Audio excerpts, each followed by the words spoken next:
Property and money have not been abolished but do not confer any political or social advantages. Poverty among the Ana, the name of the great family race to which this subterranean population belongs, is as unknown as crime, not that property is held in common, or that all are equals in the extent of their possessions or the size and luxury of their habitations, but there being no difference of rank or position between the grades of wealth or the choice of occupation, each pursues his own inclinations without creating envy or vying, some like a modest, some a more splendid kind of life. Each makes himself happy in his own way. Owing to this absence of competition, and the limit placed on the population, it is difficult for a family to fall into distress. There are no hazardous speculations, no emulators striving for superior wealth and rank. No doubt, in each settlement all originally had the same proportion of land dealt out to them, but some, more adventurous than others, had extended their possessions farther into the bordering wilds, or had improved into richer fertility the produce of their fields, or entered into commerce or trade. Thus, necessarily, some had grown richer than others, but none had become absolutely poor, or wanting anything which their tastes desired.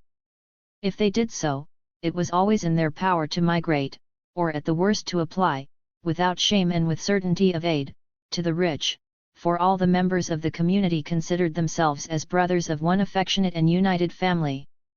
The Ana attach great importance to scientific progress and have their House of Salomon, but, perhaps in order to revenge himself against the Victorian contempt for feminine intellectual powers, Lytton staffs it almost entirely with women. The chief care of the Supreme Magistrate was to communicate with certain active departments charged with the administration of special details. The most important and essential of such details was that connected with the due provision of light. Another department, which might be called the Foreign, communicated with the neighboring kindred states, principally for the purpose of ascertaining all new inventions, and to a third department, all such inventions and improvements in machinery were committed for trial. Connected with this department was the College of Sages, a college especially favored by such of the Ana as were widowed and childless, and by the young unmarried females. It is by the female professors of this college that those studies which are deemed of least use in practical life as speculative philosophy, the history of remote periods, and such sciences as entomology, conchology, etc. are the more diligently cultivated, but the researches of the sages are not confined to such subtle or elegant studies. They comprise various others more important, and especially the properties of vril, to the perception of which their finer nervous organization renders the female professors eminently keen. It is out of this college that the TUR, or Chief Magistrate, selects counselors, limited to 3, in the rare instances in which novelty of event or circumstances perplexes his own judgment. The problem of work which has always greatly preoccupied utopian writers is here easily solved by the extensive use of machinery, and robots, which are to become a familiar feature in later utopias, make here their first appearance as the servants of man. Work of a tedious, unpleasant, or dangerous nature is, somewhat surprisingly, undertaken by children. This idea of making children do the dirty work is obviously borrowed from Fourier, who thought that the destructive instincts and love of dirt which manifest themselves in many children should be put to some useful purpose by giving them work for which nature had best fitted them. In Fourier's Phalansteries, children, organized in little hordes, are always up and about at 3 o'clock in the morning, cleaning the stables, attending to animals, working in the slaughterhouses. The little hordes have, as one of their duties, the incidental repairing of the highways, that is, the daily maintenance of the surface roads, and they see to it that no vicious reptile, serpent, or viper is discovered near the high roads. In Lytton's Utopia the bands of children perform all these tasks and many more. Most work is, in fact, carried out by them on the ground that children are more active than adults, but their work is always of a light nature, for they can use machinery and vril. Machinery is employed to an inconceivable extent in all the operations of labor within and without doors, and it is the unceasing object of the department charged with its administration to extend it efficiently. There is no class of laborers or servants, but all who are required to assist or control the machinery are found in the children, from the time they leave the care of their mothers to the marriageable age, which they place at 16 for the GYEI, the females, 20 for the Ana, the males. These children are formed into bands and sections under their own chiefs, each following the pursuits in which he is most pleased, or for which he feels himself most fitted. Some take to handicrafts, some to agriculture, some to household work, and some to the only services of danger to which the population is exposed, for the sole perils that threaten this tribe are, first, from those occasional convulsions within the earth, to foresee and guard against which tasks their utmost ingenuity eruptions of fire and water, the storms of subterranean winds and escaping gases. At the borders of the domain, and at all places where such peril might be apprehended, vigilant inspectors are stationed with telegraphic communication to the hall in which chosen sages take it by turn to hold perpetual sittings. These inspectors are always selected from the elder boys approaching the age of puberty, and on the principle that at that age observation is more acute and the physical forces more alert than at any other. The second service of danger, less grave, is the destruction of all creatures hostile to the life, or the culture, or even the comfort of the Ana. Of these the most formidable are the vast reptiles, of some of which antediluvian relics are preserved in our museums, and certain gigantic winged creatures, half bird, half reptile. These, together with lesser wild animals, corresponding to our tigers or venomous serpents, it is left to the young to hunt and destroy, because, according to the Ana, here ruthlessness is wanted, and the younger a child the more ruthlessly he will destroy. Fourier gave a very low remuneration to his little hordes on the ground that children do unpleasant work because of their patriotic zeal and devotion to society. He considered them as philanthropic bodies having a contempt for riches, and devotion to repugnant labor, which they perform as a point of honor. Lytton is more generous in dealing with children. They receive high rates of pay, and by the time they reach manhood they have accumulated sufficient capital to live in idleness for the rest of their lives if they wish. I have said that all the human labor required by the state is carried on by children up to the marriageable age. For this labor the state pays, and at a rate immeasurably higher than our remuneration to labor even in the United States. According to their theory, every child, male or female, on attaining the marriageable age, and there terminating the period of labor, should have acquired enough for an independent competence during life. As, no matter what the disparity of fortune in the parents, all the children must equally serve, so all are equally paid according to their several ages or the nature of their work. When the parents or friends choose to retain a child in their own service, they must pay into the public fund in the same ratio as the state pays to the children it employs, and this sum is handed over to the child when the period of service expires. This practice serves, no doubt, to render the notion of social equality familiar and agreeable. The position of women is an unusual one, for the women of this underground nation are physically stronger than the men, and are also more skilled in the use of vril. They could if they wished destroy the whole male population, but this would only be to their disadvantage, and they never even display their superior force for fear that men may take umbrage and desert them en masse. Women are jealous of their right to choose their future husbands and court them, but once they are married to the men of their choice they do all they can to please them and even agree to obey them, not out of moral duty, but because they realize that this is the best way to keep their husbands. This is all the more necessary in view of the fact that marriage laws only bind men and women together for a limited period of time. When this novel appeared, the free manner in which Lord Lytton dealt with the relations between sexes, marriage and divorce, must have seemed highly immoral, if he was taken at all seriously, but it is amusing to see how akin to the position of his subterranean women is that of English and American women today. The amoralism displayed throughout the book more resembles our modern attitude than that of the 19th century, when strong moral principles, and an immense love of humanity, were the fashion. Lytton does not talk of natural rights or of the law of nature, but declares that it is idle to talk of rights where there are no corresponding powers to enforce them. This axiom, which receives such wide application, particularly in political life, is rarely openly admitted in our society. The ethic of the coming race, on the other hand, is frankly based on power. They behave in a brotherly way towards men of the same race who are their equals, for they all have the ability to use vril, but they have no compunction about killing barbarians, i.e. men who have not discovered the use of vril and who are unable to defend themselves. In this respect they are remarkably similar to non-utopian civilized nations, which have a certain code of behavior towards other powerful nations and an entirely different one towards the backward races. Lord Lytton is less convincing when he expounds the theory that the best way to avoid conflicts is for everyone to be armed to the teeth. This optimistic view has often been put forward by arms manufacturers, for obvious reasons, and also by wishful thinkers who, at the time of the discovery of the atomic bomb, for example, expressed the belief that when every nation would be able to manufacture them, no one would be suicidal enough to make use of them and the world would see the end of wars.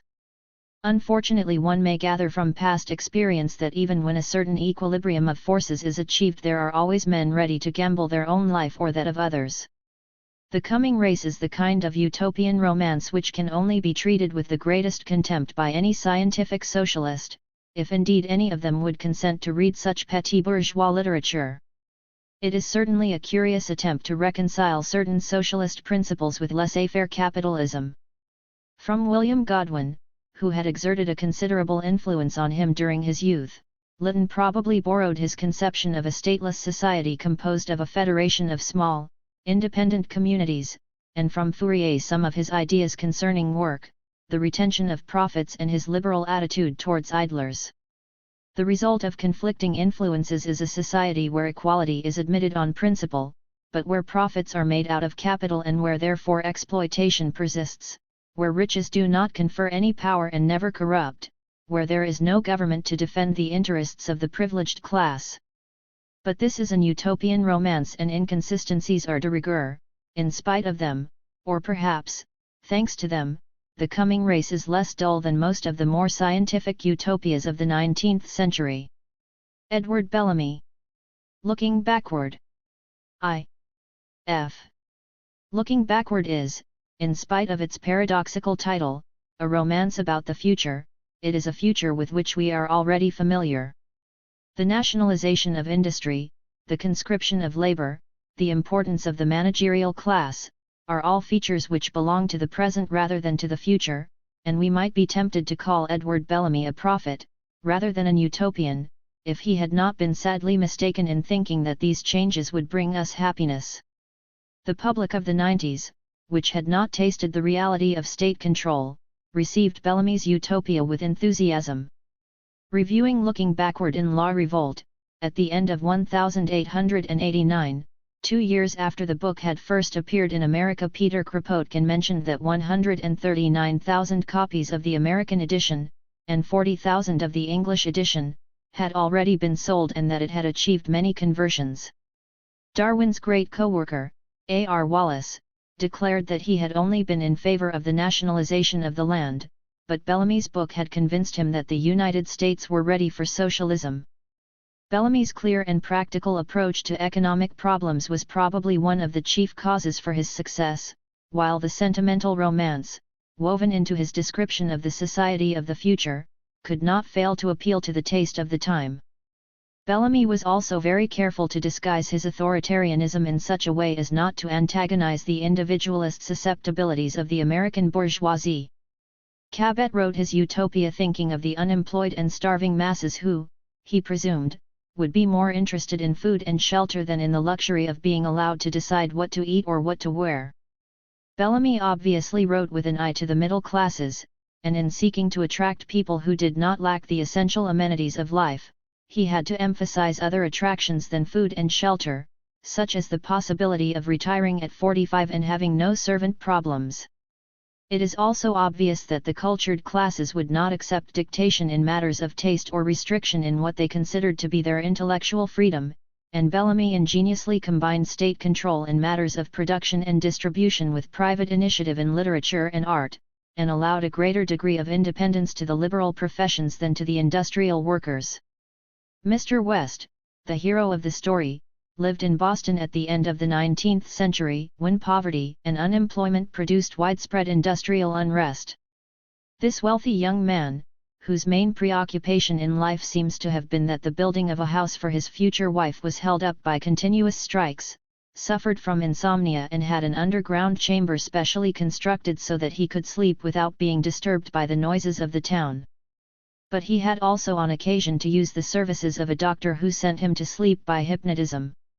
On the night of the May 30th, 1887, his house was burnt to the ground, and, no one knowing of his underground chamber except his doctor who had left the town and his valet who had probably died in the fire, he was left to lie in his hypnotic state until the year 2000, when he was discovered in the course of some excavation work. Dr. Leet, who is to become his host, awakens him from his long sleep and, with the help of his young and beautiful daughter, manages to reconcile the young man to his unusual experience and, furthermore, to make him into an ardent admirer of the new system. To finish with the romantic side of the book, we might mention that Edith Leet happens to be the great-granddaughter of the other Edith whom Mr. West had been prevented from marrying, firstly through the building strikes, and afterwards through his own presumed death, that the two naturally fall passionately in love, and this time no housing problem prevents their marriage. Mr. West gets a chair of history at Shawmut College, Boston, and it is in his capacity of historian that he relates the story of his own experiences both in the 19th and 21st century. The first thing which surprises Julian West, whose head is still full of the reports of strikes, lockouts, and boycotts, is that, in the new society, there is no labor problem and that there are no longer, in fact, employers and employees. Dr. Leet explains to him that, at the beginning of the 20th century, a peaceful social revolution took place. The movement toward the conduct of business by larger and larger aggregations of capital, the tendency toward monopolies, which had been so desperately and vainly resisted, was recognized at last, in its true significance, as a process which only needed to complete its logical evolution to open a golden future to humanity. Early in the last century the evolution was completed by the final consolidation of the entire capital of the nation. The industry and commerce of the country, ceasing to be conducted by a set of irresponsible corporations and syndicates of private persons at their caprice and for their profit, were entrusted to a single syndicate representing the people, to be conducted in the common interest for the common profit. The nation, that is to say, organized as the one great business corporation in which all other corporations were absorbed, it became the one capitalist in the place of all other capitalists, the sole employer, the final monopoly in which all previous and lesser monopolies were swallowed up, a monopoly in the profits and economies of which all citizens shared. In a word, the people of the United States concluded to assume the conduct of their own business, just as 100-odd years before they had assumed the conduct of their own government, organizing now for industrial purposes on precisely the same grounds on which they had been organized for political ends. When the nation became the sole employer, all the citizens, by virtue of their citizenship, became employees, to be distributed according to the needs of industry. The people were already accustomed to the idea that the obligation of every citizen, not physically disabled, to contribute his military services to the defense of the nation, was equal and absolute. That it was equally the duty of every citizen to contribute his quota of industrial or intellectual services to the maintenance of the nation was equally evident, though it was not until the nation became the employer of labor that citizens were able to render this sort of service with any pretense either of universality or equity. Every citizen, from the age of 21, when his education ends, until the age of 45, is conscripted for some kind of national work. He is free to choose the occupation which corresponds to his tastes and capacities, unless there are too many volunteers for the needs of a particular branch of industry, in which case only the fittest are accepted. Great care is taken to render all occupations equally attractive. It is the business of the administration to seek constantly to equalize the attractions of the trades so far as the conditions of labor in them are concerned, so that all trades shall be equally attractive to persons having natural tastes for them. This is done by making the hours of labor in different trades to differ according to their arduousness. The lighter trades, prosecuted under most agreeable circumstances, have in this way the longest hours, while an arduous trade, such as mining, has very short hours. There is no theory, nor a priori rule, by which the respective attractiveness of industries is determined. The administration, in taking burdens off one class of workers and adding them to other classes, simply follows the fluctuations of opinions among the workers themselves as indicated by the rate of volunteering. The principle is that no man's work ought to be, on the whole, harder for him than any other man's for him, the workers themselves to be the judges. The problem of who will do the dirty work is solved by directing the new recruits for a period of 3 years, wherever they are needed. It is not till after this period, during which he is assignable to any work at the discretion of his superiors, that the young man is allowed to elect a special avocation. These 3 years of stringent discipline none are exempt from. At the age of 45 both men and women are discharged from further service and become free to occupy themselves as they wish, or to be completely idle if they prefer, for the remainder of their lives. The next great innovation is that the new system has established the right of each individual to an equal share of the wealth of the nation, independently of the amount of work he produces. In other words, the wage system has been abolished, and, here again, Bellamy draws a parallel between military and industrial service. Just as in a capitalist society all the members of a nation share equally in the protection of the army and the prosperity it ensures, the nation of the year 2000, all alike, whether men or women, strong or weak, able-bodied or defective, share in the wealth produced by the industrial army, and the share of all is equal. This share, varying only with the general prosperity of the national business, is the sole income and means of maintenance of all, whether during active industrial service or after discharge from it. Owing to the method of organizing industry upon the mutual obligation of citizen to nation, and nation to citizen, duty has wholly taken the place of contract, as the basis of industry and the cement of society. The nation being the sole producer of all commodities, the need for exchange between individuals has disappeared. A system of direct distribution from the national storehouses took the place of trade, and for this money was unnecessary. Distribution is managed on the simplest possible plan. A credit corresponding to his share of the annual product of the nation is given to every citizen on the public books at the beginning of each year, and a credit card issued him with which he procures at the public storehouses, found in every community, whatever he desires whenever he desires it. This arrangement totally obviates the necessity for business transactions of any sort between individuals and consumers. This card is issued for a certain number of dollars. The old word has been kept but is merely used as an algebraical symbol for comparing the values of products with one another. The credit provided by the card is so ample that it permits the satisfaction of all needs and even many luxuries, but if a citizen happens to have some extraordinary expense he can obtain an advance on the next year's credit, though this practice is not encouraged, and a heavy discount is charged to check it. Every citizen is at liberty to spend his allowance as he wishes. Although the income is the same, personal taste determines how the individual shall spend it. Some like fine horses, others prefer pretty clothes, and still others want an elaborate table. The rents which the nation receives for these houses vary, according to size, elegance, and location, so that everybody can find something to suit. No one tries to impress other people by ostentatious houses or clothes, for everybody's income is known, and it is known that what is spent in one way must be saved in another. On the other hand, the nation being rich, the people do not need to deprive themselves of any good thing, and parsimony is no longer regarded as a virtue. All shopping is done in the national stores, which are run on an extremely efficient, if somewhat impersonal, system. There are no salesmen or saleswomen, but merely clerks who take the orders and punch the value of the goods purchased on the credit card. They are not expected to know, or to praise, the qualities of the goods, for all the information which the customer may require is neatly printed on a card attached to the samples on show. Shops are run on the principle of our industrial fairs rather than present-day shops. Only specimens of merchandise are shown and the orders received are transmitted to the central warehouse of the city, where they are prepared and dispatched, by means of pneumatic tubes, to the city districts and thence distributed to the houses. The sample shop of the smallest village is the exact replica of the city shop, and gives the choice of all the varieties of goods at the disposal of the nation. The village sample shops are connected by transmitters with the central county warehouse, which may be 20 miles away, but the transmission is so swift that the time lost on the way is trifling.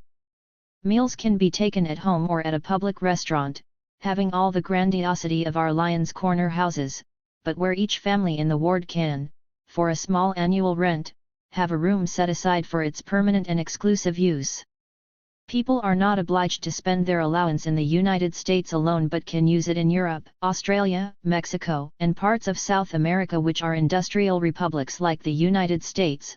An American credit card is just as good in Europe as American gold used to be, and on precisely the same condition, namely, that it be exchanged into the currency of the country you are traveling in. An American in Berlin takes his credit card to the local office of the International Council, and receives in exchange for the whole or part of it a German credit card, the amount being charged against the United States, in favor of Germany on the international account. The credit card can also be used to hire labor from the state. Although servants have disappeared, it is possible to obtain cleaners or decorators from the labor exchange if one's house needs a spring cleaning. More important, perhaps, people can own their own newspapers by each subscribing a certain sum which will cover the cost of production, and the editor whom they have chosen is discharged from industrial service during his incumbency, for the subscribers pay the nation an indemnity equal to the cost of his support for taking him away from the general service. The credit card also provides for the hiring of churches and clergymen. The religious practices of the people have naturally changed considerably in a century, says Dr. Leet, but supposing them to have remained unchanged, our social system would accommodate them perfectly. The nation supplies any person or number of persons with buildings on guarantee of the rent, and they remain tenants while they pay it. As for the clergyman, if a number of persons wish the services of an individual for any particular end of their own, apart from the general service of the nation, they can always secure it, with that individual's own consent of course, just as we secure the service of our editors, by contributing from their credit cards an indemnity to the nation for the loss of his services in general industry. This indemnity, paid the nation for the individual, answers to the salary in your day paid to the individual himself, and the various applications of this principle leave private initiative full play in all details to which national control is not applicable. Authors and artists are in a special category, for they can use their credit card to bring out a book, or produce a work of art, and are then entitled to the royalties provided by the sale of their work. It will be seen from this and from what we have said already, Bellamy's state socialism allows a greater degree of personal freedom than most other utopias based on the same principles. But it is the freedom which might be granted to soldiers once they have been conscripted. No provision is made for conscientious objectors. If a man refuses to accept the authority of the state and the inevitability of industrial service, he loses all his rights as a human being. To speak of service being compulsory would be a weak way to state its absolute inevitableness. Our entire social order is so wholly based upon and deduced from it that if it were conceivable that a man could escape it, he would be left with no possible way to provide for his existence. He would have excluded himself from the world, cut himself off from his kind, in a word, committed suicide. We see from this that every citizen of the new society is obliged to respect a contract, made by previous generations, between themselves and the state. No means are provided for the revision of such a contract, for the working population is deprived of all political rights. The President of the United States, who is also the Commander-in-Chief of the Industrial Army, and is responsible for the enforcement of the laws as to all classes, is not elected by the Industrial Army, because that is considered prejudicial to discipline, but by the retired members. This means that up to the age of 45 neither men nor women have the right to vote, and are ruled by the older generation. While every citizen shares equally in the wealth of the nation, the ruling class is composed of men who distinguish themselves for their ability in industrial work. This industrial aristocracy forms what James Burnham has called the managerial class. According to Bellamy, honors and distinctions, offices of rank and authority in the industrial army and in the nation, must be allotted to men and women according to their comparative diligence and brilliancy of achievement, to the end that the fittest may lead and rule. The reward for achievements in the industrial field not only provides a managerial class, but also serves as an incentive to produce the maximum effort. While in the old days this was chiefly provided by the desire to acquire wealth, in the new society men strive to achieve a position of authority. As in the military army, emulation is induced by the possibility of rising from the ranks to posts of command. The line of promotion for the meritorious lies through 3 grades to the officer's grade, and thence up through the lieutenancies to the captaincy or foremanship and superintendency or colonel's rank. Next, with an intervening grade in some of the larger trades, comes the general of the guild, under whose immediate control all the operations of the trade are conducted. This officer is at the head of the national bureau representing his trade, and is responsible for its work to the administration. The general of his guild holds a splendid position, and one which amply satisfies the ambition of most men, but above his rank, which may be compared, to follow the military analogies familiar to you, to that of a general of division or major general, is that of the chiefs of the 10 great departments or groups of allied trades. The chiefs of these 10 grand divisions of the industrial army may be compared to your commanders of army corps, or lieutenant generals, each having from a dozen to a score of generals of separate guilds reporting to him. Above these 10 great officers, who form his council, is the General-in-Chief, who is the President of the United States. For those who do not aspire to posts of authority merely for the sake of the power it gives them, more tangible privileges are provided. Apart from the grand incentive to endeavor, afforded by the fact that the high places in the nation are open only to the highest class men, various incitements of a minor, but perhaps equally effective, sort are provided in the form of special privileges and immunities in the way of discipline, which the superior class men enjoy. These, while not in the aggregate important, have the effect of keeping constantly before every man's mind the desirability of attaining the grade next above his own. On the other hand, those who infringe the discipline of the industrial army are severely punished, for actual neglect of work, positively bad work, or other overt remissness on the part of men incapable of generous motives. The discipline of the industrial army is far too strict to allow much of that. A man able to do duty, and persistently refusing, is cut off from all human society. The ranking system necessitates a vast bureaucratic machine and the maintenance of piecework which might have disappeared with the abolition of the wage system. To facilitate the testing of efficiency, all industrial work, whenever by any means, and even at some inconvenience, it is possible, is conducted by piecework, and if this is absolutely out of the question, the best possible substitute for determining ability is adopted. The men are regraded yearly, so that merit never need wait long to rise, nor can any rest on past achievements, unless they would drop into a lower rank. The results of each annual regrading, giving the standing of every man in the army, are gazetted in the public prints. Outside the industrial army, incentive is provided by decorations, the highest of all honors in the nation, higher than the presidency, which calls merely for good sense and devotion to duty, is the red ribbon awarded by the vote of the people to the great authors, artists, engineers, physicians, and inventors of the generation. Not over 100 wear it at any one time, though every bright young fellow in the country loses innumerable nights' sleep dreaming of it. All the production and distribution of the nation is carried out by a central administration and, according to Bellamy, nothing can ever go wrong because of the simplicity and wisdom of the laws, and because all the work of direction is in the hands of experts. Local state governments have been suppressed because they would have interfered with the control and discipline of the industrial army, which of course, required to be central and uniform. The tasks of government have been greatly simplified with the disappearance of the Army and the Navy, of the departments of State and Treasury, of taxes and tax collectors. Bellamy's society is not so ideal, however, that it does not necessitate police and judges, though their number and duties have, we are assured, been reduced to a minimum, and jails have disappeared because all cases of atavism are treated in the hospitals.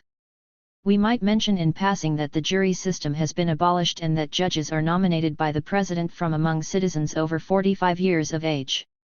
Bellamy's unlimited faith in the wisdom of experts and of the administration is only equaled by his confidence in technical progress.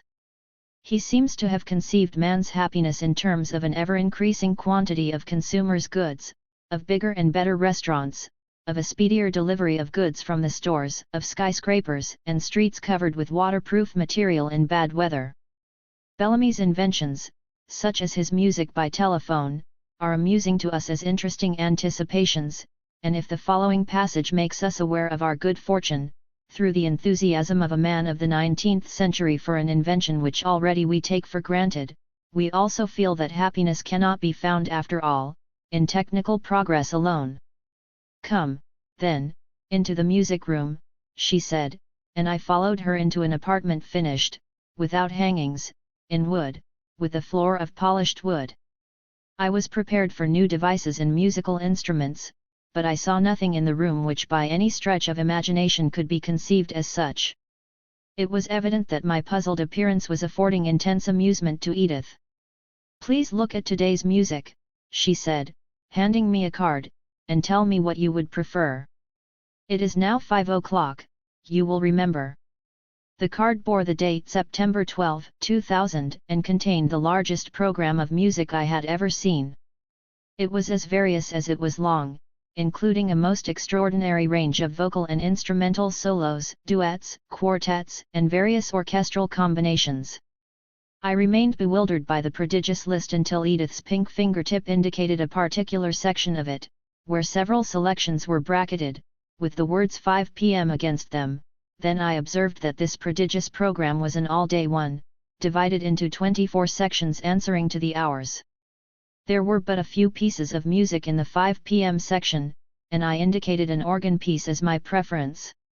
She made me sit down comfortably, and crossing the room, so far as I could see, merely touched 1 or 2 screws, and at once the room was filled with the music of a grand organ anthem, filled, not flooded, for, by some means, the volume of melody had been perfectly graduated to the size of the apartment. I listened, scarcely breathing, to the close. Such music so perfectly rendered, I had never expected to hear. "Grand!" I cried, as the last great wave of sound broke and ebbed away into silence. "Bach must be at the keys of that organ, but where is the organ?" "Wait a moment, please," said Edith. "I want to have you listen to this waltz before you ask any questions. I think it is perfectly charming," and as she spoke the sound of violins filled the room with the witchery of summer night. When this had also ceased, she said, "There is nothing in the least mysterious about the music as you seem to imagine. It is not made by the fairies or genii, but by good, honest, and exceedingly clever human hands. We have simply carried the idea of labor saving by cooperation into our musical service as into everything else. There are a number of music rooms in the city, perfectly adapted acoustically to the different sorts of music. These halls are connected by telephone with all the houses of the city whose people care to pay the small fee, and there are none, you may be sure, who do not. The corps of musicians attached to each hall is so large that, although no individual performer, or group of performers, has more than a brief part, each day's program lasts through the 24 hours.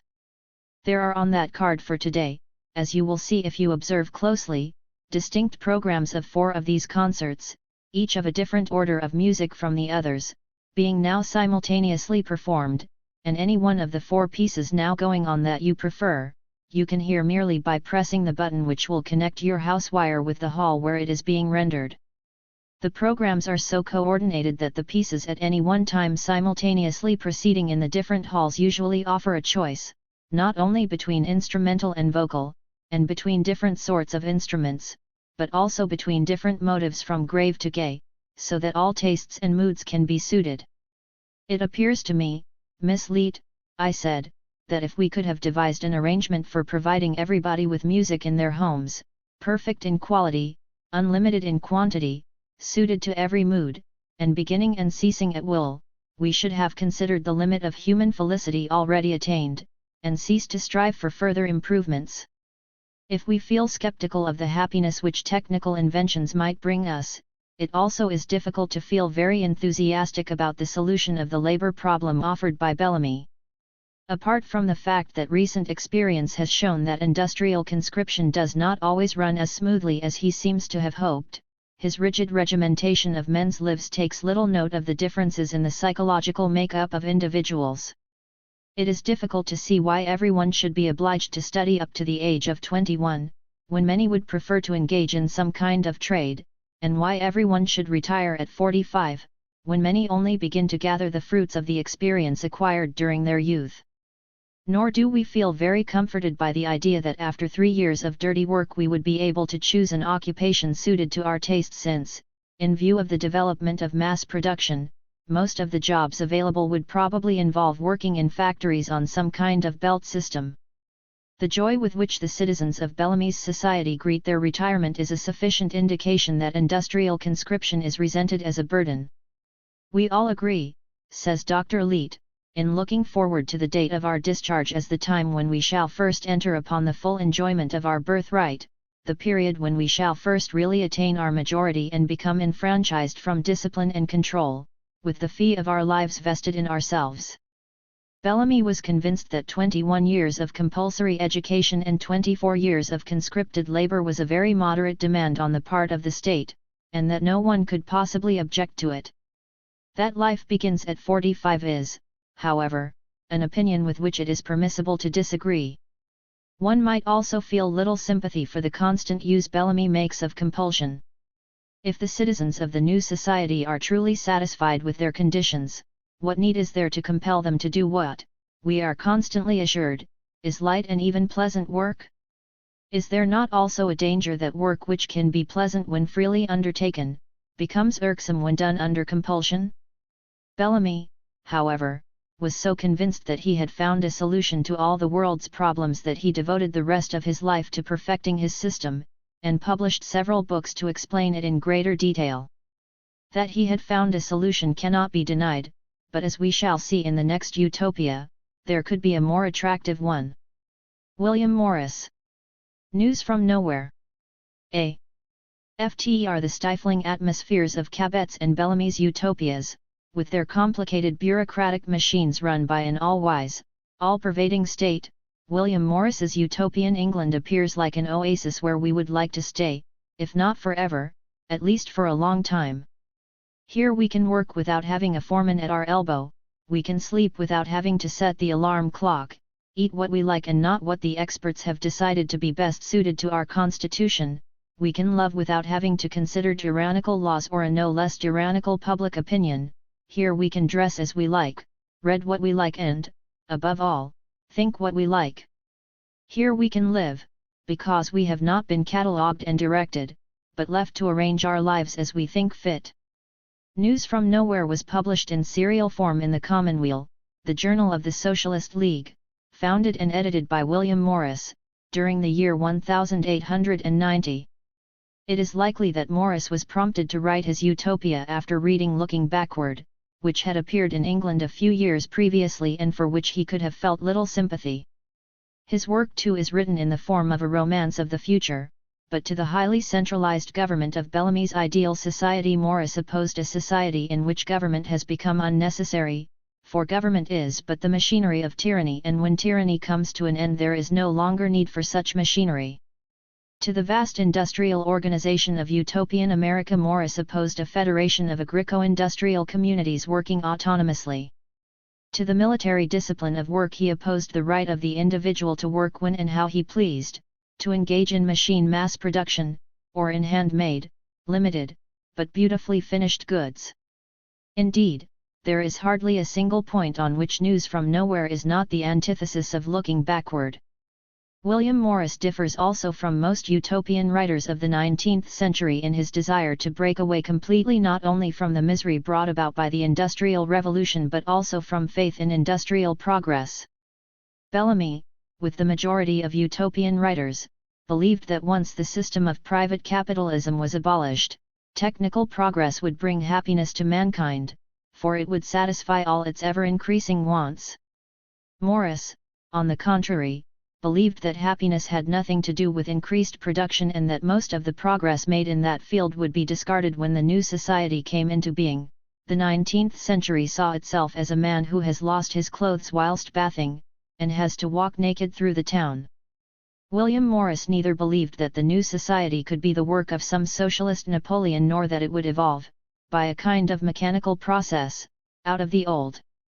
In his opinion a free, just and happy world can only come into being when men desire freedom so strongly that they realize their strength and overthrow the old system. This is how, in News from Nowhere, he describes the force which brought about the revolution. Looking back now, we can see that the great motive power of the change was a longing for freedom and equality, akin if you please to the unreasonable passion of the lover. It is true that the slave class could not conceive the happiness of a free life. Yet they grew to understand, and very speedily too, that they were oppressed by their masters, and they assumed, you see how justly, that they could do without them, though perhaps they scarce knew how. And William Morris, who has often been accused of being too unrealistic and optimistic, does not shrink from stating that a revolution is necessary to bring about a new society. The world was being brought to its second birth. How could that take place without a tragedy? If the world of tomorrow, described by William Morris, considers the 19th century as an example of all that life should not be, it is not unwilling to learn from the past and, in particular, from the Middle Ages, when communities were still small enough to allow bonds of friendship to exist between their members, when workers produced for the restricted market of the city, when craftsmen did not execute other people's plans but those of their own creation. When all matters were settled by the guilds and city councils and not by the impersonal authority of a centralized state. Morris's conception of life in the 14th century was not perhaps completely accurate from an historical point of view. The England of his dream of John Ball may be too bright, healthy, and happy to be completely true, for, though the Middle Ages were a period of prosperity and freedom compared with the 19th century, nevertheless the medieval cities had to sustain continuous struggles in order to preserve their independence. It matters little, however, if life in the Middle Ages was not quite as idyllic as Morris liked to believe it. What is important is that he recaptured the spirit of those times to whom heaven and the life of the next world was such a reality, that it became to them a part of the life upon the earth, which accordingly they loved and adorned, in spite of the ascetic doctrines of their formal creed, which bade them condemn it. Most utopians, before William Morris, had conceived societies where private property had been abolished, where the right of each man to his equal share of the wealth of the community had been recognized, but where private ownership had generally been replaced by state ownership, the incentive of money by the incentive of honors and decorations, the submission to the old laws by the obedience to the new ones. And if crimes against property had disappeared, crimes against the new institutions were punished as severely as the former. In News from Nowhere, every man is his own master, and does not delegate his power to a body of men who make laws and inflict punishments if the laws are not respected. He is really the equal of his fellow men, not only because he receives the same share of food and clothing, but also because he has no authority over his neighbor or his neighbor over him. Most utopian writers also assumed that man's happiness consisted in living in a well-regulated society which provided for all their needs. They did not appear to see the danger of man becoming utterly bored for lack of any creative expression. William Morris sought to find a guarantee for the happiness of mankind in work, which would become the means of fulfilling man's creative impulse. In his ideal society, most work has become a kind of artistic activity, but this was not achieved immediately. The art or work pleasure, as one ought to call it, sprang up almost spontaneously, it seems, from a kind of instinct amongst people, no longer driven desperately to painful and terrible overwork, to do the best they could with the work in hand, to make it excellent of its kind, and when that had gone for a little, a craving for beauty seemed to awaken in men's minds, and they began rudely and awkwardly to ornament the wares they made, and when they had once set to work at that, it soon began to grow. Thus at last and by slow degrees we got pleasure into our work, then we became conscious of that pleasure, and cultivated it, and took care that we had our fill of it, and then all was gained, and we were happy. It follows from this that, in the new society, not only the institutions but the whole of man's outlook has changed. Human nature is largely dependent on the nature of society. There is the human nature of the paupers, of slaves, of slaveholders, and the human nature of wealthy freemen, and Morris therefore peoples his free society with men who no longer have the mentality of slaves, and tries to show what the behavior of these men would be, rather than to give us a complete picture of all the mechanisms of the new society. This may also have been dictated by the fact that Morris did not want to give his opinion on matters he knew little about, unlike so many writers of utopias who imagined themselves to be oracles in everything, from baby-rearing to town planning, from housework to industrial production. While William Morris does not lose an opportunity to express his opinions on the architecture of buildings, on painting, carving or pottery work, he observes a discreet silence on matters with which he is not acquainted, such as the intricacies of regulating production and distribution, or the arrangements which are presumably made to enable scientists to carry out their work, for, though he claims that his ideal age is not one of invention, a new power force has been found. It is because Morris only writes about questions which he knows intimately and in which he is passionately interested that his book has none of the dullness and artificiality which characterize most utopias of that period. One is also grateful to Morris for not claiming that his society was the only perfect, the only desirable one. As G.D.H. Cole has pointed out, News from Nowhere was neither a prophecy nor a promise, but the expression of a personal preference.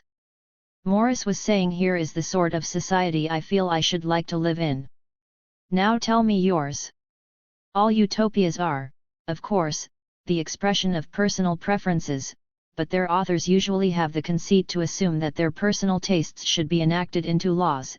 If they are early risers, the whole of their imaginary community will have to get up at 4 o'clock in the morning. If they dislike women's makeup, to use it is made a crime. If they are jealous, husband's infidelity will be punished by death.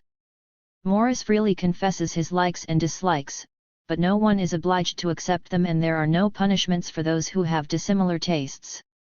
He realized that the manner of life of a community cannot be artificially arranged in the mind of an individual, but must be spontaneously created by all the members of that community. He could dream and work for his ideal, but he could not achieve it for others. That could only be achieved by the people themselves. As he said in The Earthly Paradise, "Dreamer of dreams, born out of my due time. Why should I strive to set the crooked straight? Let it suffice me that my murmuring rhyme beats with light wing against the ivory gate, telling a tale not too importunate to those who in the sleepy region stay, lulled by the singer of an empty day." The persuasive charm of News from Nowhere does not reside so much in the admittedly convincing arguments put forward by its various utopian inhabitants to explain why they have chosen their manner of life, but in the atmosphere of beauty, freedom, calm and happiness which pervades the whole story. Morris has neglected nothing that might seduce us. The women are healthy, athletic, and beautiful, and wear attractive silk or linen embroidered dresses. The men are handsome, strong, attentive, and amorous. Everybody looks younger than his age, and women of 40 have not a single wrinkle. In the communal dining halls, which, needless to say, are decorated with carvings, pictures, and contain furniture beautiful in form and highly ornamented, simple but daintily prepared meals are served with a bottle of French wine, and, here we feel that Morris has really cheated. During the whole period of our stay in utopian England the weather is wonderfully fine and warm. A few extracts from News from Nowhere can only give a poor idea of this work, for it should be appreciated like a painting which must be viewed as a whole. William Guest, after having spent an evening, up at the League, discussing with a few comrades what would happen on the morrow of the Revolution, goes back to his home in Hammersmith dreaming of days of peace and rest, cleanness and smiling goodwill. He awakes, or dreams that he awakes, some 200 years later to find the banks of the Thames lined with pretty houses and gardens full of flowers. We may follow him on his first trip through London, which he takes with Dick Hammond, a handsome and courteous waterman who has become his guide and is driving him in a graceful and pleasant carriage pulled by a strong grey horse. The new London bears little resemblance to the old. It has become an agglomeration of villages separated by woods, prairies, and gardens, and the ugly houses, dirty with soot, have been replaced by beautiful cottages and buildings. We turned away from the river at once, and were soon in the main road that runs through Hammersmith. But I should have had no guess as to where I was, if I had not started from the waterside, for King Street was gone, and the highway ran through wide sunny meadows and garden-like tillage. The creek, which we crossed at once, had been rescued from its culvert, and as we went over its pretty bridge we saw its waters, yet swollen by the tide, covered with gay boats of different sizes.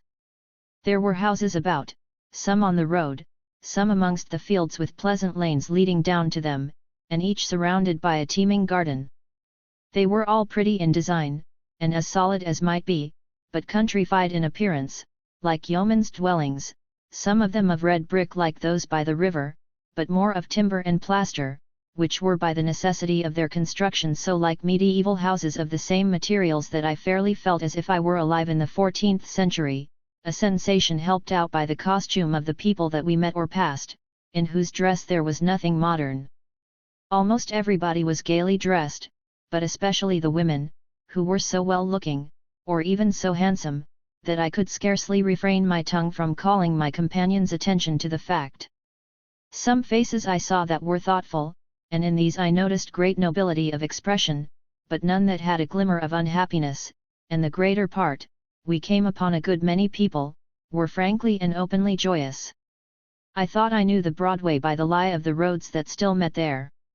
On the north side of the road was a range of buildings and courts, low, but very handsomely built and ornamented, and in that way forming a great contrast to the unpretentiousness of the houses round about, while above this lower building rose the steep lead-covered roof and the buttresses and higher part of the wall of a great hall, of a splendid and exuberant style of architecture, of which one can say little more than that it seemed to me to embrace the best qualities of the Gothic of Northern Europe with those of the Saracenic and Byzantine, though there was no copying of any one of these styles. On the other, the south side, of the road was an octagonal building with a high roof, not unlike the baptistry at Florence in outline, except that it was surrounded by a lean-to that clearly made an arcade or cloisters to it. It also was most delicately ornamented.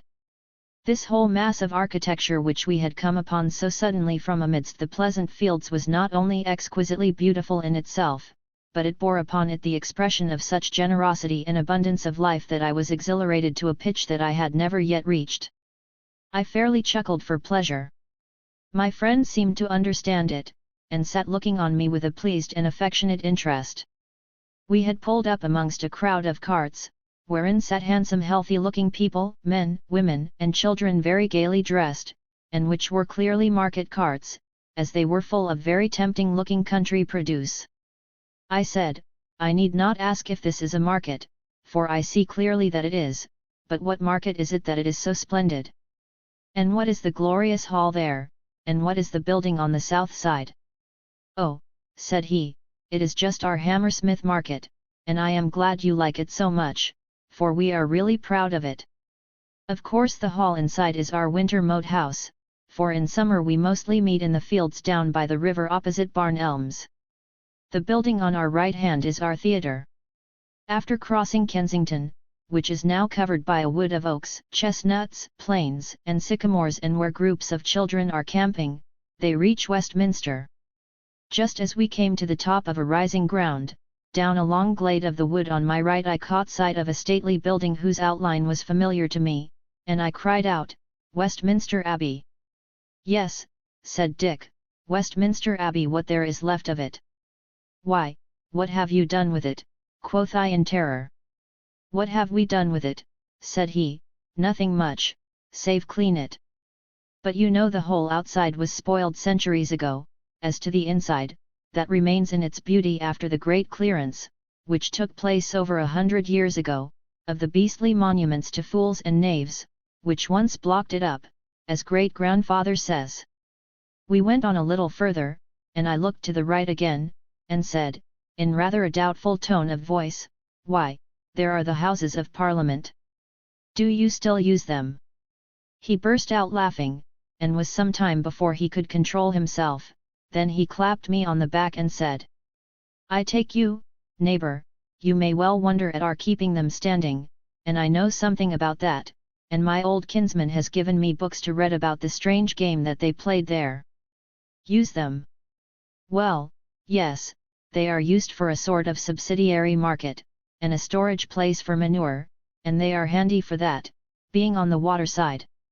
I believe it was intended to pull them down quite at the beginning of our days, but there was, I am told, a queer antiquarian society, which had done some service in past times, and which straightway set up its pipe against their destruction, as it has done with many other buildings, which most people looked upon as worthless, and public nuisances, and it was so energetic, and had such good reasons to give, that it generally gained its point, and I must say that when all is said I am glad of it. Because you know at the worst these silly old buildings serve as a kind of foil to the beautiful ones which we build now.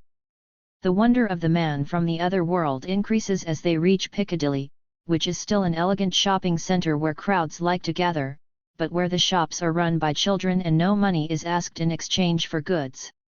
By this time we were within the shop or booth, which had a counter, and shelves on the walls, all very neat, though without any pretense of showiness, but otherwise not very different to what I had been used to.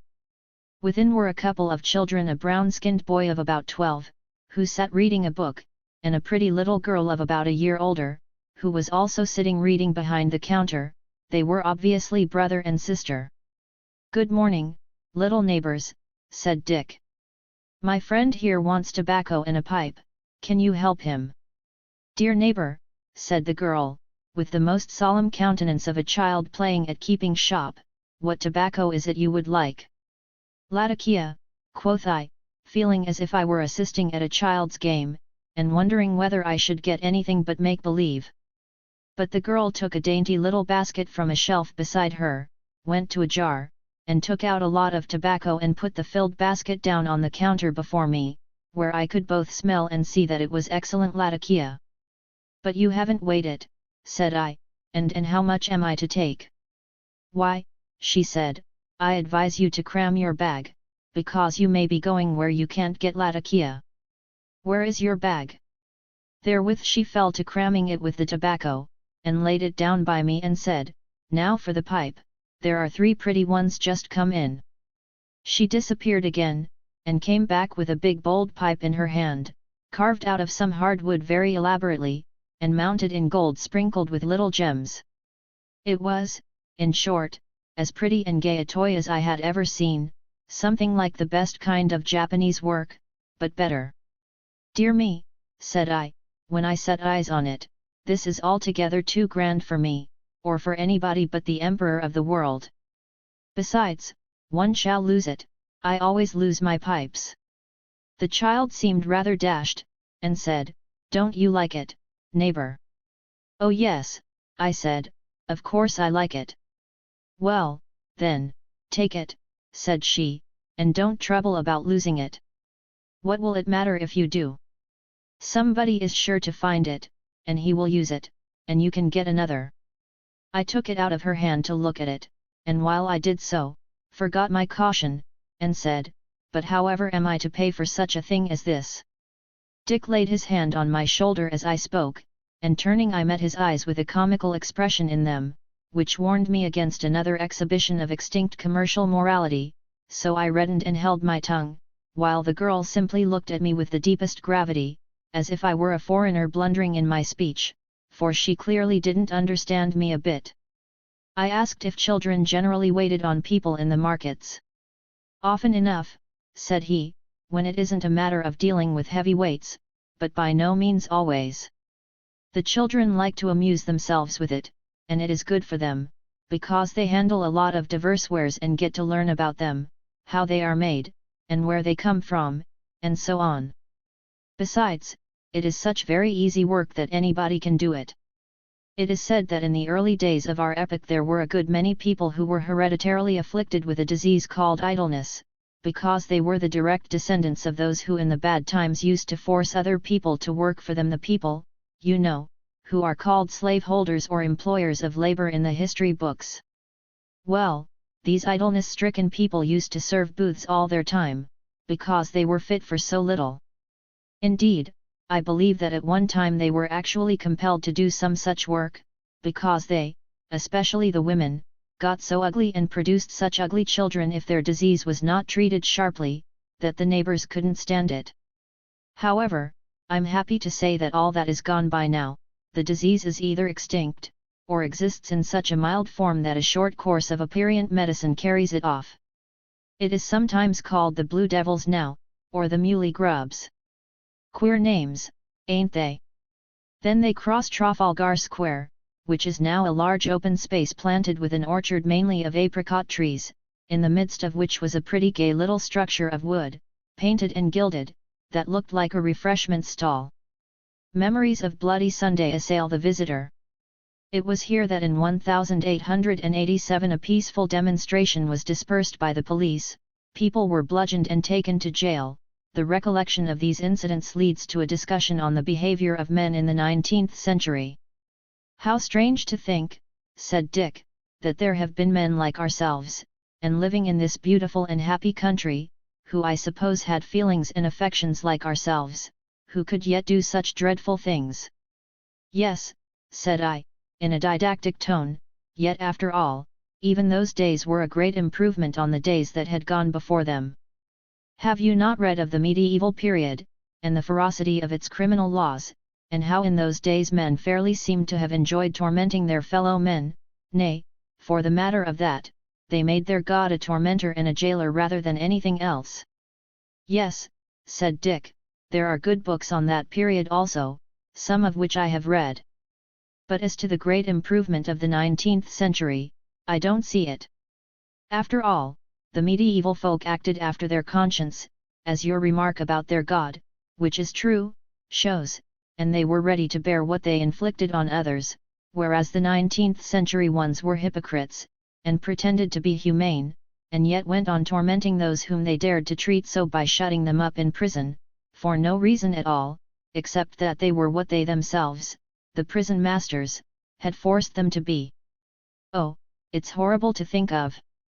But perhaps," said I, "they did not know what the prisons were like." Dick seemed roused, and even angry. "More shame for them," said he, "when you and I know it all these years afterwards. Look you, neighbour, they couldn't fail to know what a disgrace a prison is to the Commonwealth at the best, and that their prisons were a good step on towards being at the worst." Quoth I, "But have you no prisons at all now?"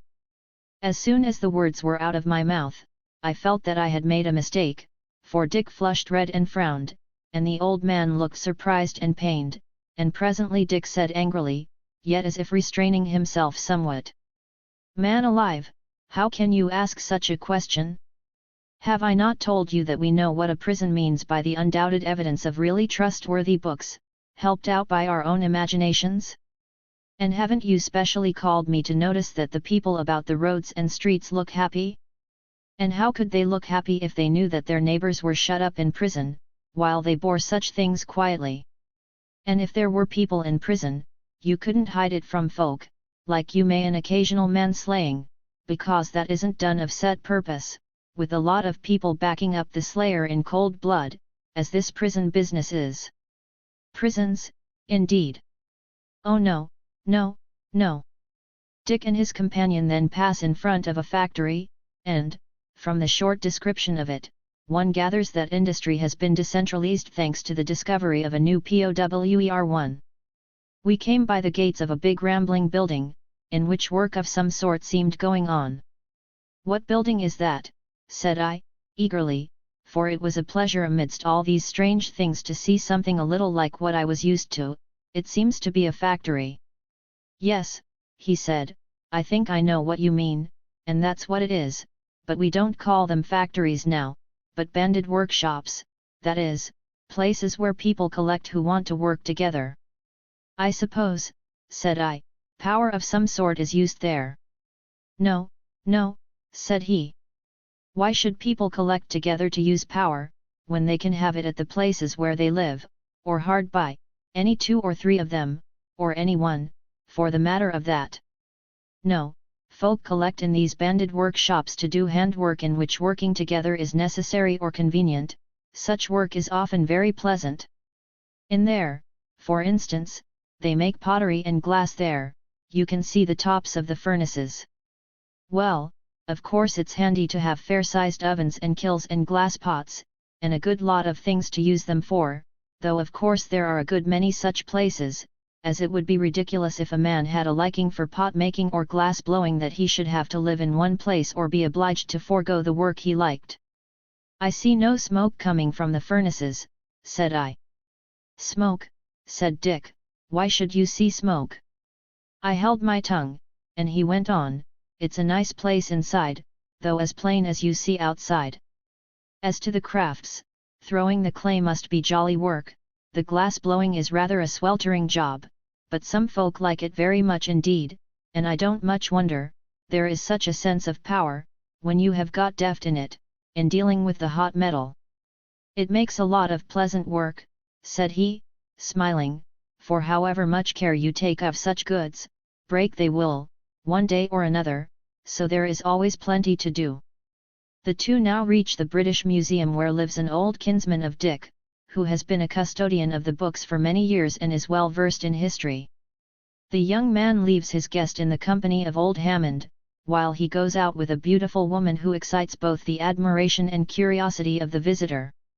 I was silent for a minute, and then I said, somewhat nervously, "Excuse me if I am rude, but I am so much interested in Richard, since he has been so kind to me, a perfect stranger, that I should like to ask a question about him."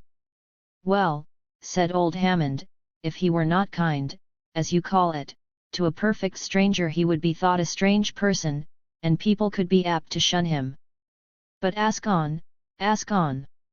Don't be shy of asking." Said I, "That beautiful girl, is he going to be married to her?" "Well," said he, "yes, he is. He has been married to her once already, and now I should say it is pretty clear that he will be married to her again." "Indeed," quoth I, wondering what that meant.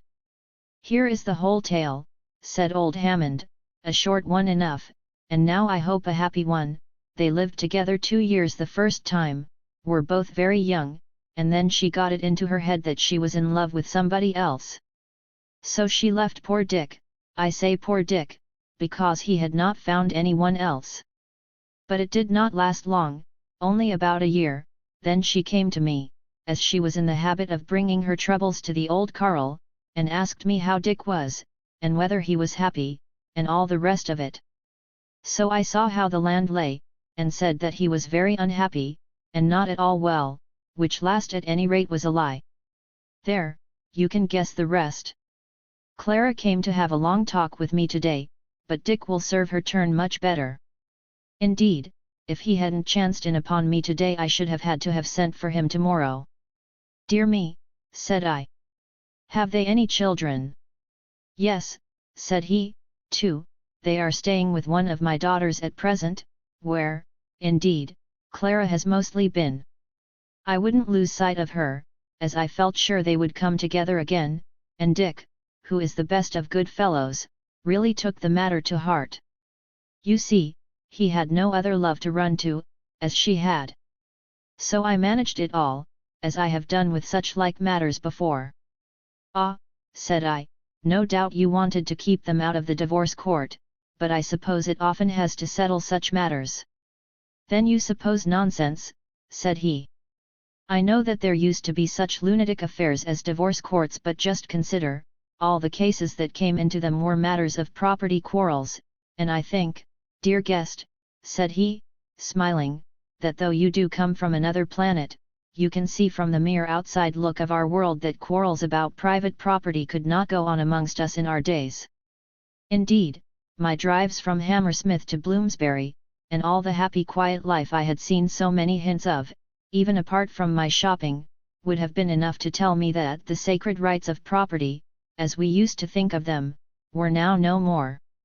So I sat silent while the old man took up the thread of the discourse again, and said, "Well, then, property quarrels being no longer possible, what remains in these matters that a court of law could deal with? Fancy a court for enforcing a contract of passion or sentiment! If such a thing were needed as a reductio ad absurdum of the enforcement of contract, such a folly would do that for us." He was silent again a little, and then said, "You must understand once for all that we have changed these matters, or rather, that our way of looking at them has changed, as we have changed within the last 200 years.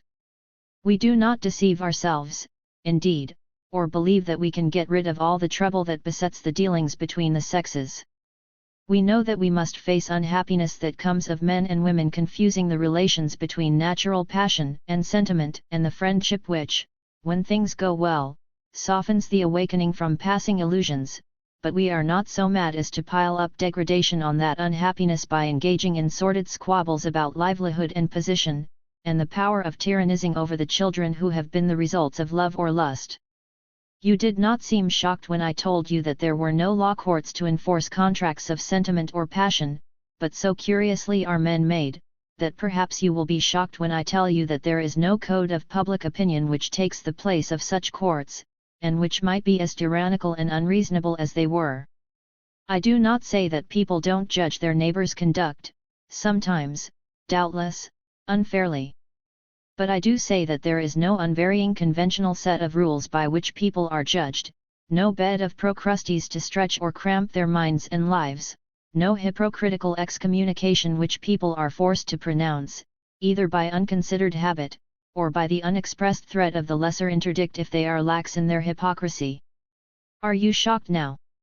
Oh no, said I, with some hesitation. It is all so different. William Guest then asks the old man what is the position of women in the new society. He laughed very heartily for a man of his years, and said, "It is not without reason that I have got a reputation as a careful student of history. I believe I really do understand the emancipation of women movement of the 19th century. I doubt if any other man now alive does." "Well," said I, a little bit nettled by his merriment. "Well," said he, "of course you will see that all that is a dead controversy now. The men have no longer any opportunity of tyrannizing over the women, or the women over the men, both of which things took place in those old times. The women do what they can do best, and what they like best, and the men are neither jealous of it or injured by it. This is such a commonplace that I am almost ashamed to state it." I said, "Oh, and legislation, do they take any part in that?" Hammond smiled and said, "I think you may wait for an answer to that question till we get on to the subject of legislation. There may be novelties to you in that subject also."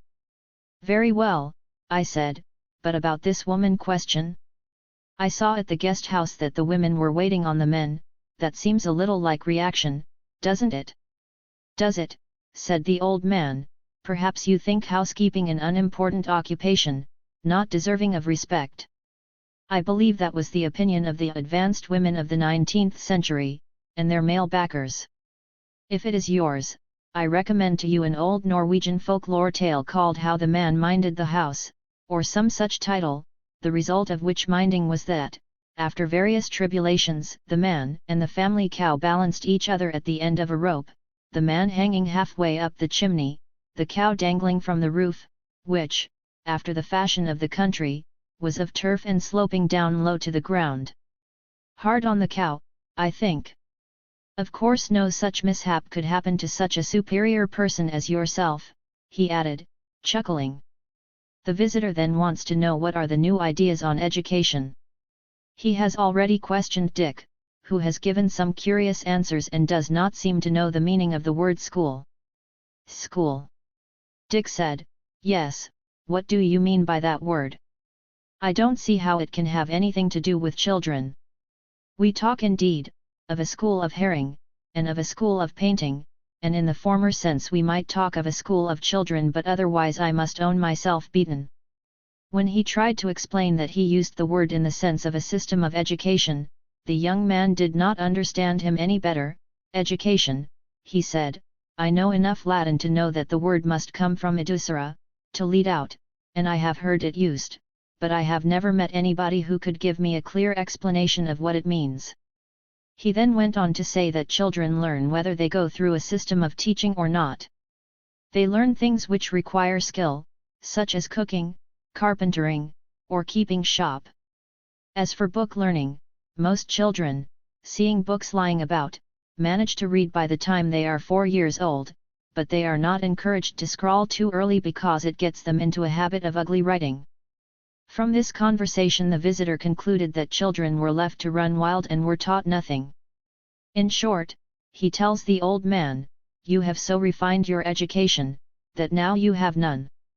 "Then you gathered left-handed," quoth he.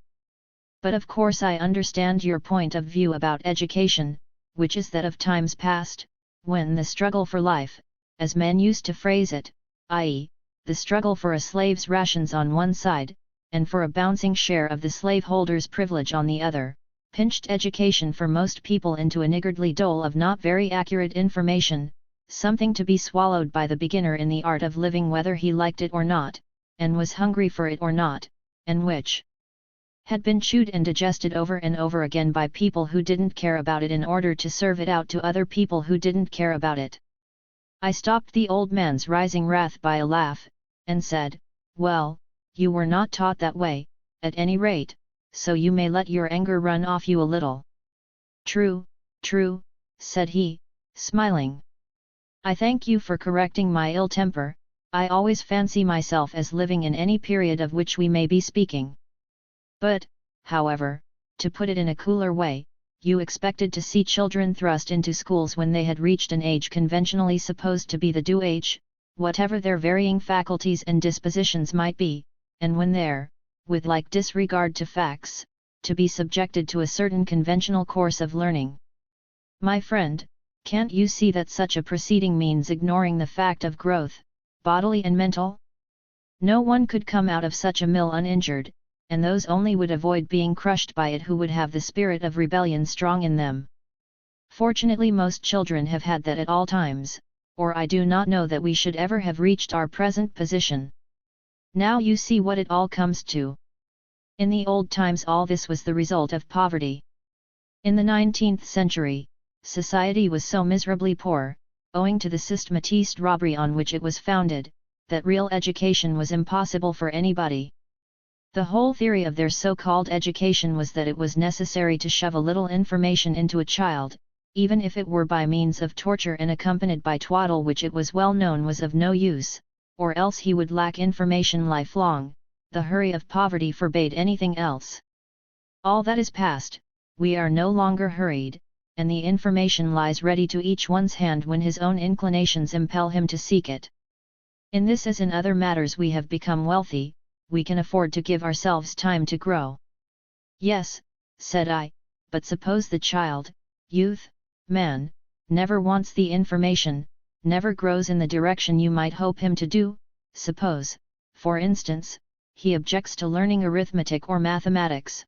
You can't force him when he is grown, can't you force him while he is growing, and oughtn't you to do so? Well, said he, were you forced to learn arithmetic and mathematics? A little, said I. And how old are you now? Say 56, said I. And how much arithmetic and mathematics do you know now? Quoth the old man, smiling rather mockingly. Said I, none whatever, I am sorry to say. Hammond laughed quietly, but made no other comment on my admission, and I dropped the subject of education, perceiving him to be hopeless on that side. 1. The guest then expresses his surprise at having heard him speak of households. That sounded to me a little like the customs of past times. I should have thought you would have lived more in public. Phalanxtries, said he. Well, we live as we like, and we like to live as a rule with certain housemates that we have got used to. Remember, again, that poverty is extinct, and that the Fourierist phalanxtries and all their kind, as was but natural at the time, implied nothing but a refuge from mere destitution.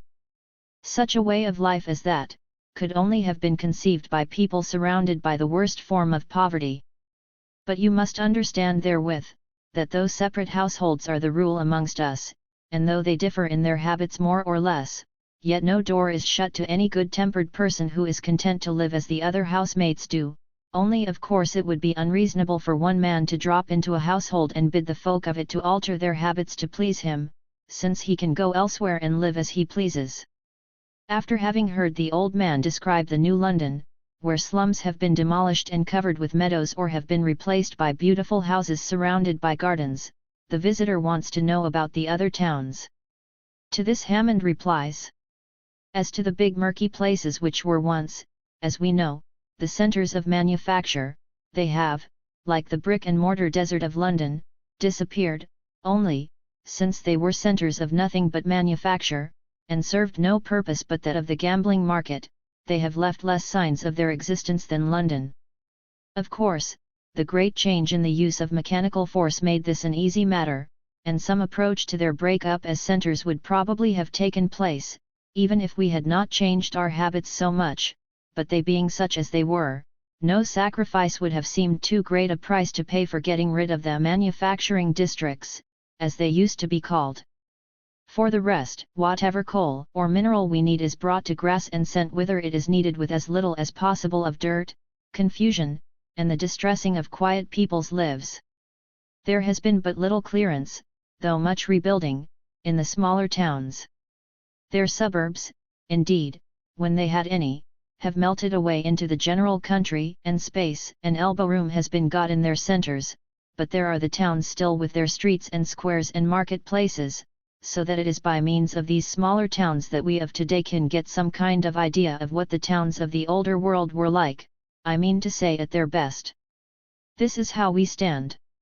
England was once a country of clearings amongst the woods and wastes, with a few towns interspersed, which were fortresses for the feudal army, markets for the folk, gathering places for the craftsmen.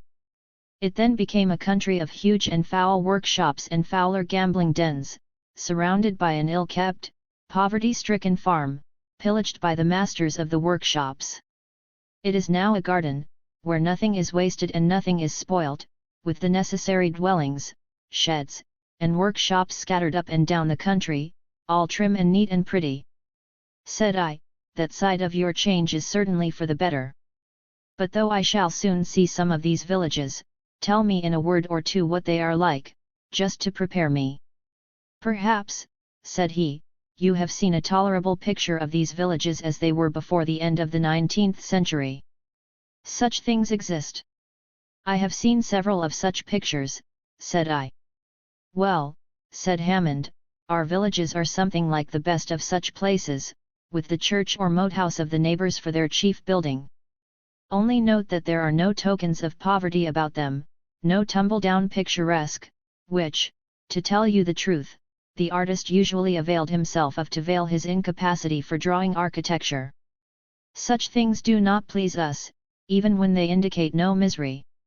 Like the medievals, we like everything trim and clean and orderly and bright, as people always do when they have any sense of architectural power, because then they know that they can have what they want, and they won't stand any nonsense from nature in their dealings with her. Besides the villages, are there any scattered country houses? Said I. Yes, plenty, said Hammond, in fact, except in the wastes and forests and amongst the sand hills, like Hindhead in Surrey, it is not easy to be out of sight of a house, and where the houses are thinly scattered they run large, and are more like the old colleges than ordinary houses as they used to be. That is done for the sake of society, for a good many people can dwell in such houses, as the country dwellers are not necessarily husbandmen, though they almost all help in such work at times. The life that goes on in these big dwellings in the country is very pleasant, especially as some of the most studious men of our time live in them, and altogether there is a great variety of mind and mood to be found in them which brightens and quickens the society there. I am rather surprised, said I, by all this, for it seems to me that after all the country must be tolerably populous. Certainly, said he, the population is pretty much the same as it was at the end of the 19th century, we have spread it, that is all. Of course, also, we have helped to populate other countries where we were wanted and were called for.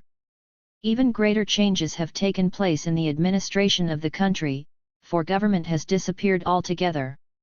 Now, said I have come to the point of asking questions which I suppose will be dry for you to answer and difficult for you to explain, but I have foreseen for some time past that I must ask them, will I nil I?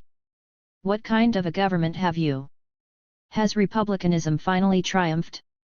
Or have you come to a mere dictatorship, which some persons in the 19th century used to prophesy as the ultimate outcome of democracy? Indeed, this last question does not seem so very unreasonable, since you have turned your Parliament House into a dung market. Or where do you house your present Parliament?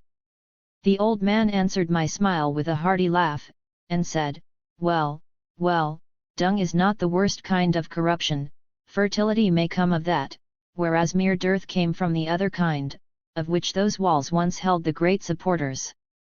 Now, dear guest, let me tell you that our present parliament would be hard to house in one place, because the whole people is our parliament. I don't understand, said I. No, I suppose not, said he. I must shock you by telling you that we have no longer anything which you, a native of another planet, would call a government. I am not so much shocked as you might think, said I, as I know something about governments. But tell me, how can you manage, and how have you come to this state of things?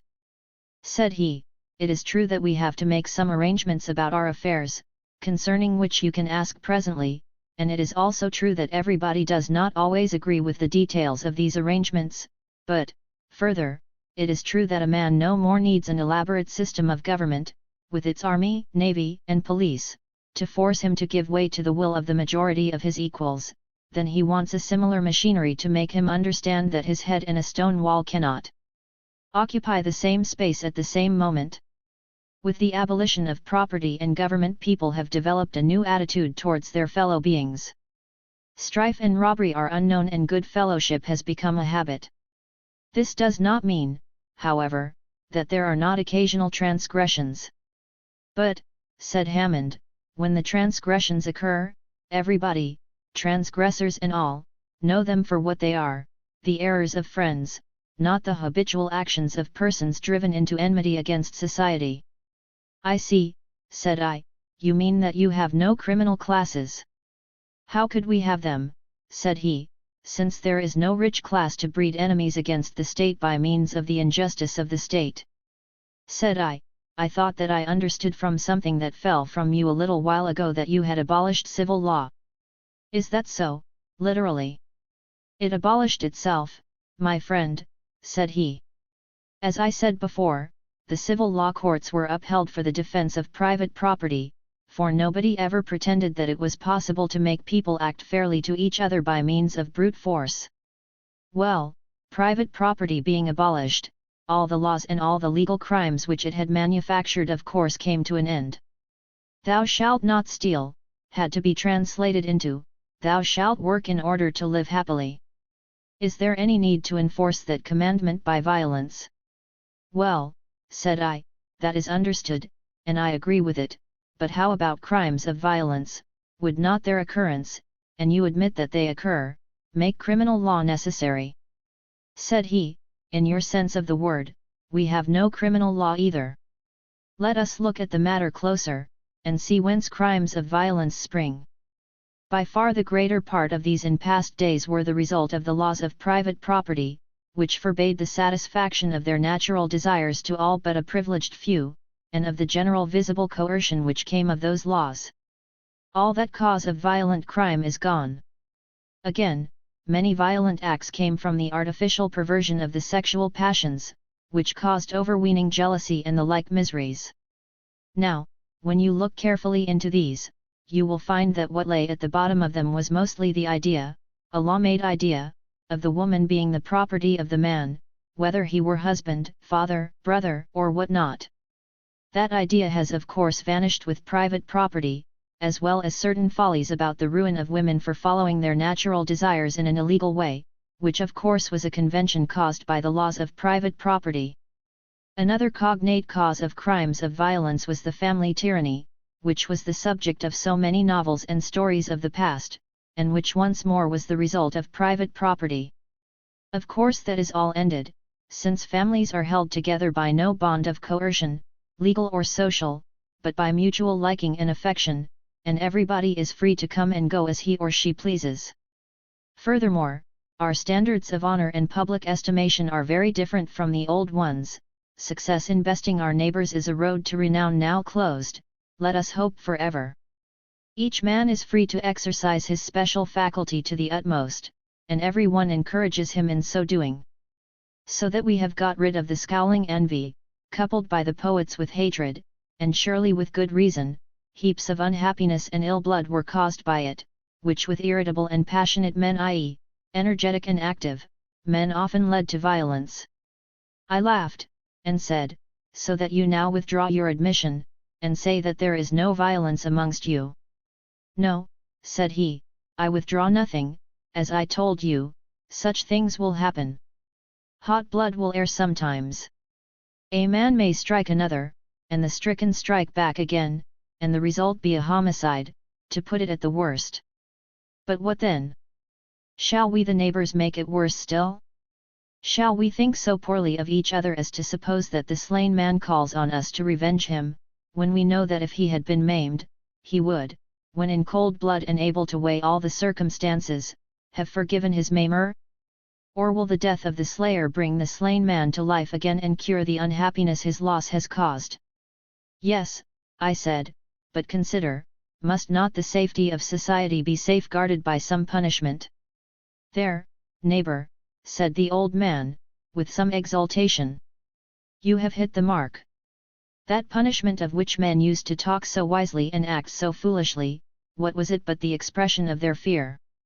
And they had need to fear, since they, i.e., the rulers of society, were dwelling like an armed band in a hostile country.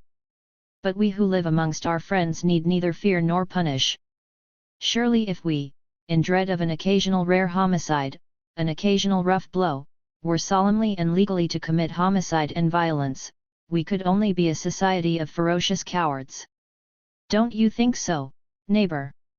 Yes, I do, when I come to think of it from that side, said I. Yet you must understand, said the old man, that when any violence is committed, we expect the transgressor to make any atonement possible to him, and he himself expects it. But again, think if the destruction or serious injury of a man momentarily overcome by wrath or folly can be any atonement to the commonwealth. Surely it can only be an additional injury to it. Said I, but suppose the man has a habit of violence, kills a man a year, for instance. Such a thing is unknown, said he. In a society where there is no punishment to evade, no law to triumph over, remorse will certainly follow transgression. And lesser outbreaks of violence, said I, how do you deal with them, for hitherto we have been talking of great tragedies, I suppose.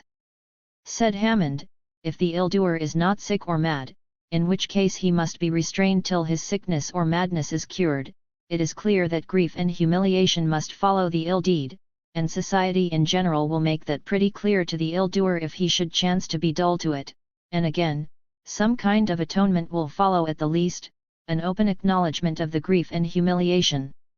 Is it so hard to say, I ask your pardon, neighbor? Well, sometimes it is hard, and let it be. You think that enough, said I. Yes, said he, and moreover it is all that we can do.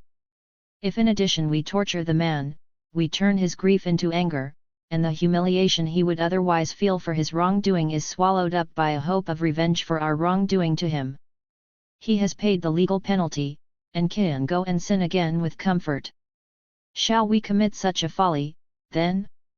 Remember, Jesus had got the legal penalty remitted before he said go and sin no more. Let alone that in a society of equals you will not find any one to play the part of torturer or jailer, though many to act as nurse or doctor. So, said I, you consider crime a mere spasmodic disease, which requires no body of criminal law to deal with it. Pretty much so, said he, and since, as I have told you, we are a healthy people generally, so we are not likely to be much troubled with this disease. All the countries of the world enjoy the same freedom and equality as England, and rivalries between nations and wars exist no longer. Within the community there are no political parties, and if differences of opinion exist they are differences about real, solid things which need not, and with us do not, says Hammond, crystallize people into parties permanently hostile to one another, with different theories as to the build of the universe and the progress of time. Amongst us, our differences concern matters of business, and passing events as to them, and could not divide men permanently. Said I, and you settle these differences, great and small, by the will of the majority, I suppose. Certainly, said he, how else could we settle them? You see, in matters which are merely personal, which do not affect the welfare of the community, how shall a man dress, what he shall eat and drink, what he shall write and read, and so forth, there can be no difference of opinion, and everybody does as he pleases. But when the matter is of common interest to the whole community, and the doing or not doing sometimes affects everybody, the majority must have their way, unless the minority were to take up arms and show by force that they were the effective or real majority, which, however, in a society of men who are free and equal is little likely to happen, because in such a community the apparent majority is the real majority, and the others, as I have hinted before, know that too well to obstruct from mere pig-headedness, especially as they have had plenty of opportunity of putting forward their side of the question. "How is that managed?" said I. "Well," said he, "let us take one of our units of management, a commune, or a ward, or a parish, for we have all three names, indicating little real distinction between them now, though time there was a good deal. In such a district, as you would call it, some neighbors think that something ought to be done or undone, a new town hall built, a clearance of inconvenient houses, or say a stone bridge substituted for some ugly old iron one. There you have undoing and doing in one. Well, at the next ordinary meeting of the neighbors, or mote, as we call it, according to the ancient tongue of the times before bureaucracy, a neighbor proposes the change, and of course, if everybody agrees, there is an end of discussion, except about details. Equally, if no one backs the proposer seconds him, it used to be called the matter drops for the time being, a thing not likely to happen amongst reasonable men, however, as the proposer is sure to have talked it over with others before the mote. But supposing the affair proposed and seconded, if a few of the neighbors disagree to it, if they think that the beastly iron bridge will serve a little longer and they don't want to be bothered with building a new one just then, they don't count heads that time, but put off the formal discussion to the next mote, and meantime arguments pro and con are flying about, and some get printed, so that everybody knows what is going on, and when the mote comes together again there is a regular discussion and at last a vote by show of hands. If the division is a close one, the question is again put off for further discussion. If the division is a wide one, the minority are asked if they will yield to the more general opinion, which they often, nay, most commonly do.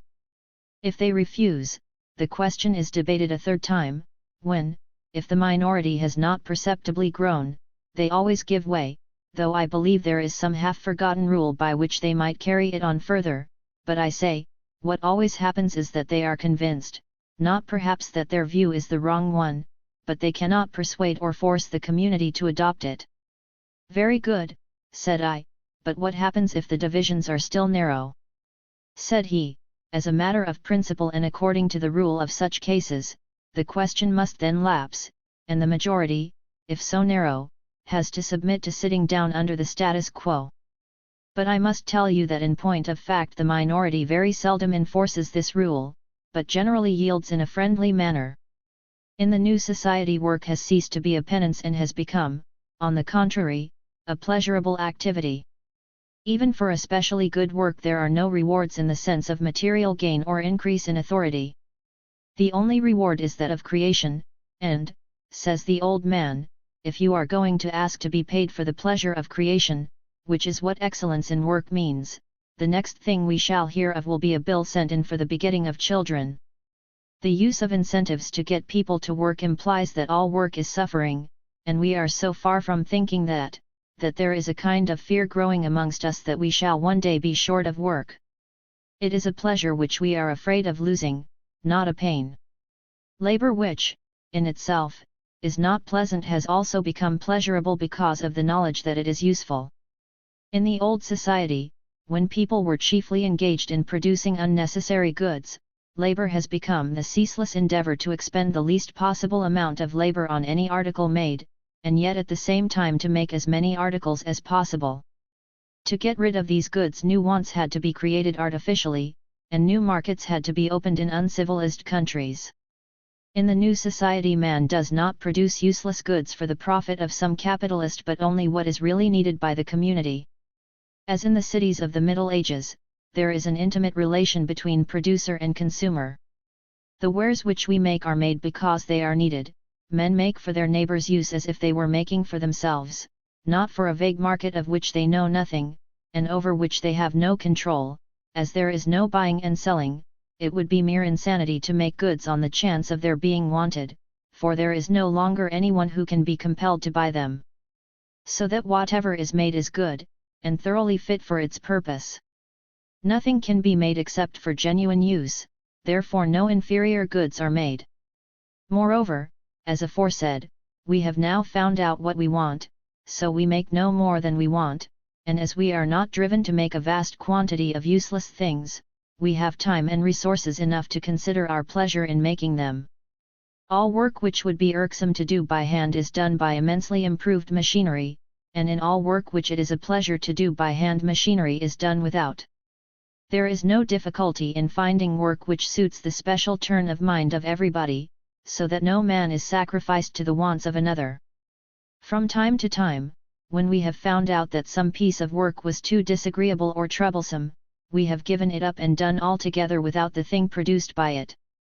Now, surely you can see that under these circumstances all the work that we do is an exercise of the mind and body more or less pleasant to be done, so that instead of avoiding work everybody seeks it, and, since people have got defter in doing the work generation after generation, it has become so easy to do, that it seems as if there were less done, though probably more is produced.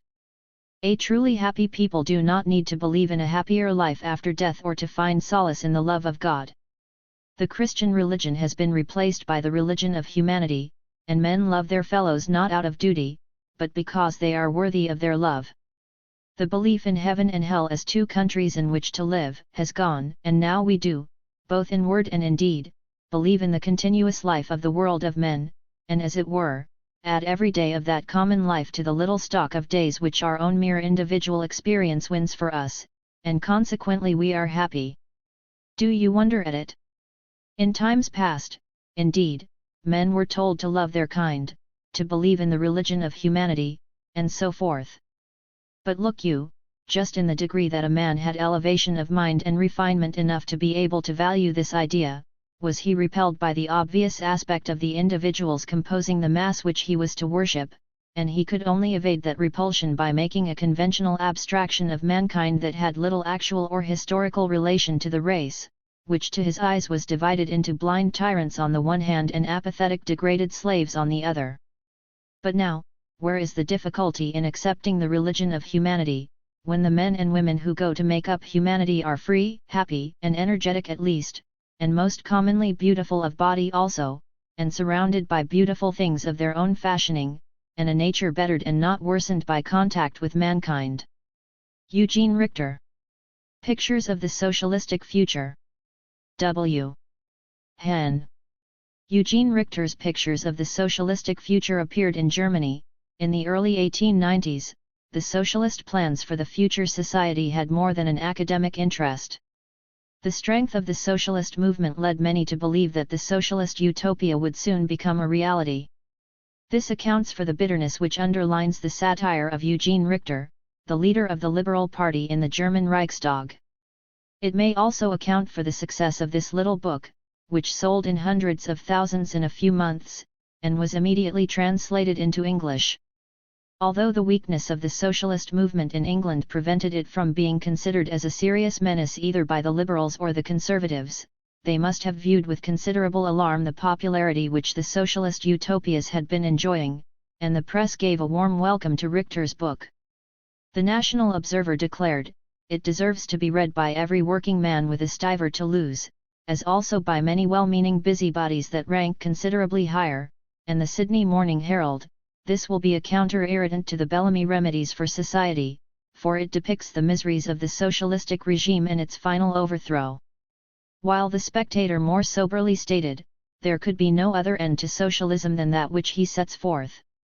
In view of these press notices, it is hardly necessary to remark that Eugene Richter's satire on socialism itself is unfair, but as a satire on the utopian schemes based on state socialism which were mass-produced during the 19th century, it stands on more solid ground. As a liberal, Richter condemns the blind faith in the all-embracing wisdom of a socialist state and its vast bureaucratic machinery. He asserts the right of the individual to select his own job, to eat and dress as he pleases, to leave the country if he chooses. He ridicules the idea that men can be free when all production and distribution are in the hands of the state, for who can prevent the state from directing discontented workers to unpleasant occupations or even starving them? Who can prevent it from setting up a gigantic army and police to maintain law and order? How can there be freedom of the press when the supplies of paper and all the printing works are in the hands of the government? And how can elections be free when there is no guarantee that the authorities will respect the secrecy of the vote? The experience of state socialism has shown that these abuses of power on the part of socialist, or communist, governments are possible. Some will even say inevitable, but it can be objected, of course, that under a truly socialist regime men cannot behave in a selfish or dishonest manner as they do under capitalism. Richter, however, did not criticize an ideal society such as William Morris described, though he cannot have approved of it, where men can have a different attitude to work because they are free and know that they work for themselves and not to keep an army of bureaucrats, policemen, and soldiers. Instead, he criticized a society where the authority of the capitalist state has been replaced by that of a socialist state, where people are obliged to obey the laws, made by a political party, and which are more tyrannical than the old ones. Under such a system there is nothing which can lead one to assume that the mental and moral outlook of men will change for the better instead of for the worse. Richter's polemical work naturally assumes that it would change for the worse, and he describes what would happen to Germany if the socialist revolution were to take place, in the form of a diary by an enthusiastic socialist worker, who keeps his faith in his party intact, until he is demoralized by personal tragedy and the general discontent around him, and eventually falls a victim to the counter-revolution. Celebration Day. The red flag of international socialism waves from the palace and from all the public buildings of Berlin. If our immortal Babel could but have lived to see this! He always used to tell the bourgeoisie that the catastrophe was almost at their very doors. Friedrich Engels had fixed 1898 as the year of the ultimate triumph of socialistic ideas. Well, it did not come quite so soon, but it has not taken much longer. The new laws. The Onward, which has hitherto been the leading organ of our party, now takes the place of the old imperial advertiser, and it is delivered at every house free of cost. All printing establishments having now become the property of the state, all the other papers have, as a matter of course, ceased to appear. In all other towns a local edition of the Onward is issued with a sheet of local matter for each separate place. Provisionally, and until such time as a new parliament shall have been elected, the conduct of affairs is in the hands of the socialistic members of the late parliament, who, in the shape of a committee of government, have to decide on those numerous laws it will be necessary to enact in order to establish the new era. The old party program, which was settled upon at the Erfurt Conference in 1891, has been promulgated as an outline of the fundamental rights of the people. This promulgation proclaims that all capital, property, mines and quarries, machinery, means of communication, and all possessions whatever, have henceforth become the sole property of the state, or as it is now better called, the community. Another decree sets forth the universal obligation there is on all persons to work, and all such persons, whether male or female, from the age of 21 to 65 years, are to enjoy precisely the same rights. Those who are below 21 years of age will be educated at the expense of the state, whilst those who are above 65 will be maintained in a similar manner. All private enterprise and productivity have, of course, ceased. Pending, however, the new regulations as to supply, all persons are to retain their old posts, and to go on working for the state, as their master. The new government, thanks to the smart chancellor at its head, proceeds with no less energy than directness of purpose. Every precaution in the first place is to be taken against any possibility of capital ever regaining its old ascendancy. The army is disbanded, no taxes will be collected, as the government proposes to raise that which is required for public purposes out of the revenue yielded by state trade transactions. It is quite evident that entirely new and glorious times are in store for us. The choice of trades. Big red placards on all the hoardings remind people that in accordance with the regulations of the new labor law, all persons of both sexes between the ages of 21 and 65 years, are required within 3 days to register themselves with a view to being told off to some trade.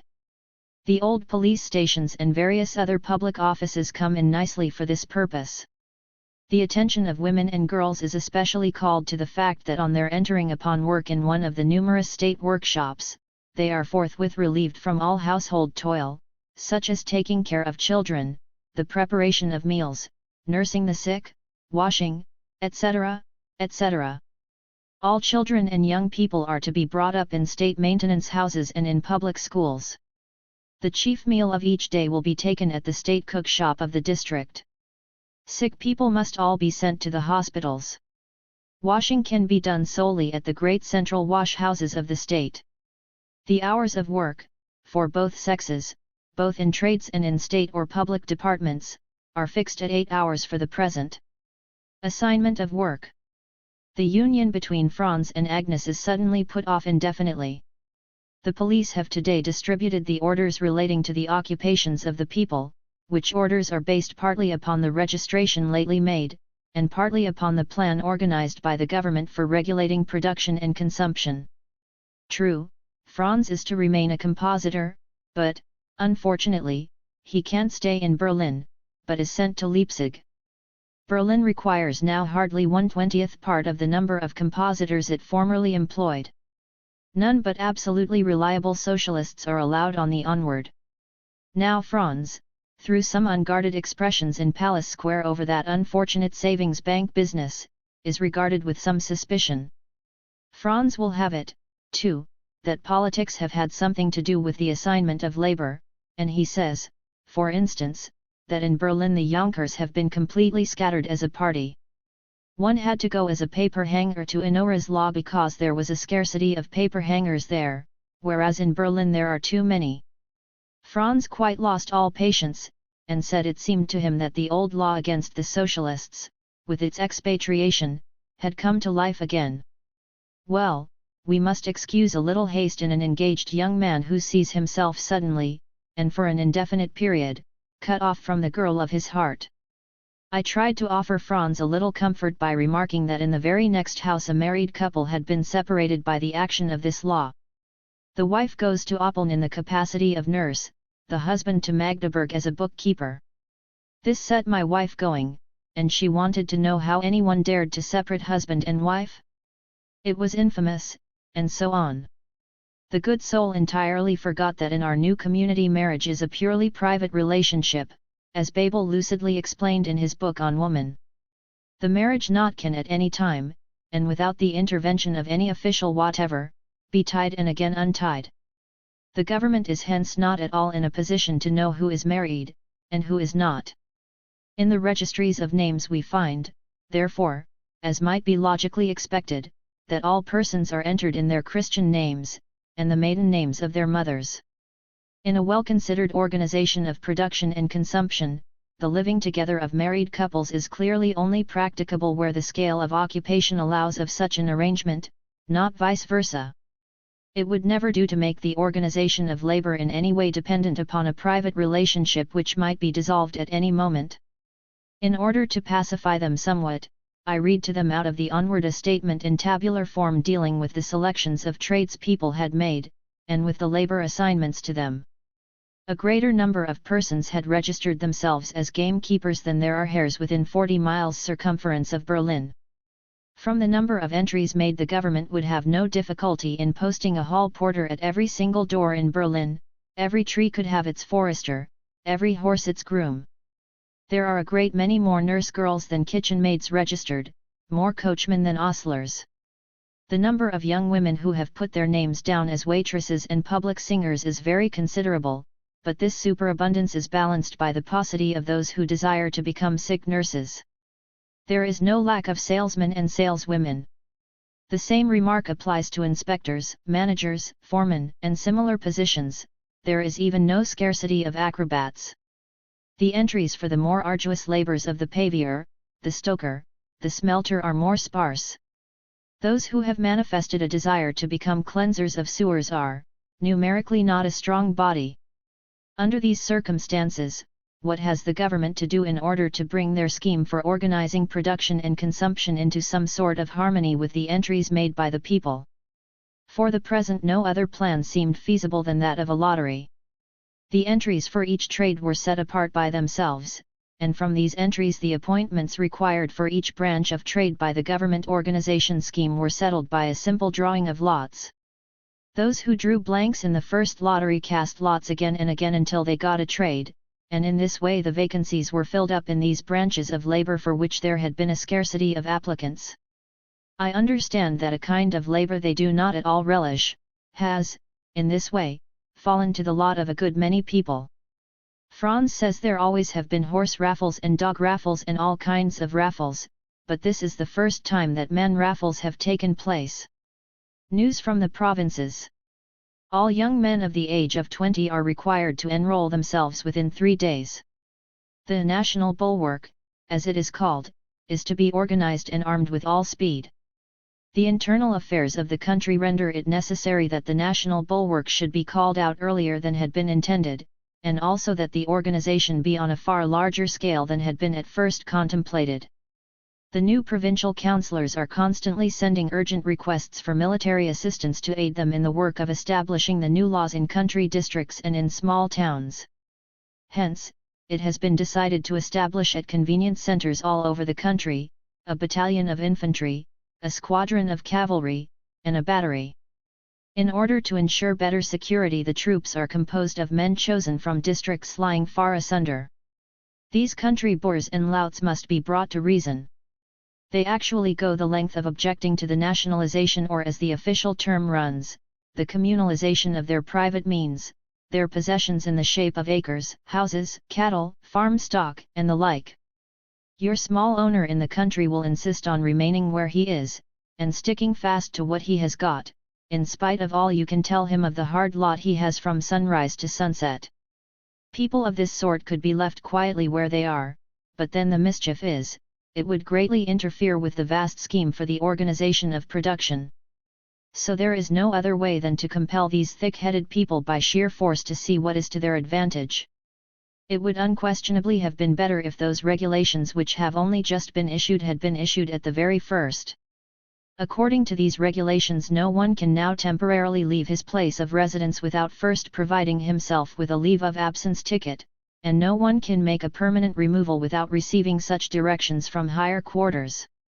It is, of course, intended that Berlin shall still remain a much visited capital, but people are not to come and go in a capricious, aimless way, but only, as the Onward simply and clearly sets forth, in a manner which shall accord with the carefully prepared calculations and plans of the government. The socialistic state, or, as we now say, the community, is in earnest as respects the obligation on all persons alike to work, and it, therefore, is fully determined not to permit any vagabondism of any kind, not even any railway vagabondism. The new dwellings. The universal dwelling house lottery has taken place, and we are now in possession of our new home, but I cannot exactly say that we have bettered our position. We used to live SW, at the front of the house, on the 3rd story. Oddly enough, a dwelling has fallen to our lot on the very same premises, only it happens to be at the back of the house, and quite in the backyard, in fact. It is likewise on the 3rd story. My wife's disappointment is considerable.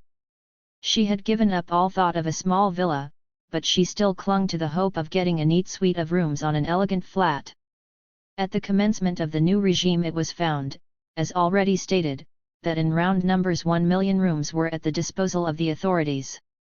Of these, after deducting the requirements of the various public institutions, some 600,000 more or less smallish rooms remain, to which, however, must be added several 100,000 kitchens, now become superfluous, attics, and garrets. As there are 1 million persons to provide for, it is at once seen that the space allotted is about 1 room per head, and in order to observe the utmost impartiality in the disposal of these rooms, they were assigned by lottery, each person from the age of 21 to 65 years, irrespective of gender, receiving a lottery ticket. And, indeed, This system of raffling is an excellent means of regulating the principle of equality wherever the essential features are disproportionate. The Social Democrats in Berlin, even under the old regime, had introduced this system of raffling for seats at the theaters. The new state cookshops. It was, indeed, a wonderful achievement that today, in Berlin, 1,000 state cookshops, each one capable of accommodating 1,000 persons, should have been opened at one stroke. True, those persons who had imagined that it would be like the table d'hôte of the great hotels of the past days, where a pampered upper class continually revelled in every refinement of culinary art, such persons, I say, must feel some little disappointment.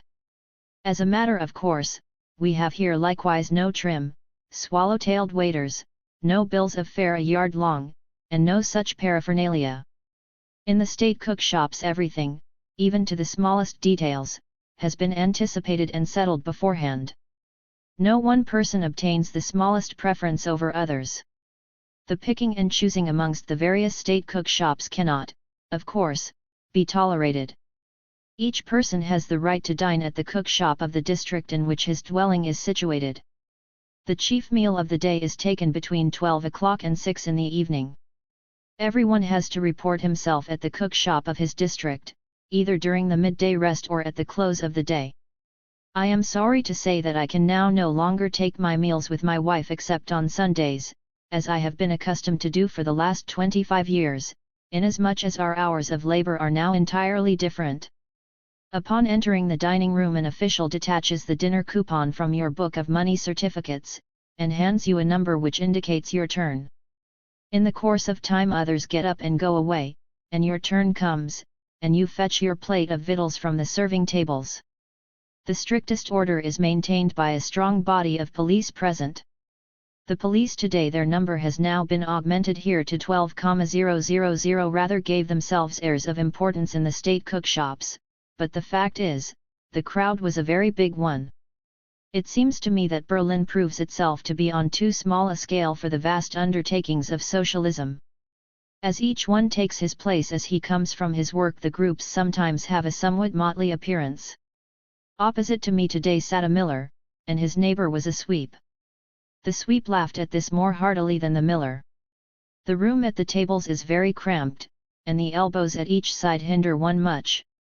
However, it is not for long, the minutes allowed for eating being very stingily measured.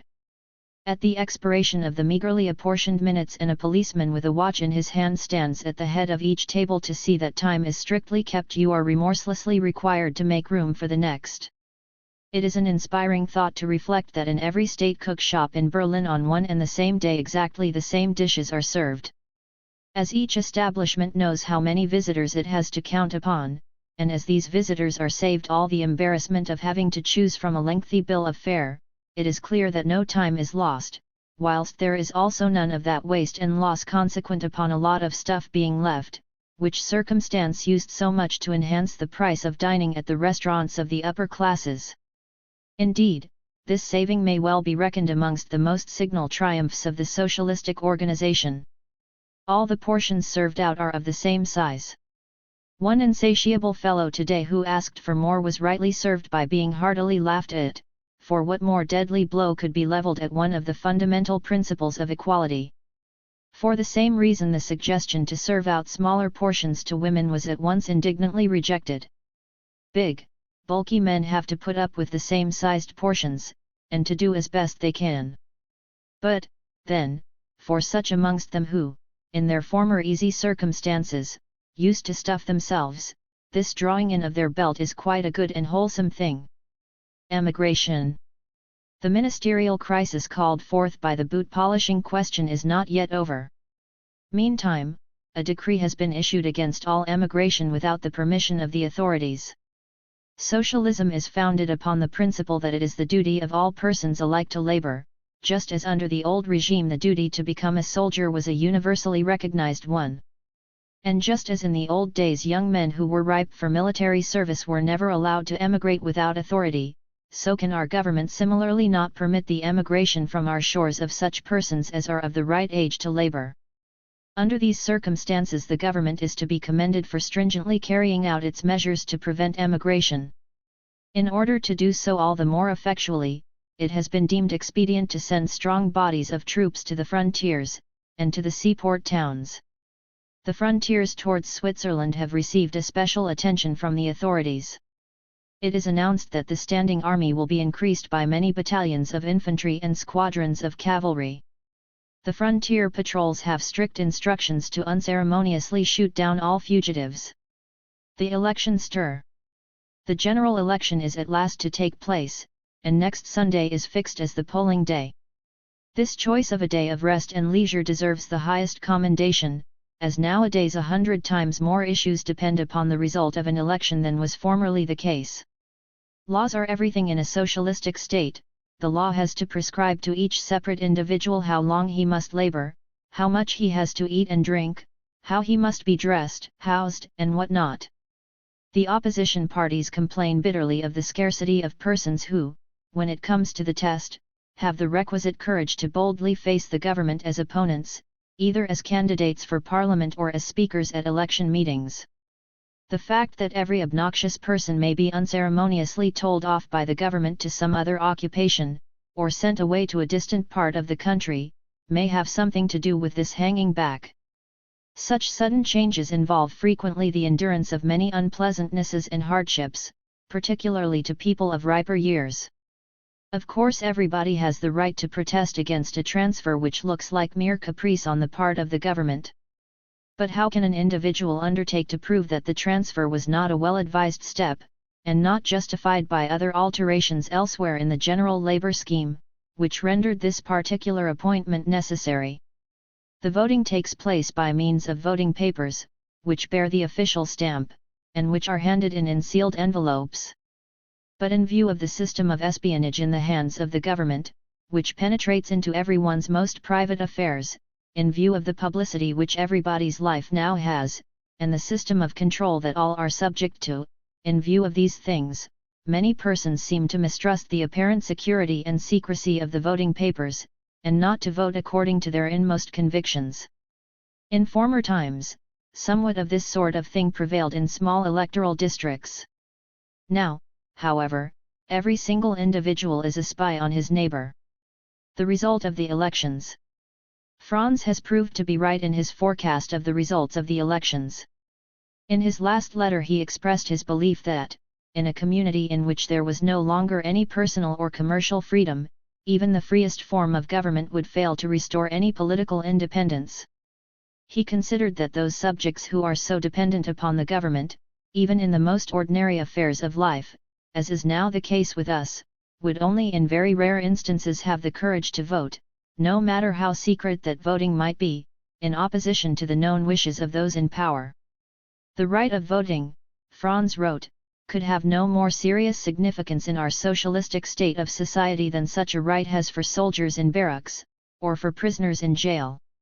The result of the elections shows that the government party, in spite of all the widespread discontent there is, has secured 2/3 of the votes recorded.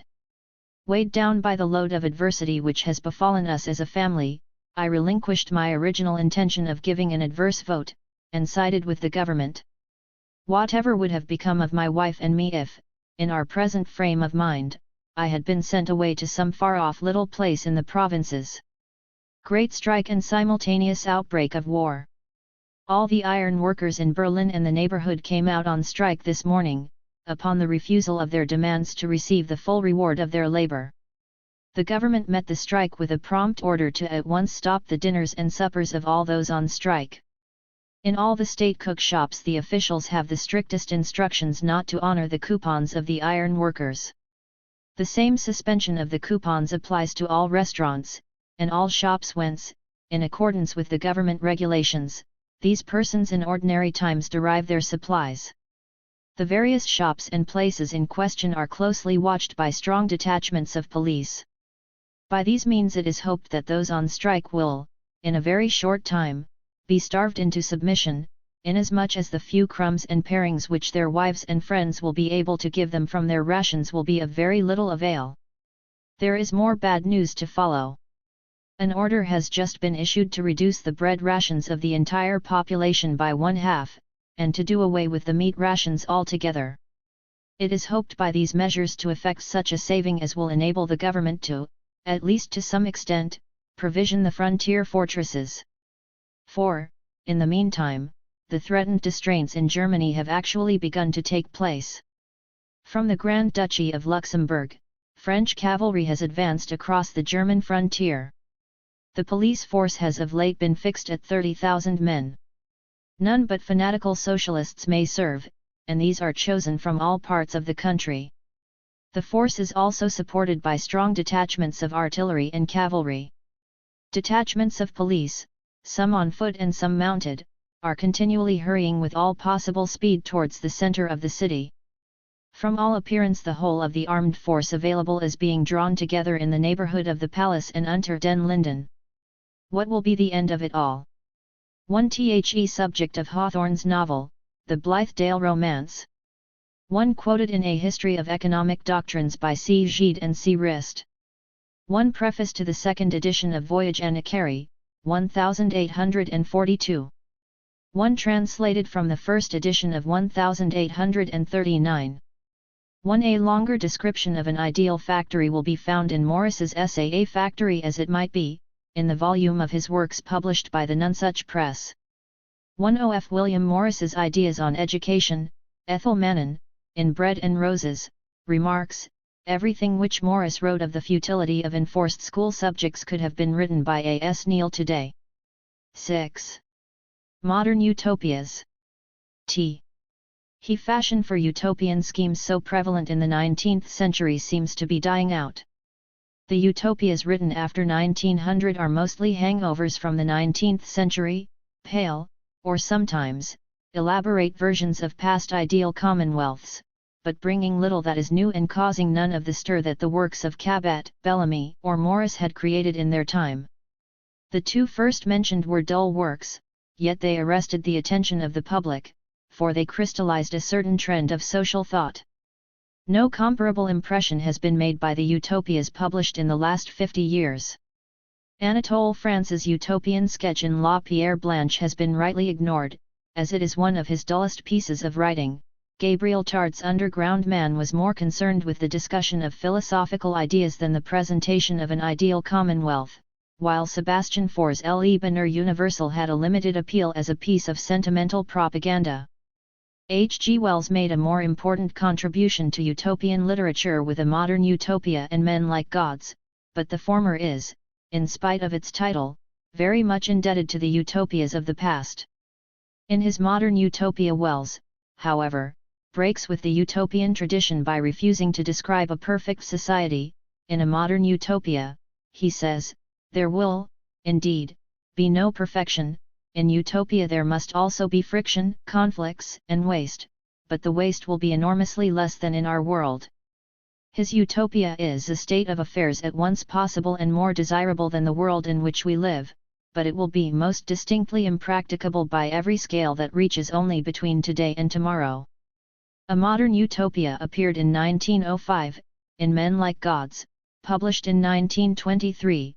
Wells did in fact describe a society where there are no conflicts, friction, or waste. Unlike the aging Plato, Wells may have been more optimistic later in life than in his youth, or he may have considered his modern utopia or second-best state as a necessary transition to a perfect society.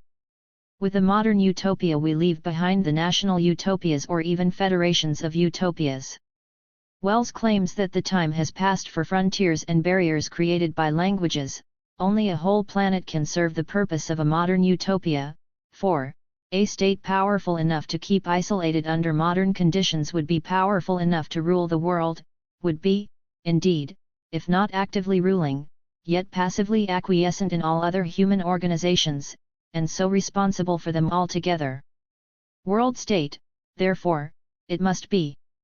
This world state, to which we are transported by an effort of imagination, is on a planet identical to ours.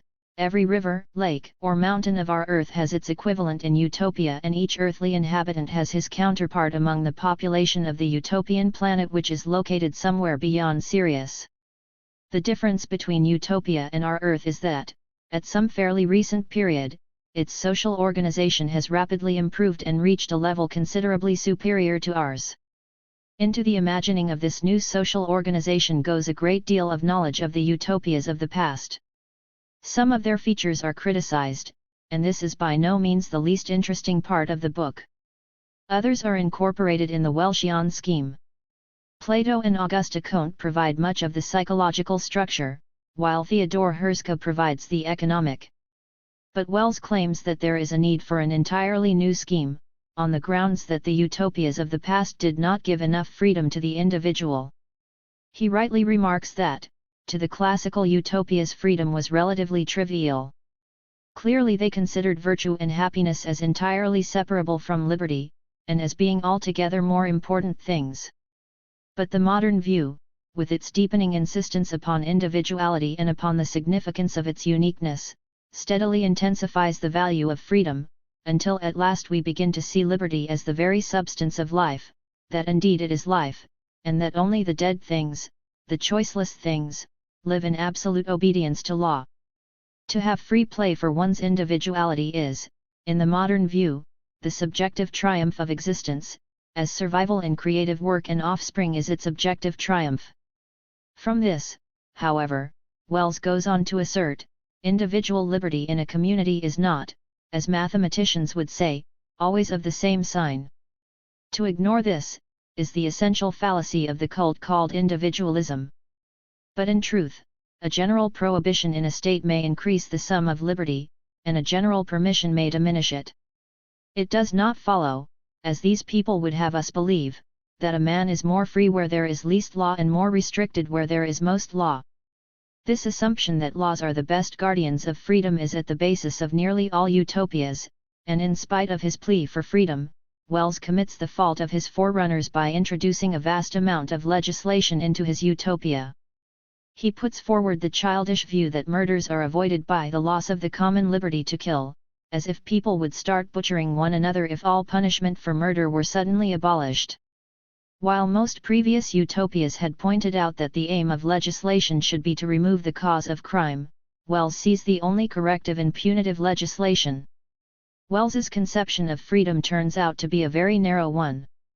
He deprecates the suppression of individualities to a common pattern, also, the ideal community of man's past, which was one with a common belief, with common customs and common ceremonies, common manners and common formulae, men of the same society dressed in the same fashion, each according to his defined and understood grade, behaved in the same fashion, loved, worshipped, and died in the same fashion.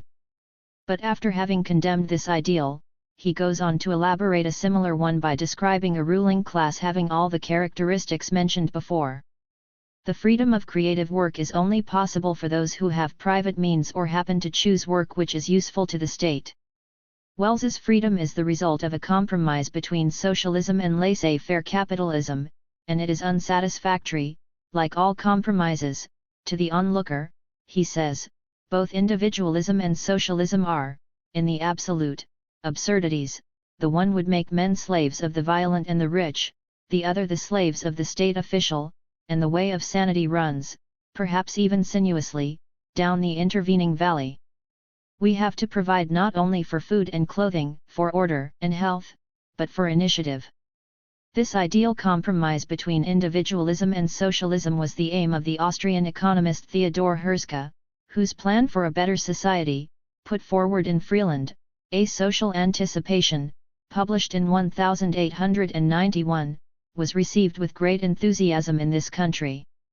In the preface to his book, Herzog explained the synthesis which he had attempted: if it is possible for the community to provide the capital for production without thereby doing injury to either the principle of perfect individual freedom or to that of justice, if interest can be dispensed with without introducing communistic control in its stead, then there no longer stands any positive obstacle in the way of the free social order. Theodor Herzog proposed that the land, capital, and means of production should belong to the state, and that every inhabitant should have an equal right to the common land and to the means of production provided by the state. Invalids and old people would be at the charge of the state, wages would vary according to the value of the work done, a technician being paid more than a laborer, dividends would be distributed to the members of the company after putting aside a portion for repayment of capital and tax to the state.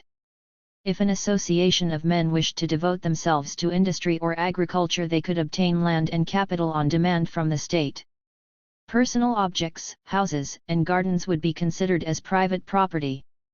H. G. Wells's scheme presents similar features. The world state in this ideal presents itself as the sole landowner of the earth, with the great local governments, the local municipalities, holding, as it were, feudally under it as landlords.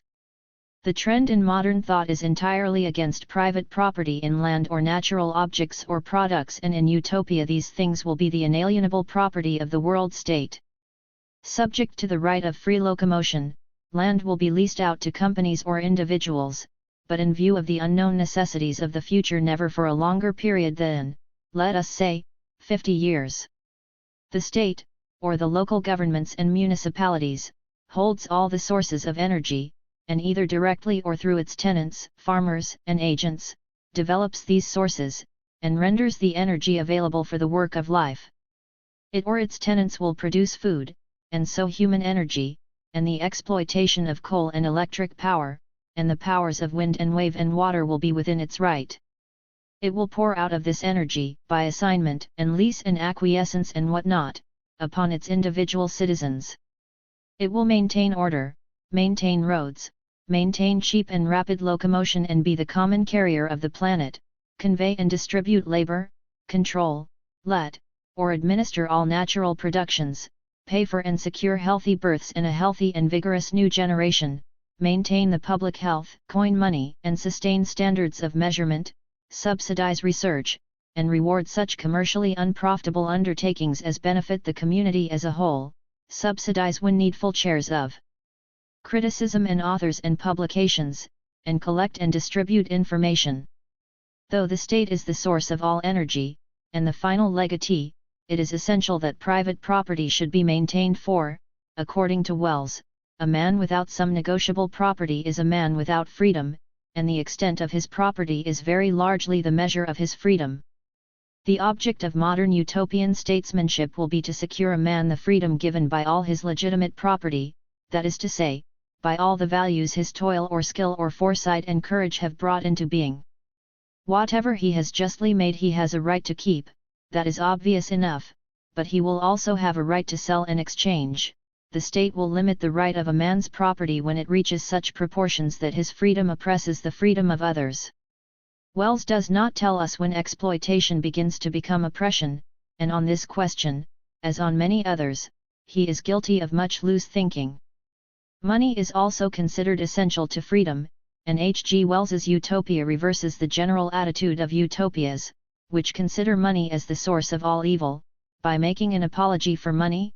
Money, did you but use it right, is a good thing in life, a necessary thing in civilized human life, as complicated, indeed for its purposes, but as natural a growth as the bones in a man's wrist, and I do not see how one can imagine anything at all worthy of being called a civilization without it. It is the water of the body social, it distributes and receives, and renders growth and assimilation and movement and recovery possible. It is the reconciliation of human interdependence with liberty. And he indignantly condemns the undignified use to which Sir Thomas More put gold. Labor credits, or free demand of commodities from a central store, or similar devices, give 10,000 times much more scope for that inherent dross in man than the use of money. Gold, however, is not used as the standard of value since its value is too changeable, but productive energy is used instead. The available energy is reckoned in physical units and tends to become uniform because of the automatic adjustment of labor power. In this modern utopia work is a necessity but, as in our present society, a privileged few can afford to live without working if they wish. If, under the restricted utopian scheme of inheritance, a man inherited sufficient money to release him from the need to toil, he would be free to go where he pleased and do what he liked. This is justified on the grounds that, a certain proportion of men at ease is good for the world, work as a moral obligation is the morality of slaves, and so long as no one is overworked there is no need to worry because so few are underworked. The utopian worker has a greater choice of occupations than his equivalent on the earth today.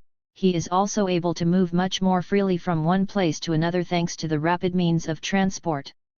Unemployment is unknown, for the state absorbs all surplus labor by setting on foot some permanent special works of its own, paying the minimum wage and allowing them to progress as slowly or just as rapidly as the ebb and flow of labor dictated. The state may also absorb the excess by reducing the working day. Though the extensive use of machinery tends to create surplus labor, the careful control of the increase of the population prevents any major unemployment. It is, however, in the interest of the state to have always at its disposal a pool of surplus labor which it can employ at a minimum wage. The state is able to keep a check on all the inhabitants of the utopian planet, since they are all obliged to register and notify any change of address, even a temporary one. An elaborate system is necessary, which concentrates the records of 1,500,000,000 people, their index numbers, their fingerprints, notes concerning their movements hither and thither, marriage, parentage, criminal convictions and the like. This colossal central index is housed, as a tribute to the distinctive lucidity of the French mind, in a vast series of buildings at or near Paris. All the incidents of a man's life are thus recorded, and at last, when the citizen died, would come the last entry of all, his age and the cause of his death and the date and place of his cremation, and his card would be taken out and passed on to the universal pedigree, to a place of greater quiet, to the ever-growing galleries of the records of the dead. H. G. Wells is not prepared to let this scheme be considered a caprice of his fancy, but asserts that such a record is inevitable if a modern utopia is to be achieved. He seems to believe that without it the migratory workers of a modern utopia would all emulate Monsieur Ferdous by becoming base men who subsist and feed their heavy imaginations in the wooing, betrayal, ill-treatment, and sometimes even the murder of undistinguished women. Having been shown dramatically the dangers of being able to adopt aliases, we are also told not to fear the loss of our privacy. Only the state, says Wells, would share the secret of one's little concealment. To the 18th century liberal, to the old-fashioned 19th century liberal, that is to say to all professed liberals, brought up to be against the government on principle, this organized clairvoyance will be the most hateful of dreams. But suppose we do not assume that government is necessarily bad, and the individual necessarily good, and the hypothesis upon which we are working practically abolishes either alternative, then we alter the case altogether. The government of a modern utopia will be no perfection of intentions ignorantly ruling the world. As we learn more about his modern utopia, we realize that Wells's scheme for universal registration is due not only to what appears to be an inordinate love for index files, but that it is indeed, as he says, indispensable to his utopian scheme.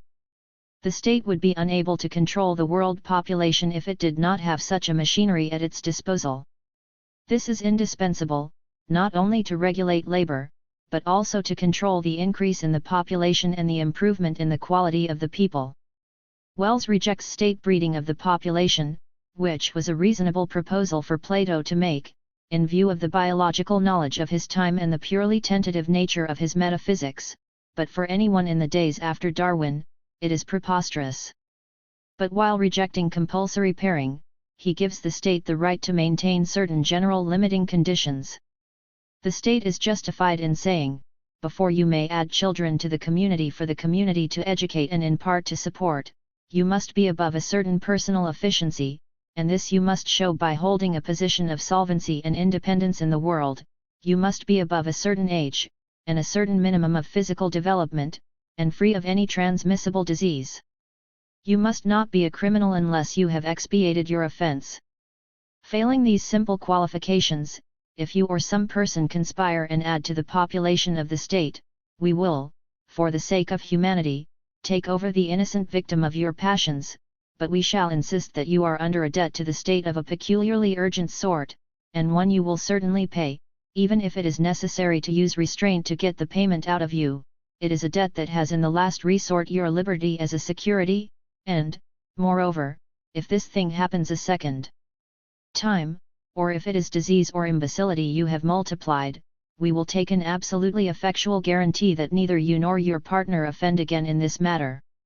When citizens fulfill the conditions set by the state before marriage is permissible, i.e., ability to earn a certain income, age, 21 for women, 26 to 27 for men, minimum physical development and lack of transmissible diseases, the state blesses their marriage.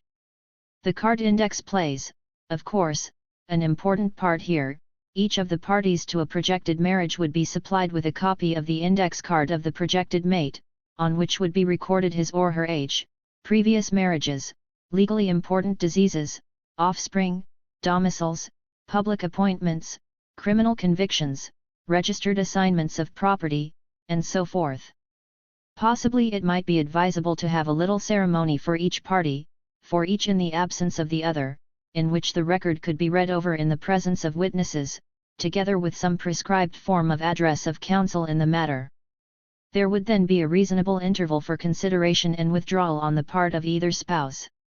In the event of the two people persisting in their resolution, they would after this minimum interval signify as much to the local official and the necessary entry would be made in the registers. Men and women who chose to ignore these conditions before uniting would be ignored by the state unless illegitimate children were born. The state is entitled to lay down in the completest fashion what things a man or a woman may be bound to do, and what they cannot be bound to do after their marriage, for it is of primary importance to the state, first in order to secure good births, and secondly good home conditions, that these unions should not be free, nor promiscuous, nor practically universal throughout the adult population.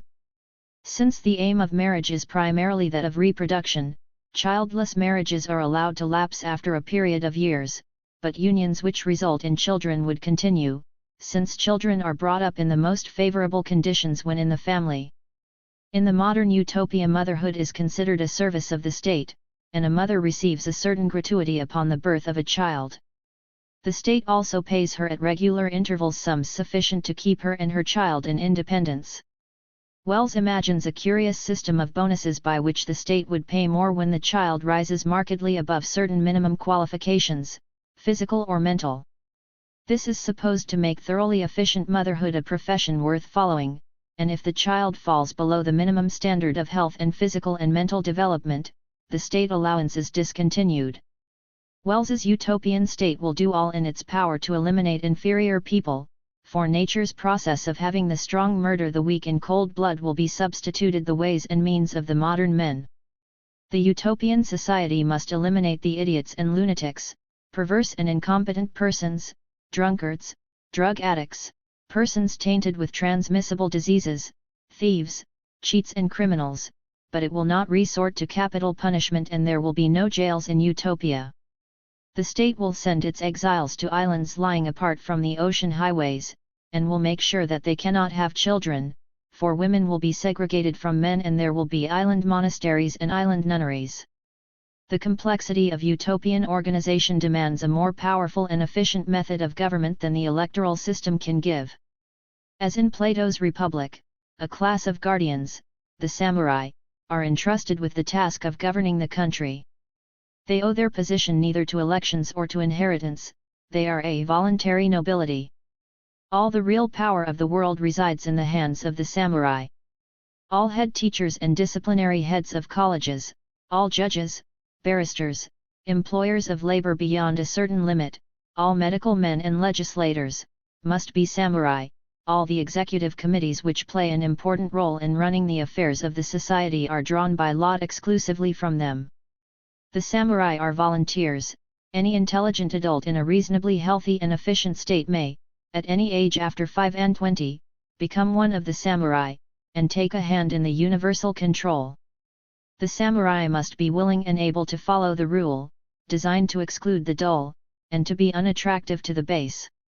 The rule aims to discipline the impulses and emotions, to develop a moral habit and sustain a man in periods of stress, fatigue, and temptation, to produce the maximum cooperation of all men of good intent, and, in fact, to keep all the samurai in a state of moral and bodily health and efficiency. The rule consists of 3 parts. There is the list of qualifications which include the passing of college examinations as a proof of steadiness of purpose, self-control, and submission. There is the list of things that must not be done, and the list of things that must be done. Many small pleasures which do no great harm are forbidden so as to weed out self-indulgence. The samurai must follow a regimen of food, never indulge in tobacco, alcoholic drinks, or drugs. They are forbidden to engage in commerce, which tends to bring out unsocial human qualities. Acting, singing, or reciting are also forbidden them, as they tend to weaken the soul. They may neither be servants nor keep any, they may not bet nor play games or watch them being played. There is a rule of chastity, but not of celibacy. Marriage between equals is considered the samurai's duty to the race, but if a samurai loves a woman who does not belong to the order, he must either leave the samurai to marry her, or induce her to accept the woman's rule. The portion of the rule dealing with the things that the samurai are obliged to do prescribes a simple, even Spartan life and a number of minor obligations, such as reading the Book of the Samurai for at least 10 minutes every day, which serve to break down isolations of sympathy, all sorts of physical and intellectual sluggishness, and the development of unsocial preoccupations of many sorts. Every year the samurai must go out alone for a week in the mountains, the forests, or some faraway place where they sleep under the open sky. They must go bookless and weaponless, without pen or paper, or money. They come back fortified in body and spirit. We have no room to describe here other aspects of the modern utopia, the system of education, the industrial regions and residential towns, the changes which have taken place in architecture and industrial design, the synthesis of cultures and races into one world state. To all these questions Wells brings interesting suggestions without attempting to give the only and final solution, unlike so many utopian writers before him. His utopia is not static, and admits of other utopias, and he concludes by saying, there will be many utopias. Each generation will have its new version of utopia, a little more certain and complete and real, with its problems lying closer and closer to the problems of the thing in being. Until at last from dreams utopias will have come to be working drawings, and the whole world will be shaping the final world state, the fair and great and fruitful world state, that will only not be a utopia because it will be this world.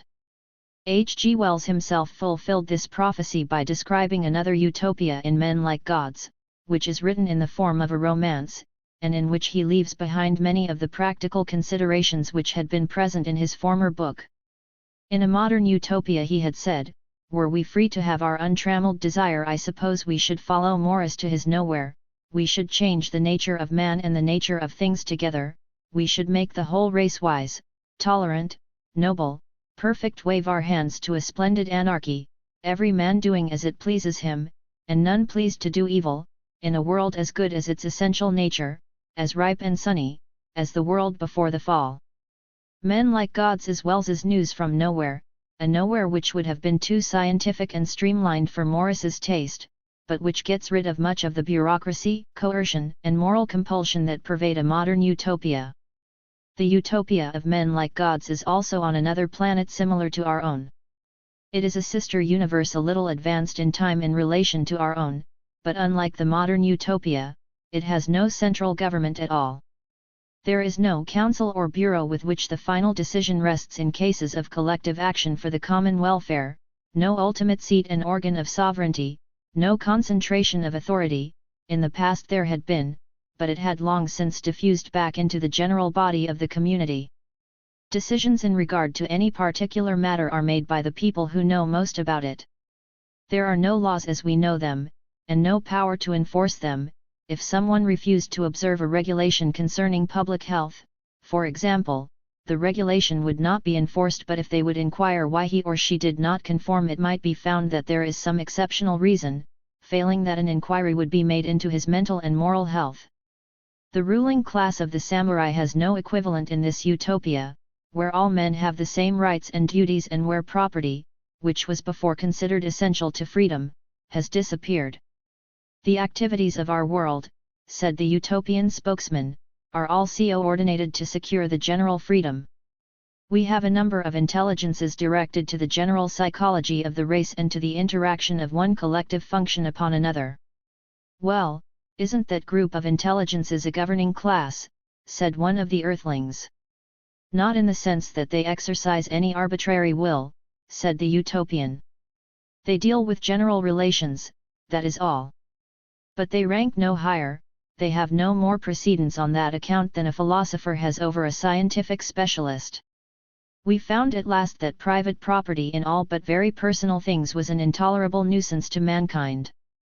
We got rid of it. An artist or a scientific man has complete control of all the materials he needs. We all own our tools and appliances and have rooms and places of our own, but there is no property for trade or speculation. All this militant property, this property of maneuver, has been quite got rid of. This utopian society had been made possible by a change in the thought of the whole people. A growing number of people were coming to understand that amidst the powerful and easily released forces that science and organization had brought within reach of man, the old conception of social life in the state, as a limited and legalized struggle of man and women to get the better of one another, was becoming too dangerous to endure, just as the increased dreadfulness of modern weapons was making the separate sovereignty of nations too dangerous to endure. There had to be new ideas and new conventions of human association if history was not to end in disaster and collapse. The idea of competition to possess, as the ruling idea of intercourse, was, like some ill-controlled furnace, threatening to consume the machine it had formerly driven. The idea of creative service had to replace it. To that idea the human mind and will had to be turned if social life was to be saved. Propositions that had seemed, in former ages, to be inspired and exalted idealism began now to be recognized not simply as sober psychological truth but as practical and urgently necessary truth. The utopian society was not brought in by a sudden revolution, but by a gradual increase of light, a dawn of new ideas. Slowly the race had improved, both physically and intellectually, and continued to improve, thanks to the betterment in economic conditions and the progress made in the study of eugenics and education. One of the earthlings who found themselves suddenly transported to utopia was struck by the beauty of the unclothed bodies of its inhabitants, but after a few hours' conversation with them he realized that the superiority of their bodies was nothing compared with that of their minds.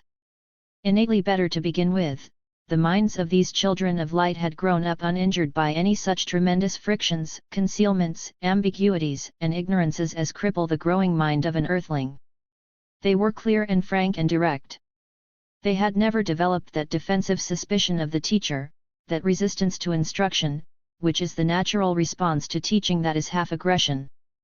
They were beautifully unwary in their communications. The ironies, concealments, insincerities, vanities, and pretensions of earthly conversation seemed unknown to them. The social organization of a modern utopia revealed Wells's distrust of human nature and of instinctive life, but in men like gods he condemns the suppression of animal instincts and aptitudes. Very slowly utopia had evolved its present harmony of law and education. Man was no longer crippled and compelled. It was recognized that he was fundamentally an animal and that his daily life must follow the round of appetites satisfied and instincts released. The daily texture of utopian life was woven of various and interesting foods and drinks, of free and entertaining exercise and work, of sweet sleep and of the interest and happiness of fearless and spiteless love-making. Inhibition was at a minimum.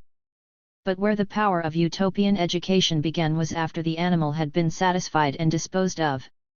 The jewel on the reptile's head that had brought utopia out of the confusion of human life, was curiosity, the play impulse, prolonged and expanded in adult life into an insatiable appetite for knowledge and an habitual creative urgency. All utopians had become as little children, learners and makers.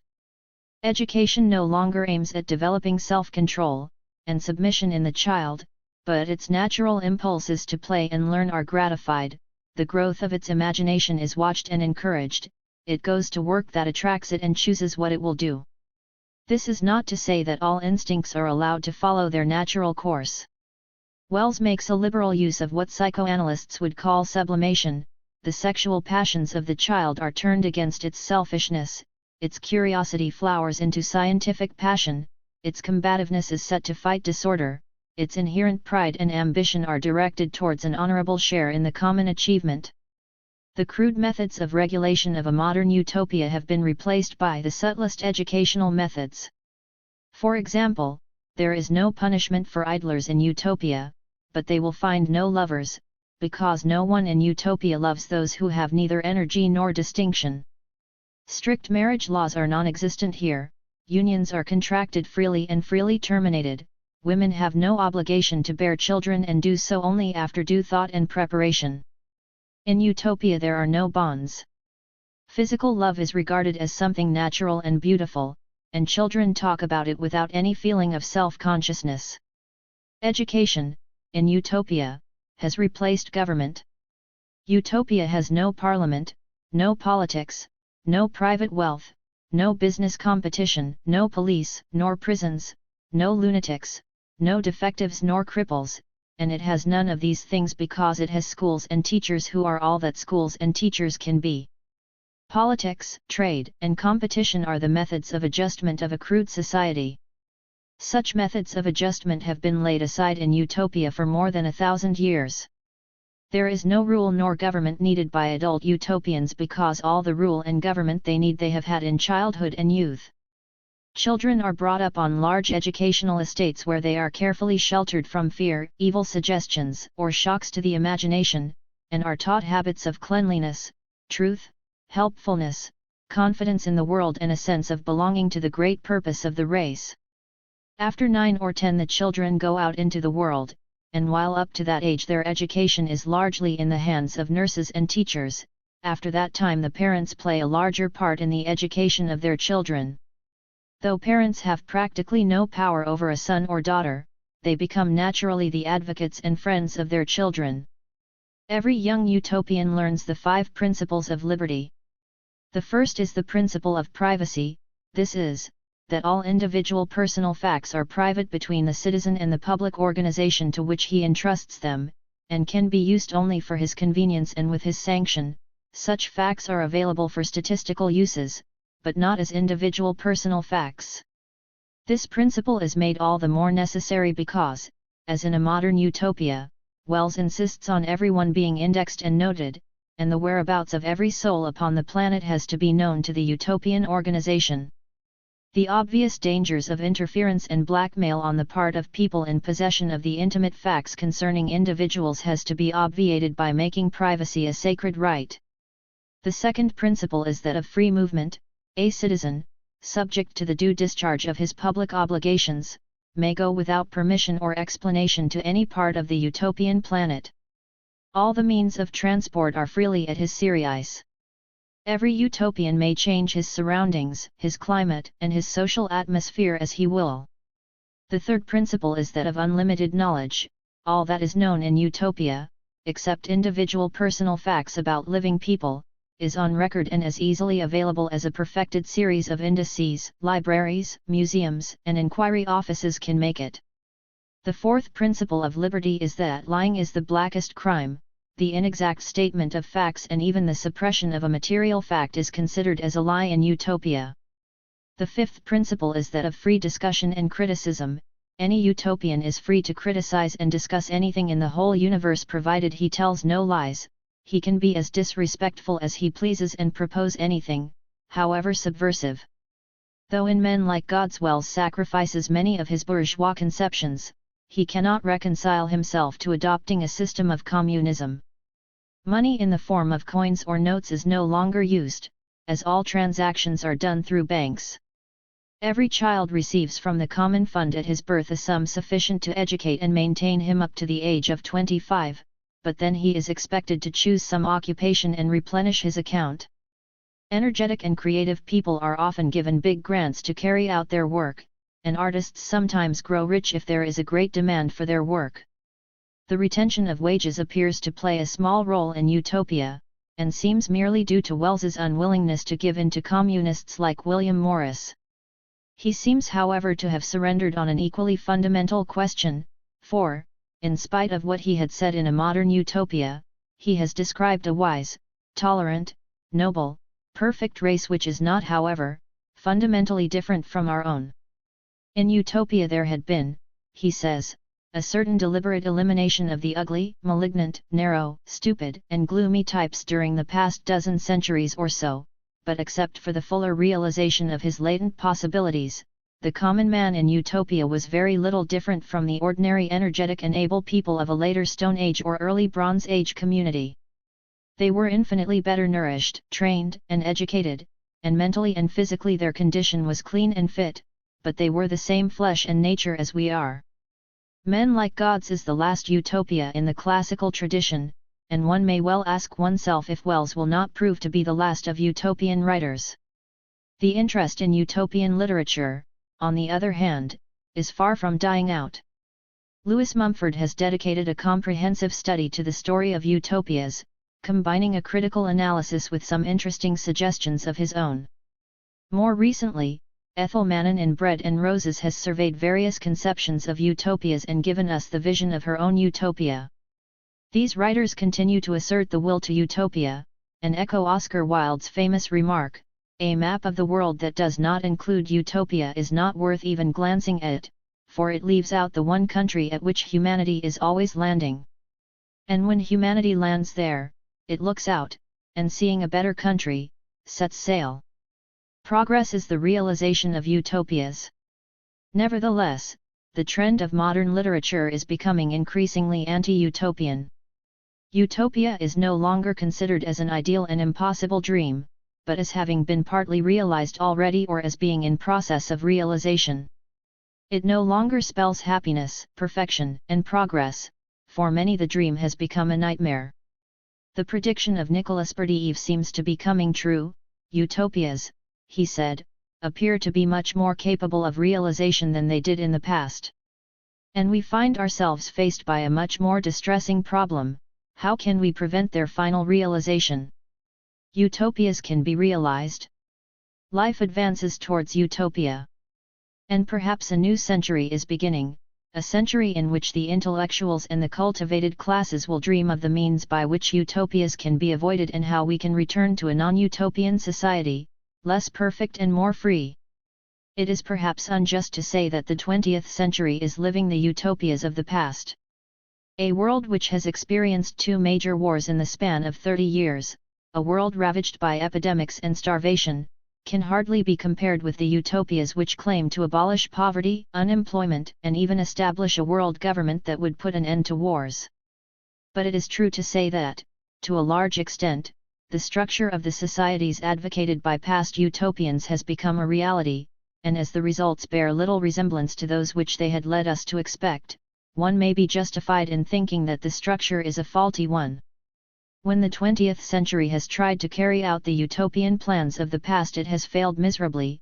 It has created all-powerful states which control the means of production and distribution, but which have not abolished starvation, states encouraging scientific discoveries and developing production, but failing to give to every citizen a decent standard of life, states which claim to institute perfect equality, but which have given birth instead to new privileged classes and new inequalities perhaps more appalling than the old, states which have made people into tailorized robots, subordinated by the machines they serve, brutalized by propaganda, states which have created conditions where all individual thought is regarded as criminal, where literature, music and art cease to be the expression of the individual and instead eulogies the regime, where servitude to the old religion is replaced by that to the state and its new gods. Have these utopias really betrayed the spirit of the men who conceived them? These men loved authority, they were convinced that the people had to be told what was good for them, they wanted order at any price, even that of bureaucracy, they hated individuality, they had narrow, inhuman minds. We can imagine Cabot accompanying Beatrice and Sidney Webb in their journey to the land of the Soviets, and, in all likelihood, his report would have been as enthusiastic as theirs. One feels that Bellamy would have been seduced by many features of fascist Italy and Nazi Germany, and would have certainly been filled with admiration for Britain's industrial conscription, nationalization of industries, rationing system, and other recent developments. But these utopias have not always been seen through the eyes of the successors of the 19th century utopians, well-meaning Fabians, or communist clergymen. They have sometimes been seen by journalists in search of facts, who have given accounts of their assignment in utopia, or by writers endowed with critical minds regarding social questions who, like André Gide, did not hesitate to express their painful disappointment in the land where they had believed that utopia was in process of becoming reality. These books enraged those whose love of order is indistinguishable from their partiality to tyrants, but they also created a widespread distrust of the state socialism advocated by the utopians of the 19th century. The main trend of literature between the two wars has been one of extreme skepticism regarding the power of the state to transform society. The rise of new regimes, frankly communistic or vaguely socialistic, but always totalitarian and ready to sacrifice the individual to the interests of the state, forced intellectuals to adopt either an attitude of complete subservience to the state and become little more than paid propagandists, or to claim defiantly the rights of the individual.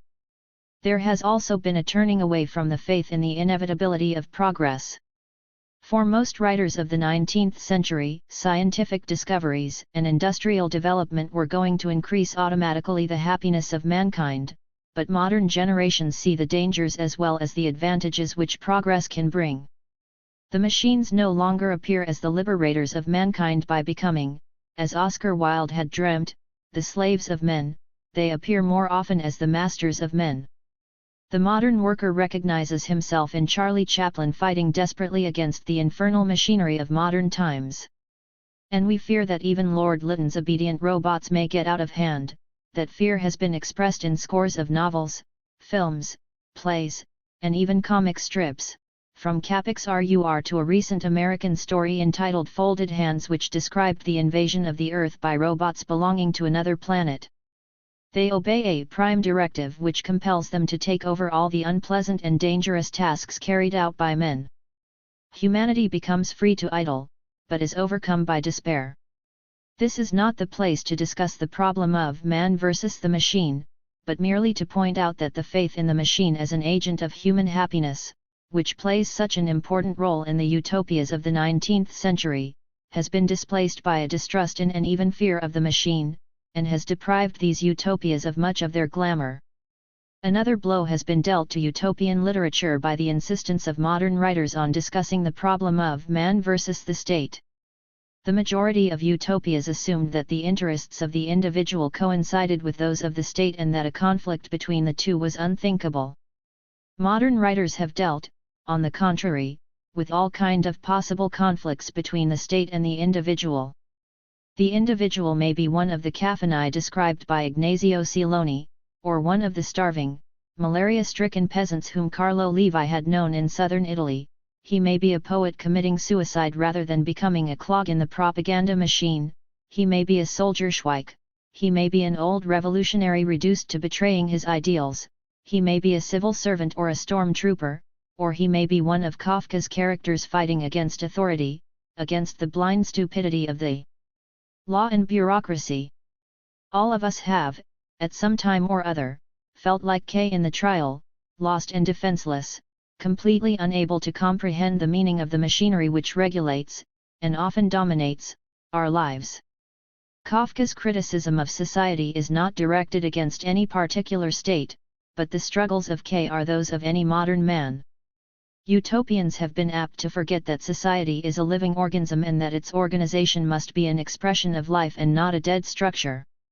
The realization of this fact has led contemporary writers to attack the state, and any form of authority, whether springing from religion or from political parties, and to return to the ideal of independent communities, united in a free federation and offering the greatest opportunity for the development of man's personality. They have reasserted the need for a true ethic, not taught at school like a catechism and based on obedience to authority, not justifying sacrifices and compromises for the good of the community, but asserting the right of the individual to think for himself and to defend his freedom, since a man who is not free cannot be a worthy member of the community. If he sacrifices his individuality, his spirit of initiative and even of revolt, he harms the community instead of serving it. This passage from Siloni's The School for Dictators, though aimed at actual institutions, reads like a condemnation of authoritarian utopias.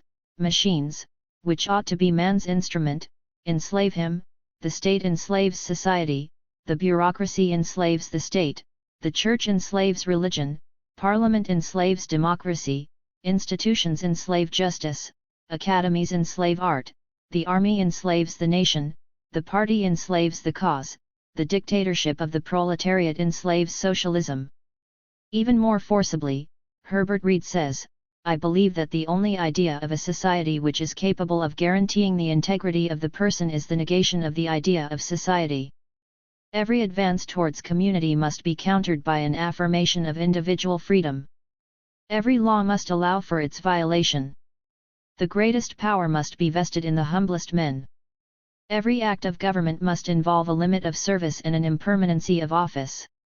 The continuity of life should be as invisible as the prevailing wind. No drums to bang, no flags to wave, no salutes or genuflections, no armies marching or choirs singing, but only the still small voice and the orient wheat. Politicians and statesmen bring us every day nearer to the realization of utopias by supervising more and more thoroughly the lives of the individuals. In this country the government has not gone as far as issuing a list of the foods the nation should eat and those it should avoid, as in Icaria, but through rationing and the control of imports it determines to a great extent what we should eat. During the war it restricted women's fashions more on utilitarian than on aesthetic grounds, and even altered men's clothes. Through the control of paper it has a considerable say on what should be printed, and industrial conscription, though presenting more loopholes than were allowed in Utopia, establishes the duty of every citizen to work. National insurance is another application of the principle dear to most utopias, that the community is responsible for the sick, the old, the unemployed and children reduced, of course, to the niggardly scale of the Beveridge Plan. In the industrial and scientific field utopian inventions have been equaled and very often surpassed. But as the world becomes more and more utopian, Berdyaev's prediction is coming true. Intellectuals are dreaming of avoiding the realization of utopias and of returning to a less perfect but more free society. The writers quoted above are not isolated fighters for an anti-utopian world. In France Jean-Paul Sartre, André Breton, and Camus. In America Henry Miller and a score of young poets and writers. Catholics like Eric Gill and Georges Bernanos, sociologists and biologists like Louis Mumford and Patrick Geddes, novelists like E. M. Forster, Rex Warner, and Graham Greene, have all fought the battle of the individual against the state. Some have gone as far as elaborating satirical utopias, visions of the future world where man has completely lost a sense of his uniqueness, perfect societies where men have become efficient machines, incapable of experiencing any strong emotion. It would be difficult to estimate to what extent these anti-utopias are directed against the utopias of the past, or against the realizations and trends in our modern society. Zamayatin's New Sutra, which appeared in Russia in the late 20s, was obviously inspired by the Soviet regime, and Aldous Huxley's Brave New World, which was first published in 1932, and which bears many resemblances to Zamayatin's novel, aims at satirizing modern America. Animal Farm, by George Orwell, 1945, could only be considered as a satirical utopia by those who have not followed the history of Russia during the past 30 years. Zamayatin's anti-utopia is one of anticipation. He describes the society which is supposed to exist 1,000 years after the establishment of the unique state over the whole world, on the eve of the conquest of the whole universe, thanks to a formidable machine which can travel to the other planets. In the unique state life is regulated with a mathematical precision, everything has been reduced to mathematical equations, men and women all wear a conspicuous gold plate bearing their number, no member of the society is one but one amongst, one of, we are so much alike. The state is ruled by the benefactor, whose agents, the guardians, are considered as real guardian angels.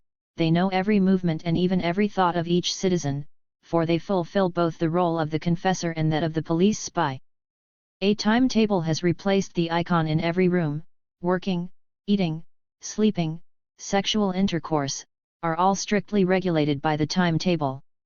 The gold plate carried by each citizen has a watch at the back of it which has almost become integrated to the human mechanism. Even when under the stress of great emotions he can estimate the time to within a few minutes. There is not such a thing as the private life of the individual. Not only is his mail opened before it reaches him, not only is he obliged to report to the guardians any irregularity, but an acoustic apparatus, artistically concealed, records all conversations in the street for the office of the guardians. The task of the guardians is further simplified by the fact that all houses are made with glass walls and they see at a glance what goes on in each apartment. Only during the sexual hour is permission given to lower the curtains. We are only entitled to the curtains on the sexual days. Otherwise, we always live openly in our transparent walls, which seem woven of sparkling air, bathed in light, for we have nothing to hide, and this mode of life renders less irksome the difficult task of the benefactor. Otherwise, who knows what could happen? Maybe that the opaque homes of the ancients were responsible for creating in them their miserable cellular psychology. Sexual life is carried out according to scientific principles. The Sexual Bureau analyzes the hormones of each citizen and establishes a table of sexual days. A person declares afterwards that he or she wants to use such or such a number or numbers, and a booklet with pink tickets is delivered, each entitling to one sexual hour. This pink ticket can be used for any no, for the principle that one belongs to all and all to one is applied. Women are only allowed to have children if they conform to certain standards, and if they disobey they are punished by death. In this society of the future the ideal is to become perfect like a machine. The Taylor system is applied not merely to work but to the whole of life, to each step, to each movement. Men eat synthetic food, dress in a synthetic uniform, are taught at school by robots, listen to synthetic music produced by a musicometer, thanks to which, by turning a handle, anyone can produce up to 3 sonatas per hour. Elections are still held, but one gathers that the benefactor always gets 100% of the votes, and the day of the elections is appropriately called the day of unanimity. Freedom is not only considered unnecessary but dangerous. Freedom and crime are as intimately linked as, for example, the movement of an aeroplane and its speed. If the speed of the plane is nil, it remains motionless. If man's freedom is nil, clearly he does not commit any crime. The only means to deliver man from crime is to deliver him from freedom. However, even 1,000 years after the establishment of the unique state there are rebels against the system, men who break the rules or utter unorthodox ideas, women who desire children even though they are an inch under the prec-ribbed norm, but no pity is shown to these refractories. If they are unwilling to confess their crimes they are placed under enormous bell jars in which the air is sometimes rarefied, sometimes replaced by special gases. This leads either to confession or death.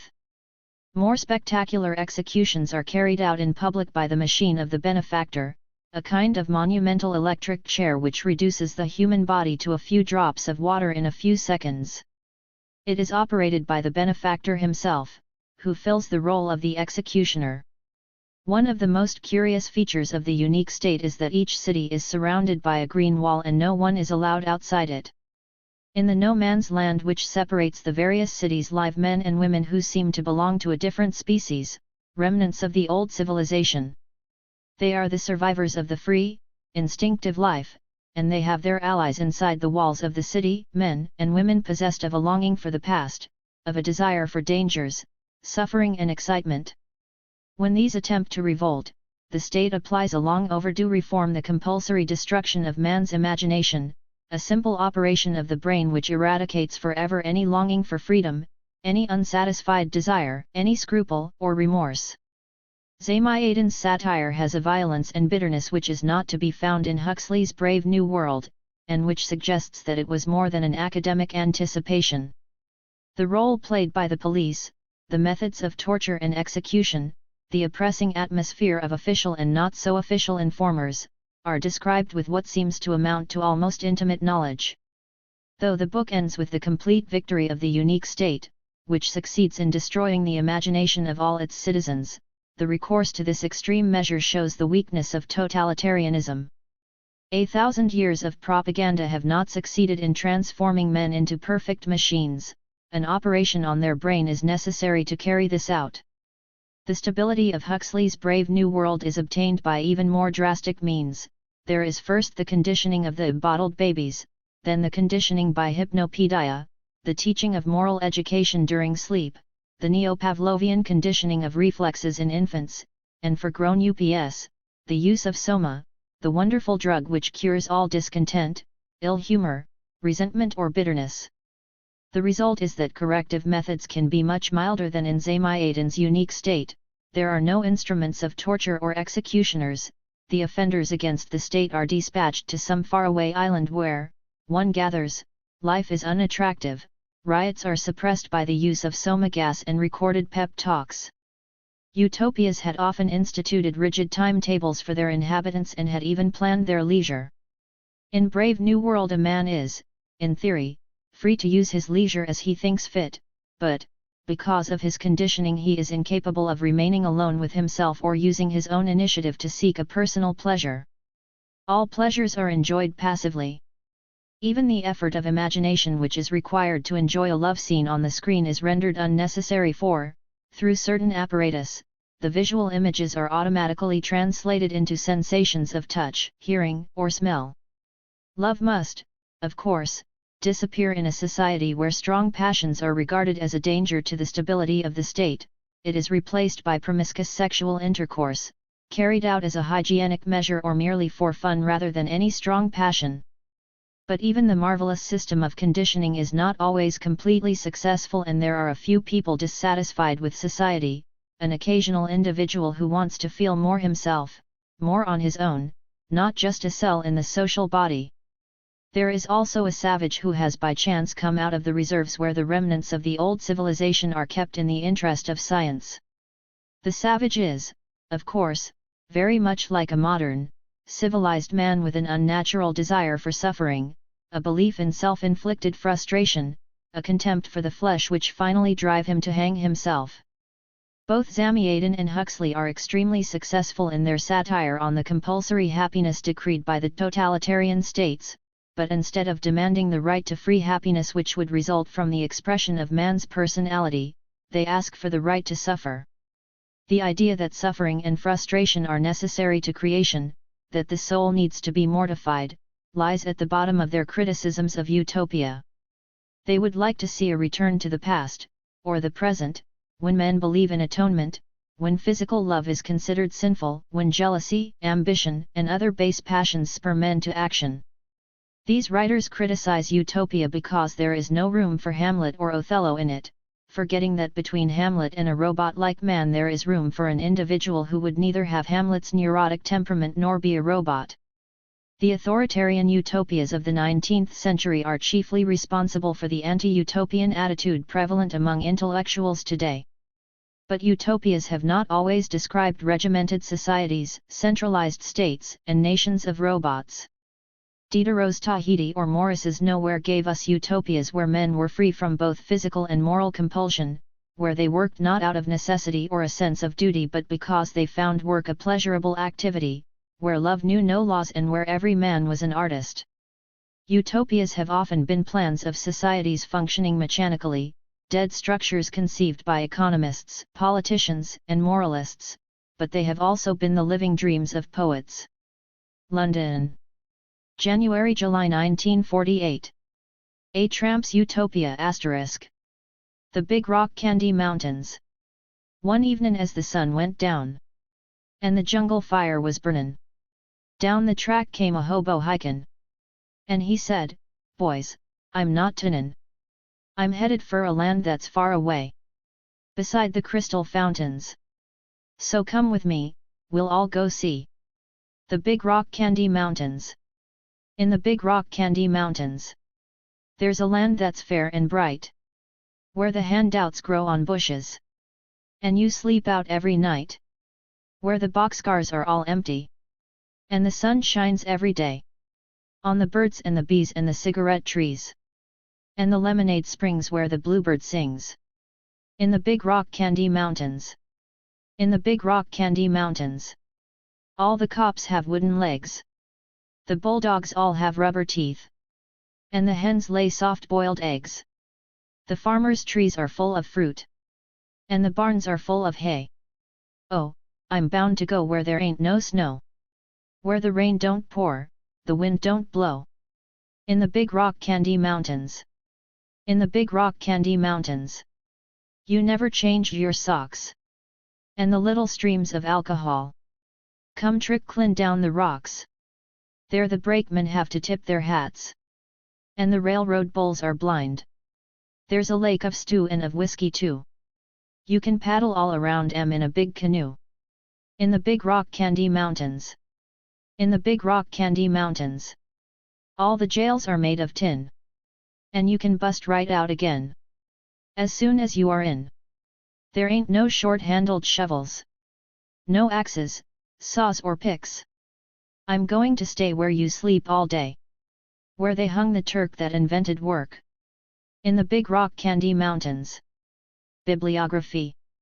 The aim of this book has been to present a general survey of utopian thought from ancient Greece to the present day, and such a survey has to include those utopias which have enjoyed the greatest popularity or which have influenced utopian thought, to the exclusion of many interesting but little-known ones. The following bibliography will give an idea of the immense, and partly unexplored field of utopias. Though my choice of utopias has been made on the whole on orthodox lines, it may be felt that some works classified as utopias should not be considered as such, while others which have been included should have been left out. The difficulty of any classification arises from the fact that though most definitions of utopias agree with one another, the word has been used to cover very varied forms of literature. An utopia has been defined, in the Encyclopaedia Britannica, as an ideal commonwealth whose inhabitants exist under perfect conditions. This definition applies closely to More's Utopia, and in the preceding selection I have tried to present works which come as near as possible within the scope of this definition. The ideal commonwealth may be found on some imaginary island or continent, some faraway planet, in the past or in the future. But a utopia has been also defined as an imaginary conception of an ideal government, Dictionnaire général de la langue française.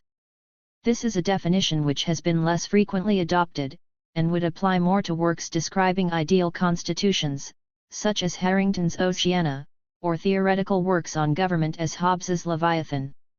Though these works did not seem to come within the scope of this book, they have sometimes been mentioned briefly and have been included in the bibliography.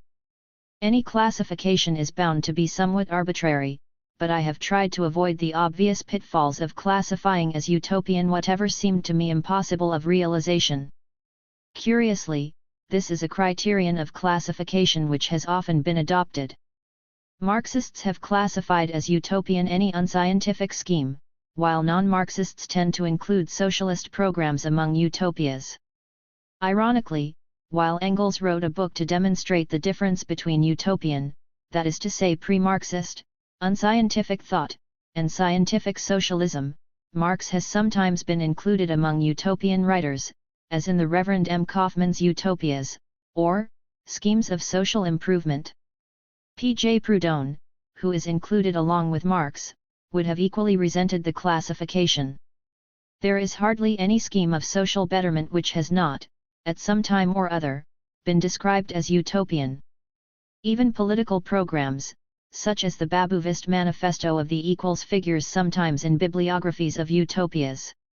Though occasionally the difference between utopias and political programs is a tenuous one, works which are concerned with setting down a plan of immediate action and defining the means to be used to reach a certain end, cannot be considered as utopias. The fact that a political program has not proved to be capable of realization does not justify its inclusion among utopian works. Another difficulty is presented by writers who claim to have written utopias, while neither the form nor the contents of their books bears any relation to an utopia.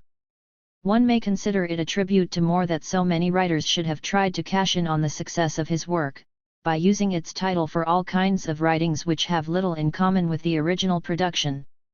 The name utopia has been given, for example, to key romances whose aim was to describe exactly the opposite from an ideal society. Women have been particularly unscrupulous in that respect. M.R.S. Manley used the title of New Atlantis for a collection of libelous anecdotes aimed chiefly at the Duchess of Marlborough, which was published in 1711, and for which she was arrested together with the printer and publisher on a warrant from the Earl of Sunderland. M.R.S. Eliza Haywood also wrote a key romance, entitled Memoirs of a Certain Island Adjacent to the Kingdom of Utopia, which was published in 1725-26. The title of Utopia seems to have been particularly fashionable at the time and is found in titles of satirical poems and plays, sometimes imitative of Aristophanes, such as Canary Birds Naturalized in Utopia. A Canto, 1709 or 10, and The 6 Days' Adventure or The New Utopia, a play which was acted at the Duke of York's Theatre in 1671, and which purported to describe an attempt at a commonwealth of women. A curious political pamphlet published in 1647 claims to be a letter from the King of Utopia to the citizens of Cosmopolis, the metropolitan city of Utopia, and to have been translated out of the Utopian tongue, into broken English by 'tis no matter who. But why broken English? Oh sir! What here's spoken, imports that England is by English broken. One even finds a religious tract for some mysterious reason called, A Charge from Utopia, and a magazine, which seems to have had a precarious existence, called the Utopian. Many descriptions of ideal imaginary commonwealths are to be found in the stories of imaginary travels so popular in the 17th and 18th century. The precise definition given by Geoffrey Atkinson of the imaginary travel or extraordinary voyage brings out their close relationship to the utopias. The extraordinary voyage is, he says, a fictitious narrative purporting to be the veritable account of a real voyage made by one or more Europeans to an existent but little-known country or several countries, together with a description of the happy condition of society there found, and a supplementary account of the traveller's return to Europe. Sometimes the description of the ideal country is very vague, while at other times, as in Gabriel de Foigny's Adventures of James Sauder, it occupies a more important place than the relation of adventure and travels. Only the latter type have been included in the bibliography. I have also included in this bibliography only a few works which may be considered the precursors of utopias, for it would have been impossible to present a complete list. Dr. J. O. Hertzler, in his History of Utopian Thought, considers the Hebrew prophets as the fathers of utopian thought. For him, the prophet Amos, middle of the 8th century BC, and the unbroken line of prophets for 3 centuries before, during and after the Babylonian exile of the Hebrews, are the equals, if not the peers of Plato, as social critics and social architects. Though the influence of Greece on utopian thought has been most important, other cultures and literatures have played a considerable role. I have also mentioned some works which have influenced utopias by their description of actual societies and communities. The description of the Jewish communities of the Essenes, on the western shores of the Dead Sea, by the historian Josephus, those of more or less mythical communities in the islands of the Mediterranean by Diodorus Siculus, the accounts of the Inca civilization and of the Jesuit republic set up in the second half of the 16th century, and which lasted for over 100 years, all provided raw material for the edification of utopias. Charles Gide, in his book Communist and Cooperative Colonies, asked himself if he should not include utopias in a study of communities, since some of the utopias are more real than actual experiments. One may ask oneself, on the other hand, if the stories of some of these communities should not be paralleled with those of utopias. The communities which were set up mostly in the 19th century were the expression of the will to utopia.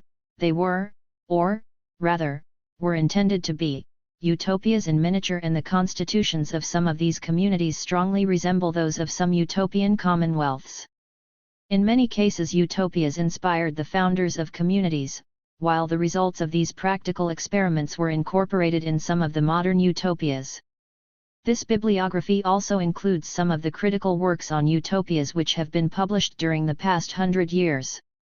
Though most of them considered utopias from a Marxist viewpoint, more recent works, like Lewis Mumford's The Story of Utopias, adopt a less partisan attitude and contain much interesting criticism and appreciation.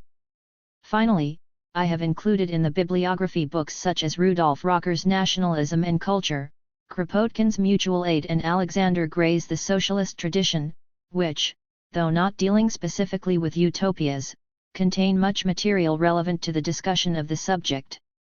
I have tried throughout to avoid footnotes as much as possible, but all the sources used will be found in the bibliography.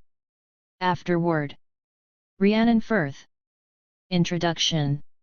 I have long thought that Berneri's Journey Through Utopia is one of the most valuable texts in the history of political thought. This is a contentious claim. Utopianism is too often treated in academia and wider society alike as either hopeless whimsy and daydreaming or as the foundation of dangerous totalitarianism. There is a widespread tendency to bypass the critical and radical potential of utopias and, by consequence, to dismiss the seriousness of works that deal with the study of utopias. On the contrary, I believe there is little that can tell us more about the political achievements and failings, prevalent ideologies, and everyday lives within a society than articulations of the dreams and desires of its inhabitants. Berneri's work offers nothing less than an incredibly accessible and enjoyable introduction to the history of political thought since Plato through its utopias.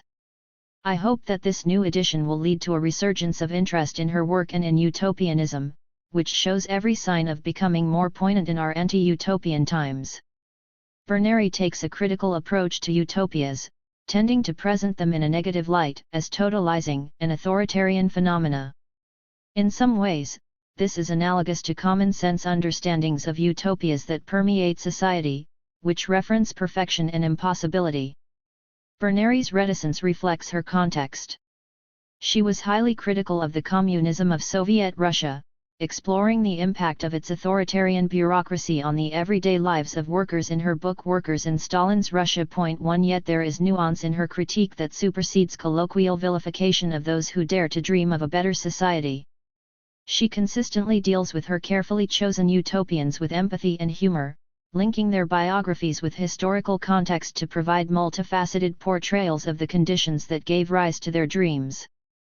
Her decision to undertake the task of writing such a comprehensive and wide-ranging text on utopianism gives testament to the utmost respect she had for the genre. Berneri's undertaking was neither to portray nor advocate her own utopia, but rather to assemble a compendium and analysis of a broad tradition of historical utopias. In doing so, she was contributing to what has become a flourishing academic niche of utopian studies. There are now many professional associations and networks dedicated to the study of utopianism. 2. My aims in this afterword are to carry on Berneri's work by touching on utopian writing that has emerged since Journey Through Utopia was written in 1948, to frame fluctuations in the utopian impulse with reference to societal context and to argue for the continuing importance of utopian thought and action. I would like my contribution to function as a preliminary guide to the contemporary canon for any interested reader who would like to investigate further. Utopias in the late 20th and early 21st centuries have been incredibly diverse. The structure is more categorical than chronological. I have attempted to group utopias according to political developments or social movements they are associated with.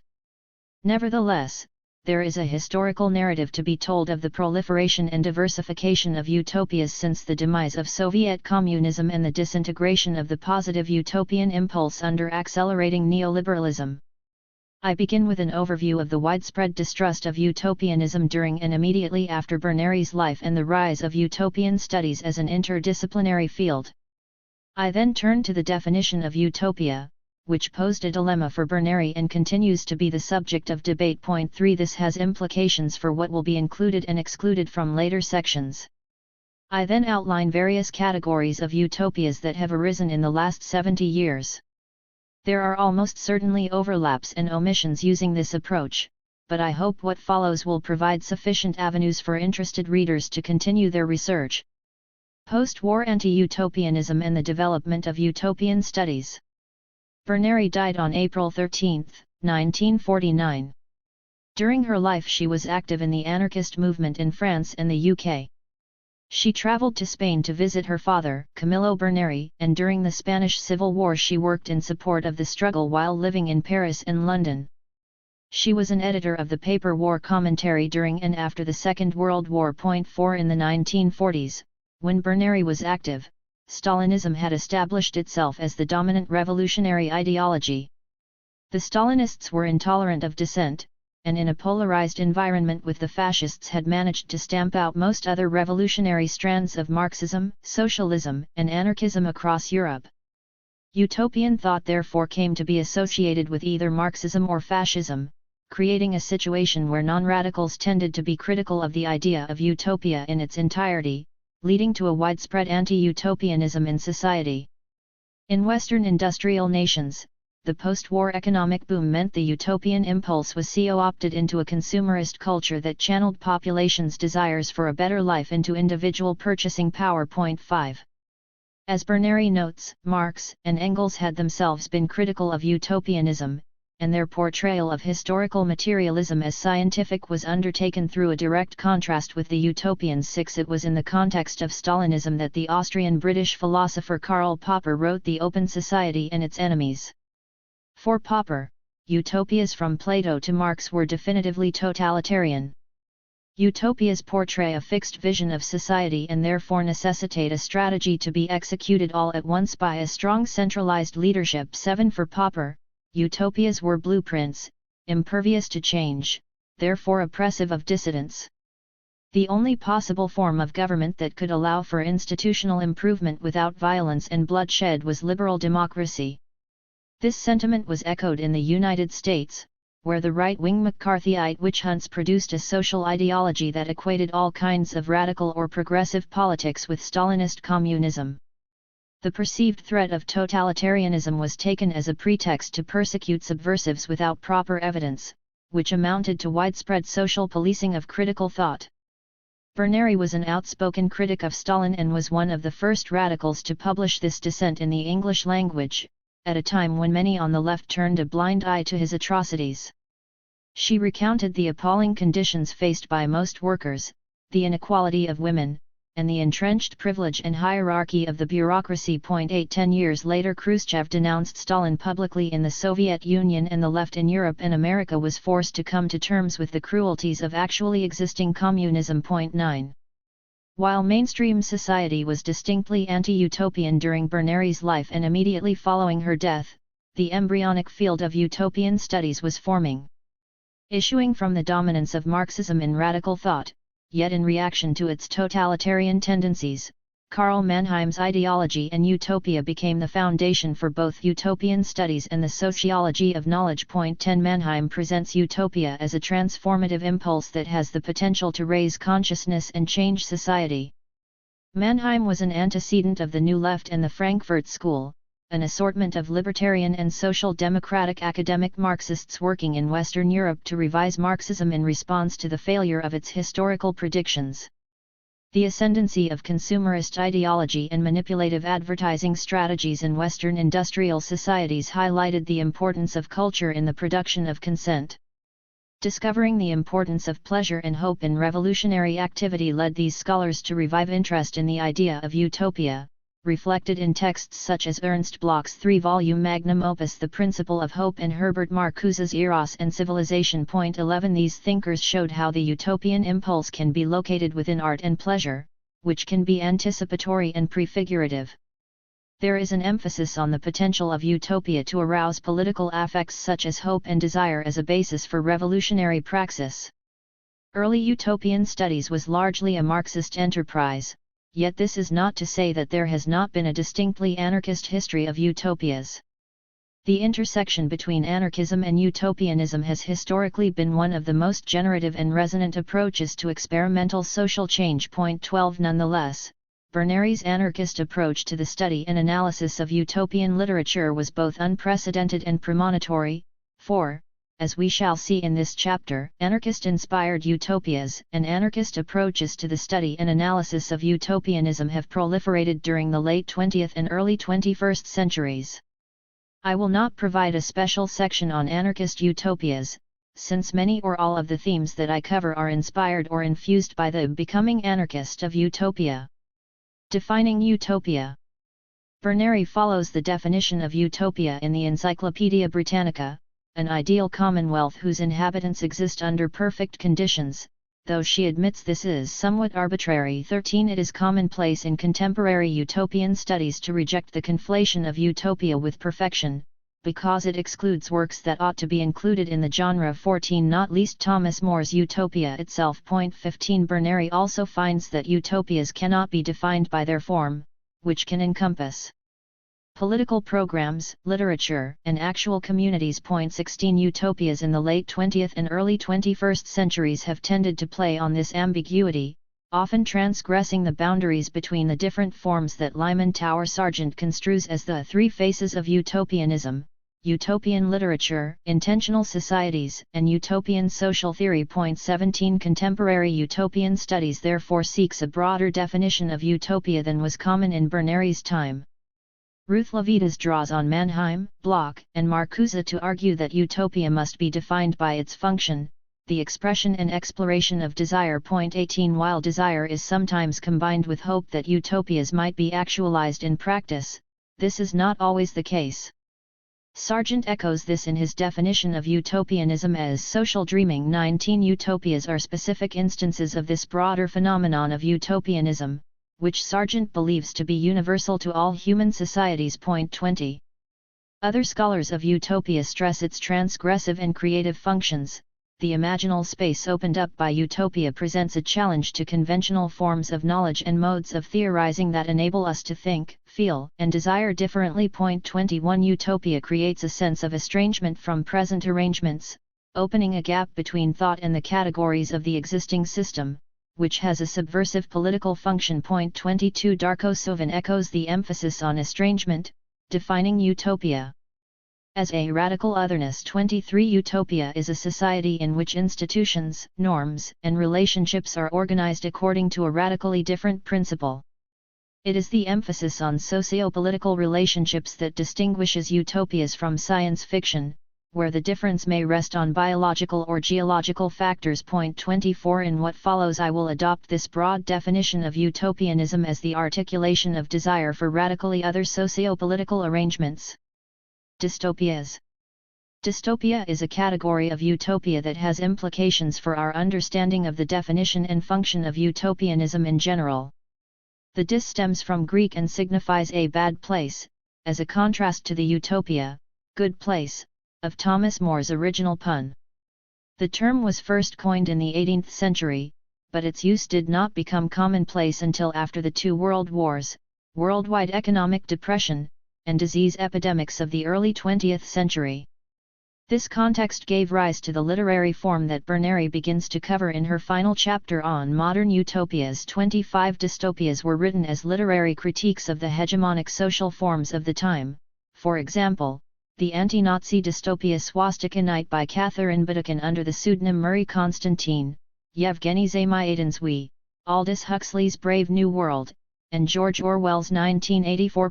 26 These works parody Soviet communism or extrapolate features of an intensified and illiberal capitalism, aiming critique at concentrated power itself, whatever form that might take. 27 Dystopias also have a function of mobilizing political affects, but they are more likely to rouse fear and anxiety than hope or desire.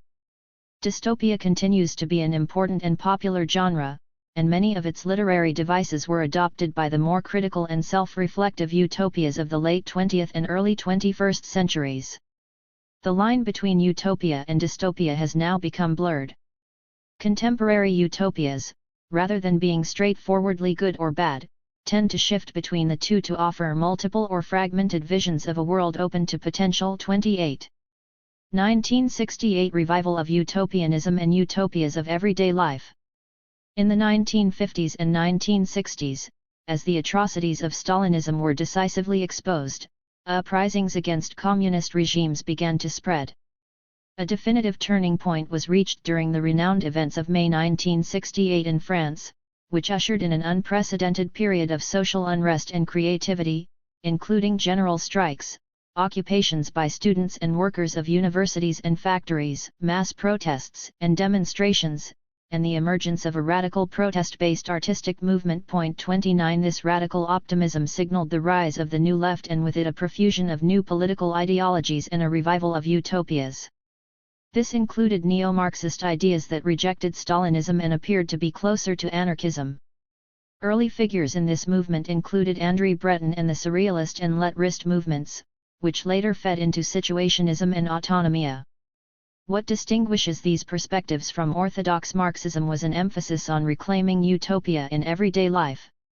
This is reflected in the situationist slogan, "Under the cobblestones, the beach," and in the works of Guy Debord and Raoul Vaneigem, who challenged modern urbanism and architecture as techniques of separation and alienation, proposing methods for resistance through new ways of relating to space. 30 Both were influential in shaping the events and insurrectionary strategy of May 1968. Michael Lowy's Morning Star gives an excellent exegesis of the utopian aspects of neo-Marxism, surrealism, anarchism, and situationism in this period. 31. The New Left social movements of the late 1960s and the 1970s were partly composed of feminist, black, and gay radicals who broke with existing Marxist organizations, because they tended to be dominated by straight white men who claimed to represent interests of a homogeneous working class. Some of these groups created movements to decentralize power and resistance, such as feminist consciousness-raising groups.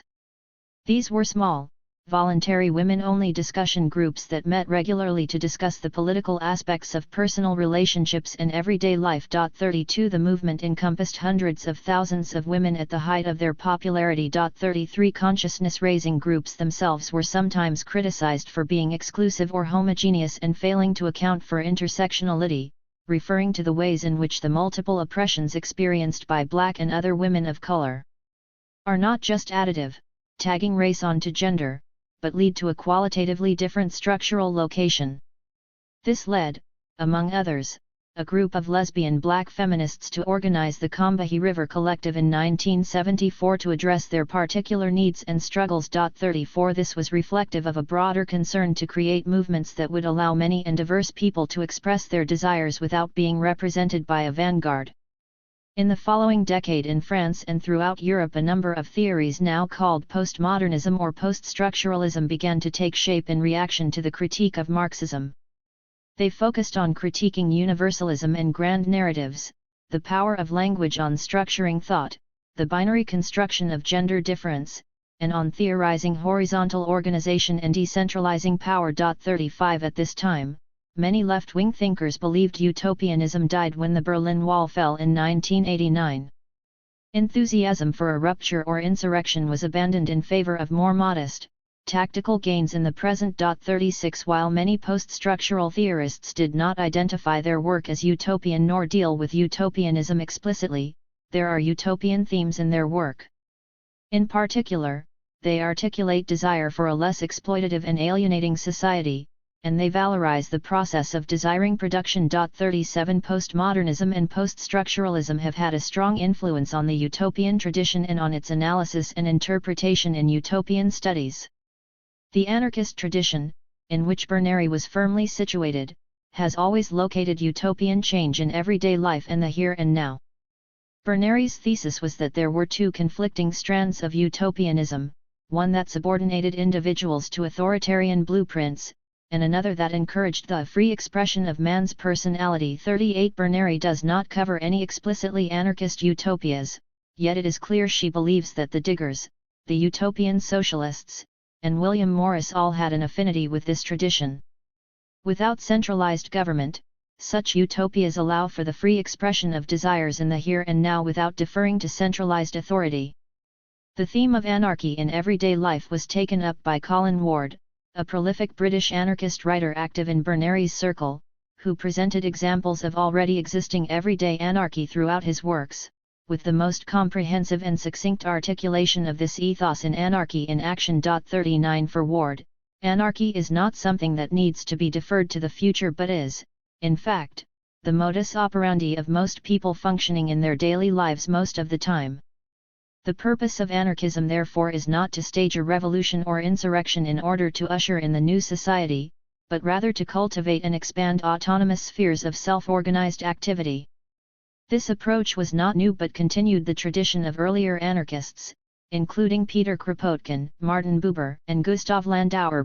40 Ward drew on a very wide and diverse range of historical and contemporaneous examples from fields such as architecture, urban planning and development, education, social services, and housing to animate his theory. 41 Alongside his emphasis on the prevalence of anarchistic practices within everyday life, Ward's vision was future-oriented and extrapolative. He wished to analyze and valorize the prefigurative examples of everyday anarchy that he found in order to use them as inspiration for tactical interventions in community organizing. In this vein, Ward wrote a book for children titled Utopia, in which he encouraged them to articulate and explore their own dreams and desires, while taking a critical approach to the dreams and desires of others who have shaped the society they live in. 42 Critical utopias. The story of late 20th century utopianism post-Berneri was about a move away from the kinds of intricately described social plans and detailed blueprints portrayed in her journey through utopia and toward expressions of desire in the here and now, which connected political theory with social movements. What then of the literary form of utopia? This also saw a revival in the latter half of the 20th century, however, not without radical alterations in the expression of the genre, influenced by the social context of disillusionment with totalitarian blueprints and the revival of utopianism as an impulse embedded in social movements of the New Left in the 1970s, 1980s, and 1990s. The literary expression of the experimental utopia is explored in Tom Moylan's Demand the Impossible and in Lucy Sargison's contemporary feminist utopianism. 43 What unites these critical or transgressive utopias is an awareness of the limitations of the utopian tradition. 44 This leads to a number of strategies and modifications of the genre to avoid its totalizing blueprint tendencies, while preserving the function of utopia in expressing hope and desire. First of all, the novels often portray two worlds rather than just the utopian one, in order to contrast the proposed society with the originary one. 45 In so doing, the texts break and transform social and cultural rules by illustrating alternatives. Yet instead of positing a blueprint, the texts often use satire, speculation, and ridicule of past universals. 46 While earlier utopian societies tended to be presented as static and finite, they had reached equilibrium in the best possible state. The newer expression of the genre tends to focus on the continuing presence of difference, diversity, dissent, and imperfection, creating more dynamic and self-critical utopias. 47 The utopias reflect the more general shift toward anti-hegemonic culture and politics, and Moylan argues that they can contribute to revolutionary praxis by opening up discussion of the not yet, contributing to critiquing the present and envisioning futures in the oppositional project. 48 These critical literary utopias are inflected by the histories of the oppositional movements they arise from, including feminist, queer, and black movements. Feminist and queer utopias. Feminist utopianism actually existed before Berneri's time, and while many of her utopias include feminist themes, it is perhaps remiss of her not to have included any utopias by women. Women writing feminist utopias can be traced back to the French Renaissance thinker Christine de Pizan, whose works both recount the historical importance of women's contributions to society and sketch a utopian city in which women are valued and defended. 49 Another feminist utopia that predates Berneri is Charlotte Perkins Gilman's Herland, which describes a society populated entirely by women who reproduce asexually. 50 The society is free from war, domination, conflict, and abuse of either humans or animals. However, it was after Berneri's life, in the 1970s, that the proliferation of feminist utopias began. Common themes in these utopias include group relations based on conviviality rather than biology, non-hierarchical social structures, feminist consciousness, consensus decision-making, and non-abusive use of technology. 51 Many feminist utopias are also queer utopias that portray non-binary genders and polyamorous sexual relations. Joanna Russ's The Female Man illustrates the device of contrasting different worlds that was popular in utopian novels of the time, as the narrative is split into four, following different women in parallel worlds that cross over, leading the women to compare their different views of gender. 52 Marge Piercy's Woman on the Edge of Time is set in the dual worlds of 1970s New York and a future feminist utopia. 53 The protagonist Connie Ramos is held against her will in a mental asylum after she begins to communicate with the future. The utopian society that she communicates with is a decentralized agrarian and communal anarchist society that has fulfilled the desires of many of the radical social movements of the 70s. Class equality has been achieved, the society is environmentally clean and sustainable, sexism no longer exists, there is no racism and no homophobia. Inhabitants of the utopia refer to each other using the non-gendered pronoun per, short for person, instead of he/him/she/her. Intimate relationships are non-normative and diverse, encompassing combinations of polyamory and bisexuality. As the novel progresses, we find that this is only one possible future, and Connie's communications with the future start to receive an alternative dystopic and frightening vision involving brainwashing technology and the harvesting of human organs. The contrast between the possible futures inspires Connie to take radical action in her present to resist domination and oppression. The works of Ursula K. Le Guin also deserve particular note, as she is perhaps the most prolific author in this genre. Le Guin's novels explore feminist, anti-capitalist, and anarchist themes. The Dispossessed, an ambiguous utopia is her best known, part of the sprawling Hanish Cycle series. 54 The novel contrasts two worlds, is a dystopia in which some of the worst features of capitalism and patriarchy are magnified, and its anarcho-syndicalist colony Anares, which is the ambiguous utopia of the title. While it appears infinitely preferable to the exploitative and oppressive eras, Anares is far from a perfect utopia, with its own problems, such as a stifling intellectual atmosphere and a harsh environment necessitating difficult manual and agricultural labor. Most of the feminist utopias in the 20th and 21st centuries have been literary, yet there is one outlier in the field of social theory. Shulamith Firestone's The Dialectic of Sex presents a utopian vision originating in a theoretical critique of the present. 55 Firestone critiques not only her contemporary social conditions but biological reality, which she argues lies at the heart of oppression. She argues that pregnancy is barbaric and feminists are talking about changing a fundamental biological condition. 56 The utopian conditions described by Firestone include advances in science that can change material conditions in order to make equality possible. She makes a plea for a world in which cybernetics will eliminate the need for manual labor and new reproductive technologies will eliminate the need for giving birth. The bourgeois family will be eliminated, childcare will be communal, relationships freed from property obligations will be based on love alone, and this will free time for women to undertake rewarding pursuits. The idea of doing away with the family was often used as a premise to ridicule and vilify Firestone in the mainstream media of the time. 57 Yet the idea of a world without families, or with different kinds of families, has recurred in utopian thought since Plato, where marriage and love were subordinated to the needs of the state. 58 And continuing through French philosophers, who began to express their interest in sex not only as a means of reproduction but as a means of enjoyment. 59. Beginning in the late 1980s, the term queer started to be used as an umbrella term for sexual and gender minorities, including gay, lesbian, bisexual, and transgender people and those who reject traditional gender binaries. The queer movement began as a reaction to a perceived movement to the right of the gay community in their adoption of assimilationist campaigns, for example, gay marriage and military inclusion. The queer movement adopted a more radical leftist stance, rejecting heteronormative and capitalist visions of what relationships, gender, and sexuality should look like.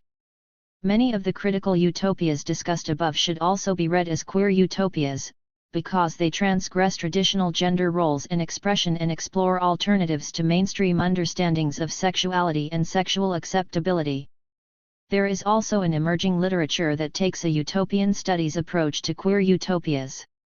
Angela Jones's edited collection A Critical Inquiry into Queer Utopias attempts to synthesize literatures on queer spaces and queer temporality and futurity, locating utopias in theater and performance, eroticized spaces, queer counterpublics, political activism, and radical experiments in alternative families. 60 Drawing on the work of Bloch, José Esteban Muñoz's Cruising Utopia locates queer utopias in the aesthetic realm, as a grounding for a collection of essays that take a cultural studies approach to queer utopianism. 61 Black utopias. An important strain of Black utopianism in Western Europe negritude began during Berneri's life, in the 1930s. This was a critical theory developed by Francophone intellectuals of the African diaspora in Paris, influenced by Marxism and Surrealism. They argued for a Pan-African racial identity, critiqued colonialism, and turned against assimilation as a strategy of resistance. They argued that so long as mainstream culture was racist and considered African culture inferior, then assimilation would always result in further oppression. There was a drive to assert the previously hidden and oppressed history and culture of black people. 62 In the United States there has also been a practical tradition of black separatism and black communalism that goes back to the early pre-statehood days of the American frontier. 63 The critical utopian literary genre also encompasses utopias by and about the African diaspora. One of the most renowned writers of black literary utopias is Samuel R. Delany, whose Triton, an ambiguous heterotopia, includes careful examination of symbolic and cultural systems and norms, and the role of the individual in both shaping and breaking beyond such systems. 64 Delany's work also examines feminist and queer themes, and indeed many of the feminist utopias and queer utopias discussed above include an interrogation of race. The critical utopian genre as a whole tends to pay careful attention to intersectionality. 65 Octavia E. Butler wrote novels which often contain portrayals of alternative communities composed of very diverse peoples including aliens and crossed species, as in the Lilith's Brood trilogy, and explore themes of gender and sexual fluidity and polyamory. For example, in Fledgling. 66 The diversity of black utopianism and speculative fiction can be approached through the excellent anthology Dark Matter. 67 In the 1990s, another strand of black utopianism called Afrofuturism developed, intervening in the aesthetic and cultural realm. It draws on themes from negritude, separatist movements, and black culture since the 1950s. The genre is most associated with the American jazz composer and performer Sun Ra, whose live performances and films drew on space-related themes in both the music and the costumes and visuals. 68 Many contemporary artists draw influence from the Afrofuturism movement, notably Janelle Monáe, Drexy Ya, and Flying Lotus, among others. 69 Non-Western and post-colonial utopias. Berneri's work focuses solely on Western utopias, clarified by the addition of a subtitle to this edition. Surprisingly little has been written about non-Western and post-colonial utopias, but this is not to say that they do not exist. 70 Neither can it be explained by the fact that authors may not use the exact terminology of utopia, since this has not prevented scholars from reconstructing a canon prior to the term's first use by Thomas More.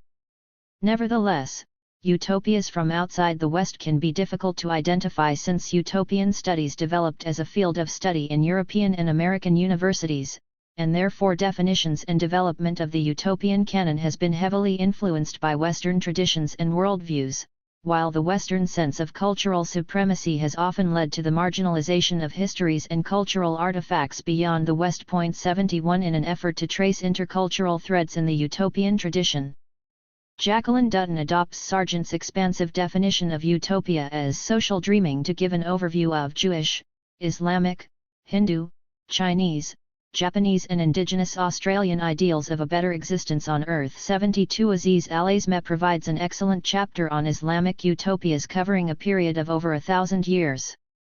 Contrasting totalitarian and fundamentalist utopias with messianic utopias and utopias of the here and now. 73 James Piscatori offers an analysis of international contestation over different visions of pan-Islamic utopias. 74 Zhang Longzi regards utopia as an allegory of social and political ideas, and compares this process in Chinese and Western utopias. 75 The task of assembling a non-Western utopian canon has also been approached from a post-colonial perspective. 76 The term post-colonialism developed in the 1980s as a way of focusing on the cultural production of societies historically affected by colonialism and addressing the continuing effects of the colonial legacy on these societies. The idea of post-colonial utopias is incongruous, since many utopias of the Western canon relied on colonial assumptions. For example, many were based in the newly discovered regions of their time such Africa, the Caribbean, South America, or the Pacific, and showed scant hesitation about imagining their new societies on land already inhabited by others. 77 Berneri describes how many 18th-century utopias were projective fantasies based in North America, Australia, and Africa. Many of these portrayed mythical noble savages, while others transported Western-style cities and rationalities to another part of the world. As the customs of various countries were discovered by travelers and missionaries, they began to be incorporated into utopias. 78 Settlers of colonies have also produced utopias, as many settlers had specific utopian visions in mind, which in actuality did not materialize, while colonization involved imposing a European culture on earlier inhabitants or destroying their culture by killing and enslaving them. This was an incomplete project, attested to by the fact that post-colonial utopias tend to express modified versions of indigenous cultures or a mixture of these with European culture. 79 With this history, post-colonial utopias have a problematic relationship to the concept of nation, often portrayed as a site of both imperialist oppression and resistance in the form of nationalist counter-identity. 80 Not all post-colonial utopian visions have been nationalist, notably the political philosophy of Mahatma Gandhi, Sarvodaya, meaning the uplift of all. This involved methods such as nonviolent direct action and setting up small-scale communities and ashrams. Gandhi's vision has been interpreted both as anarchist and utopian. 81 Post-colonial utopias might also include hopes and desires of return to an ancestral country or mythic home, such as Caribbean Rastafarianism and the Chicano myth of Aztlan. 82 Examples of literary utopias by indigenous writers that draw on these themes include Iikwe Arma's 2000 Seasons, a largely historical novel exploring a Pan-African past, which also expresses a desire for healing past wounds and envisioning a better future. 83 Leslie Marmon Silko's Almanac of the Dead explores conflict between Anglo-Americans and Native Americans, with a focus on utopian revolutionaries and autonomous spaces, among them the Zapatistas of Chiapas, as well as expressing dreams for a better future. 84 Ward Churchill constructs an indigenist outlook that has utopian aspects, drawing on traditions and values of indigenous people from all around the world to critique the status quo, conceptualize alternatives, and make connections. 85 Former colonies have also proven fertile ground for many practical utopias and intentional communities, some of which are listed later in this chapter. Ecological utopias.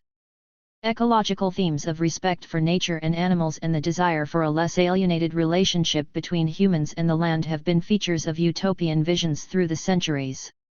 Examples in Berneri's work include Gerard Winstanley's belief that all land should be held in common, and people ought to live by subsistence rather than accumulation. 86 Gabriel Defoyne's assertion that humans should not consider themselves superior to animals. 87 And William Morris's dismissal of the separation of centers of manufacture from places of dwelling and his dislike of waste and spoilage. 88 Ecological utopias gained increasing import in the latter half of the 20th century as scientific research and catastrophic events revealed the magnitude of environmental damage since the Industrial Revolution and the dangers of human innovations such as the hydrogen bomb. This gave rise to a popular ecological movement that peaked in the 1970s through the 1990s. The ecology movement is perhaps the single movement of the 20th and 21st centuries that still has a tendency toward the genre and form of carefully drawn-out social visions that often make claims to having a basis in scientific truth, although the totalizing potential of such visions is often tempered through a basis in bottom-up participation and emphasis on social change through lifestyle rather than law. 89 One of the first utopias of the 20th century deep ecology movement was Ernest Kallenbach's Ecotopia 90, a fictional work that had a huge influence on the movement. The novel set forth clear normative values and social vision, yet like other critical utopias of the time did not construct a blueprint, but rather an imperfect society in progress, with value placed on creativity, difference, experimentation and play, equality among the sexes, and sustainable ecological production. Another popular ecological utopian vision of the mid-20th century was the idea of bioregionalism, a term coined by Peter Berg in the 1970s. Advocates of bioregionalism would argue that it is not a utopian vision in the sense of a blueprint but is actually a very practical vision rooted in grassroots democracy and an organizing vehicle for a more sustainable way of living. Nonetheless, the vision is proactive and forward-looking rather than merely reactive and protest-based and emphasizes lifestyle change over legislation and reform, which distinguishes it from other sections of the environmental movement and lends it a distinctly utopian tint. 91 The concept of the bioregion is an attempt to localize production and bring people into harmony with the environment in which they live by creating a sense of place based on the natural characteristics of the landscape, rather than on national borders. Kirkpatrick Sale is a well-known advocate of the movement, summarizing bi-original values as ecological understanding, regional and communitarian consciousness, nature-based wisdom and spirituality, biocentric sensibility, decentralist planning, participatory politics, mutual aid, and speciate humility. 92.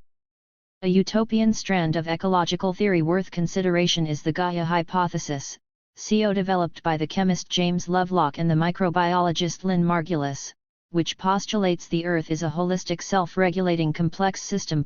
93 The theory is based on mechanistic premises insofar as it attempts to explicate natural laws by which the world is governed, yet it has utopian aspects insofar as it has been used to create visions for more holistic lifestyles and as a basis for neo-pagan spirituality.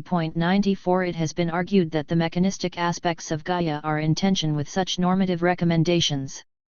95 And the hypothesis has also been accused of being teleological and labeled pseudoscience. 96 Nevertheless, the Gaia hypothesis has served as inspiration for experimental utopias, New Age eco-villages, and communes. Indeed, the broader practical aspect of the ecological movement and its actualization in a network of eco-villages, intentional communities, and sustainable housing developments has been an important part of the utopian vision of the ecology movement. These communities are at the forefront of developments in sustainable architecture and design and serve as examples to others seeking more sustainable lifestyles. They create and showcase technological innovations that are sometimes adopted more widely, and they also run educational programs. 97. Murray Bookchin has attempted to fuse ecologism with anarchism through an analysis of the roots of ecological destruction, which he traces to the dawn of civilization and the creation of hierarchies and the urge to dominate nature and treat nature, animals, and other humans as objects rather than subjects. 98 Bookchin's prolific writing focuses on the conditions for ecological society, but he does not shy away from the traditionally utopian method of detailed description, arguing this allows for critique and reconstruction of values in the present. 99 Bookchin's utopianism has been criticized as vanguardist on this basis by post-left anarchists, notably Bob Black. 100. Lived Utopias, the Intentional Communities Movement. Berneri briefly mentions communist and cooperative communities as a parallel expression of utopia. 101 An early indication of the now widely accepted inclusion of the intentional communities movement within the lexicon of utopia. The most commonly used definition of an intentional community is Sargent's. An intentional community is a group of 5 or more adults and their children, if any, who come from more than one nuclear family and who have chosen to live together to enhance their shared values or for some other mutually agreed upon purpose. 102 I find the number 5 arbitrary and have encountered communities with fewer members, for example, 4 adults. 103 Sargison offers a simplified definition: intentional communities are bodies of people who have chosen to live and usually work in some way together. They have a common aim or commitment. 104. Intentional communities have an ancient and international history. The first recorded intentional community can be traced back to the 6th century BCE in what is now southern Italy, where Pythagoras founded the community Homokoion, based on vegetarianism, spirituality, and equality of the sexes. 105 The Diggers, described by Berneri. 106 were a 17th-century British political movement that squatted common land to resist enclosures and are invariably included in any history of the intentional communities movement, as are the experiments of the utopian socialists. 107 A revival and heyday of practical utopias has occurred in the decades since the publication of Berneri's text. 108 And a huge wave of communities were founded in the late 1960s and early 1970s. Many of which survive until this day, although often with aging populations, as founding members become older and recruitment dwindles. 109. Intentional communities can include shared households, co-housing communities, eco-villages, communes, survivalist retreats, kibbutzim, ashrams, housing cooperatives, and squats. They can be either urban or rural and frequently transgress the assumptions that this geographic imaginary is based upon. 110 The kinds of shared principles that they adopt, similar to fictional and political utopias, are wildly variant and can include political, religious, social, or spiritual values and practices. Most, but not all, intentional communities have a constitution or founding document that sets out shared principles, which may or may not be open to negotiation and modification by new members. Such documents can be found on the websites of the communities listed in directories below. 111. Many members of intentional communities would hesitate to define their communities or lifestyles as utopian, largely due to the colloquial association of the term with perfection and impossibility. Intentional communities are clearly neither. The question of utopian intent in both literature and in practice is complex and has been the subject of debate. 112 Most intentional communities may not use the precise term utopia, but they do base their activities on collectively articulated desire for a different and better way of living, and they express intent to bring that way of life into being in the here and now through their daily endeavors rather than deferring to an abstract future. There are examples of intentional communities worldwide, including New Zealand 113, Denmark 114, Israel 115, Ethiopia 116 and Colombia. 117 Indigenous social movements such as the Zapatistas have used utopian terminology and discourse to legitimate their occupation of territory. 118 Rural land rights movements, including the Landless Workers Movement, MST, in Brazil and the transnational Via Campesina, form intentional communities based on ecological and subsistence farming as part of their struggles for autonomy and access to the land. 119 The off-grid movement has become huge in both the United States and Canada, although groups tend to remain isolated. While there are complex social reasons for families or groups who follow this movement, and many do so from necessity, there is also a utopian discourse that surrounds the movement, and adherents cite desires to create a more sustainable society by putting their values into practice. 120 Historical, sociological, and ethnographic accounts of intentional communities include studies of the emergent contemporary movement, the earliest of which is Everett Weber's Escape to Utopia. 121 The seminal text in this tradition is Rosabeth Moss Cantor's Sociological Tract 122, which examines a host of American communities to construct the controversial argument that the success of any particular community can be measured by its longevity, which requires mechanisms for building commitment among members.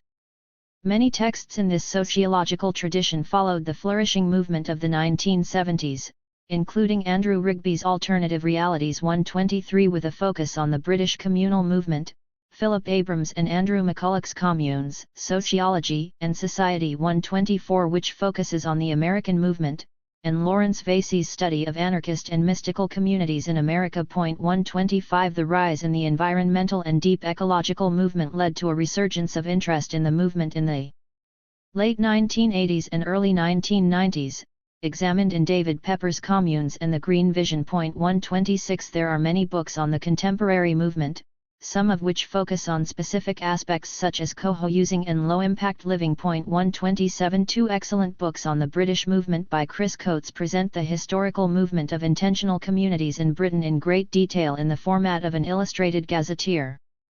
From 1325–1945 and from 1938–2000. 128 A similarly detailed account of the movement in the western United States can be found in the edited collection West of Eden. 129 The definitive resource on the UK intentional communities movement is the Diggers and Dreamers website, which provides many resources, and a directory of communities organized by region. 130 A similar resource that is international in scope is the Fellowship for Intentional Community website. 131 These directories offer contact information for communities and details on whether and when they are open to visitors or new members.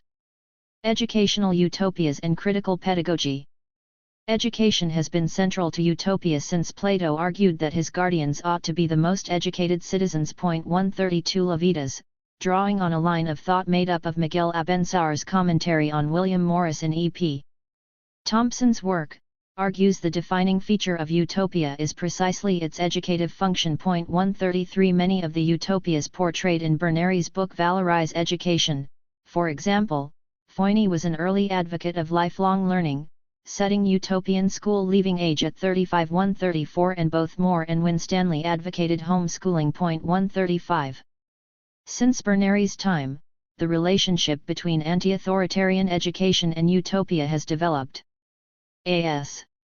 Neil's Summerhill School, based on non-hierarchical governance and freedom from adult coercion, predates Berneri's writing, having been founded in 1924. 136 Neil was a contemporary of Berneri, and she compares his educational vision with that of William Morris. 137 Summerhill was a predecessor to many later utopian learning theories and experiments, sparking a radical education movement that developed through the 1960s, reaching a heyday in the early 1970s.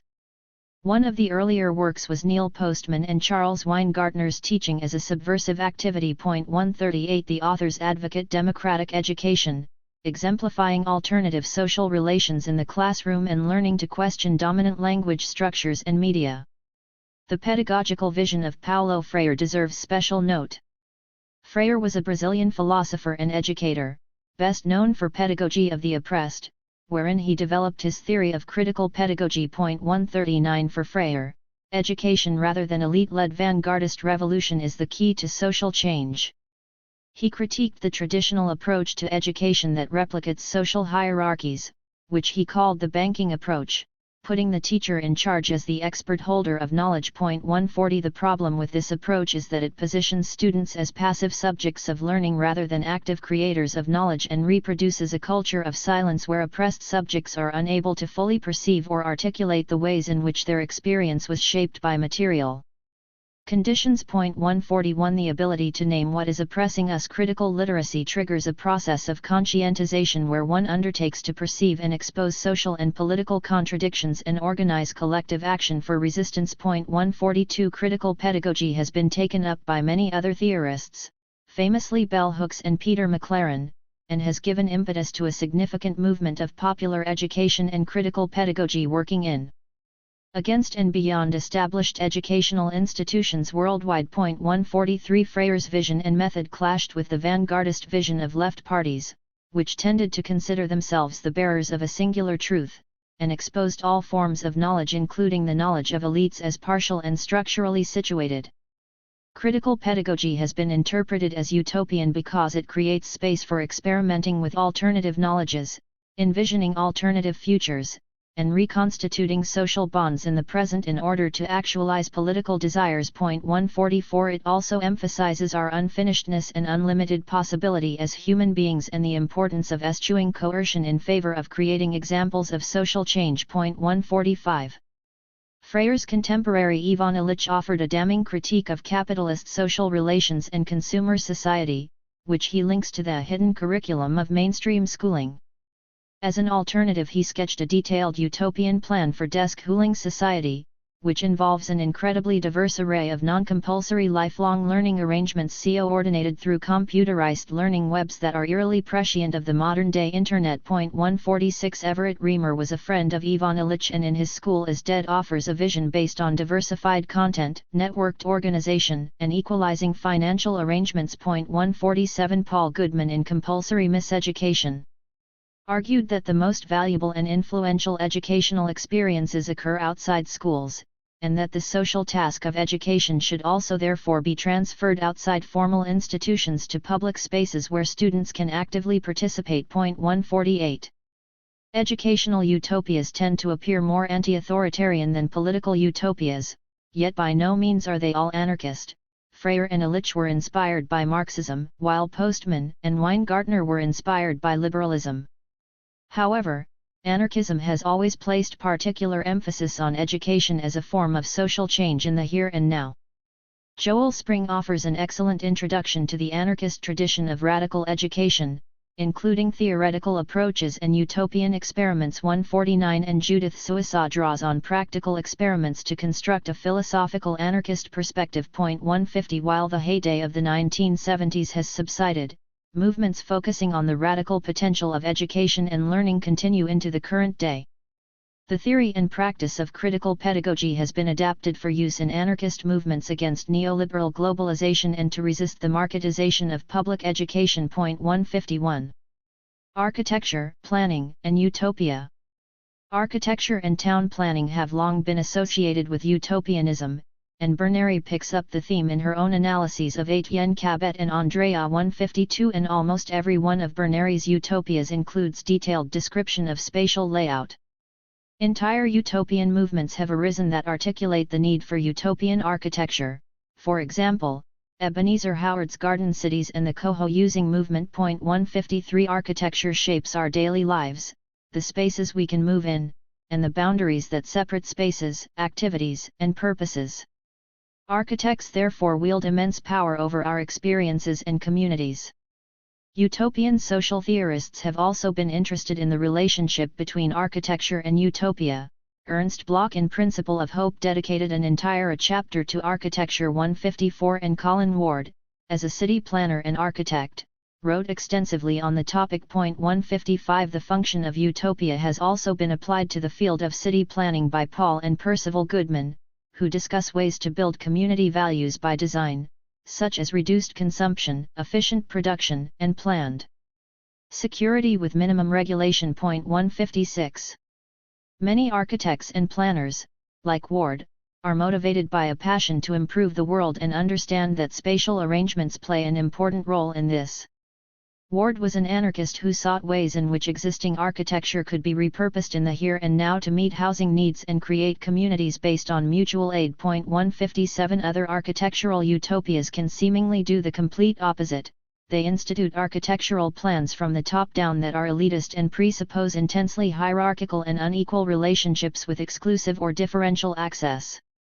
Sargison explores this contrast in Modes of Architectural Utopianism over 2 chapters that contrast the top-down fantastic architecture of Dubai with the grassroots and ecological approaches of new urbanism and co-housing. 158 Utopian planning and architecture raise practical issues that have been fundamental for many intentional communities, and while many communities make do with adapting whatever space they find themselves in, for example, a Georgian mansion or Victorian townhouse, other communities collaborate with architects to build community buildings and facilities from scratch through consultation and consensus decision-making. 159 There are obvious tensions in the idea that an egalitarian society might be imposed through top-down technocratic means, yet even a building or community designed and constructed entirely by consensus must crystallize the desires of a particular group in a particular time and place, with temporal implications extending far beyond the original users to other users not yet imagined. 160 This is, of course, true to an extent for all utopias, which even if not actualized may influence future social movements or government policies, with effects that cannot be predicted. In the 21st century, the relationship between time and utopia becomes a poignant theme, which we will unravel in the following sections. Post-left utopias. Post-left anarchy is a fairly recent strand of anarchist thought that started to become popular around the early 2000s, but which drew on texts that emerged from movements in the 1980s and 1990s and traces its lineage back to Max Stirner's critique of ideology. 161 Post-left anarchists reject political tendencies associated with leftism, such as morality, progressivism, identity politics, collectivism, struggle, and the valorization of work. They focus on insurrection rather than formal organization as the desired means of social change, and they are critical of residual forms of vanguardism in ostensibly radical movements. 162 The idea of prefiguration has played an important role both in utopian studies and anarchist studies.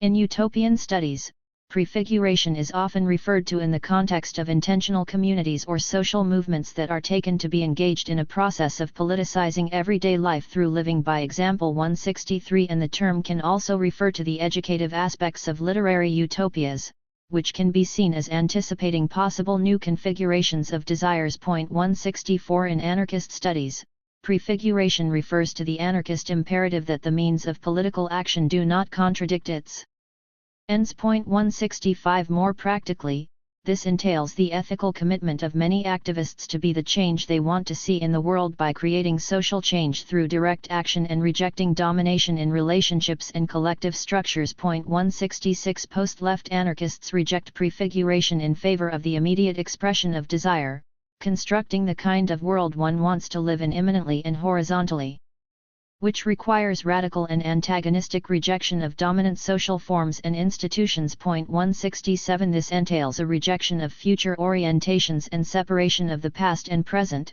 and therefore a problematic relationship not only with the blueprints and top-down planning of many 19th and early 20th century utopias but also with the broader definition of utopia as social dreaming, which implies thought rather than action. The post-left does not, however, reject utopian thought entirely, but rather explicitly appropriates the term utopia for a present-oriented form of insurrectionary joy. One of the first texts in this vein is Alfredo Bonanno's Propulsive Utopia 168, a polemical pamphlet written in the aftermath of a wave of strikes in France.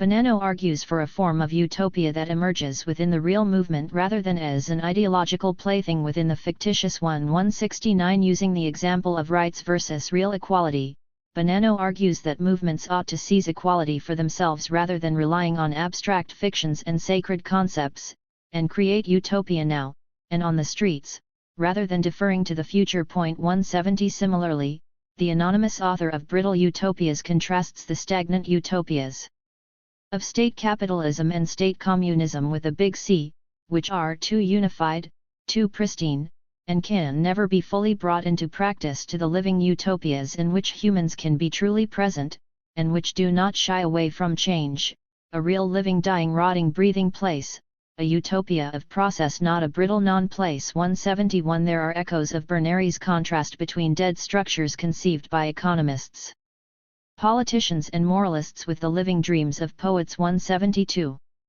The post-left is perhaps the only anarchist perspective in recent times that has produced utopias that Berneri may have recognized, given her definition, those works which remain in the utopian tradition by describing ideal commonwealths in some imaginary country or in an imaginary future. 173 This is an apparent paradox in light of the distrust of deferring to the future and of unitary desires, yet the post-left utopia Bolo Bolo appears to be laid out in the style of a utopian blueprint, replete with diagrams, maps, and the characters of a new language. 174 This is a utopia of hyperdiversity, constant differentiation, and semi-nomadic individualism combined with small-scale communalism. While apparently in the form of a blueprint utopia set in the future, with a plan for the entire planet, why be modest in the face of impending catastrophe? The book claims to be a catalyst for present critique, desiring production, action, and change. 175 Contemporary utopias are seen to stink of renunciation, moralism, new labors, toilsome rethinking, modesty and self-limitation, yet the author incorporates the best aspects of many of these ideas into a patchwork of microsystems. 176 The two main entities in PMS utopia are the Ibu, individual, and the Bolo, community. The Ibu is born and raised in a Bolo and cannot be expelled from any Bolo but is always free to leave and has complete freedom of movement to enter any other Bolo wherein it is entitled to food and medical care. There is no money, although there is exchange, a barter and small-scale bilateral trade between Bolos, and personal property is strictly limited to a small portable capsule called a taku. Within this arrangement, possibilities are infinite.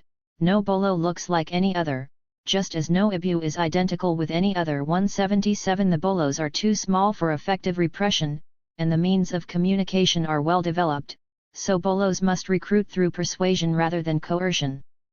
Possible Bolos include Alco Bolo, Simbolo, Sado Bolo, Masso Bolo, Veggie Bolo, Lay Bolo, Franco Bolo, Italo Bolo, Play Bolo, Coca Bolo, Incapa Bolo, High-Tech Bolo, Freak Bolo, Straight Bolo, Marx Bolo, while there are also just good old regular Bolos, where people live normal, reasonable, and healthy lives, whatever those are.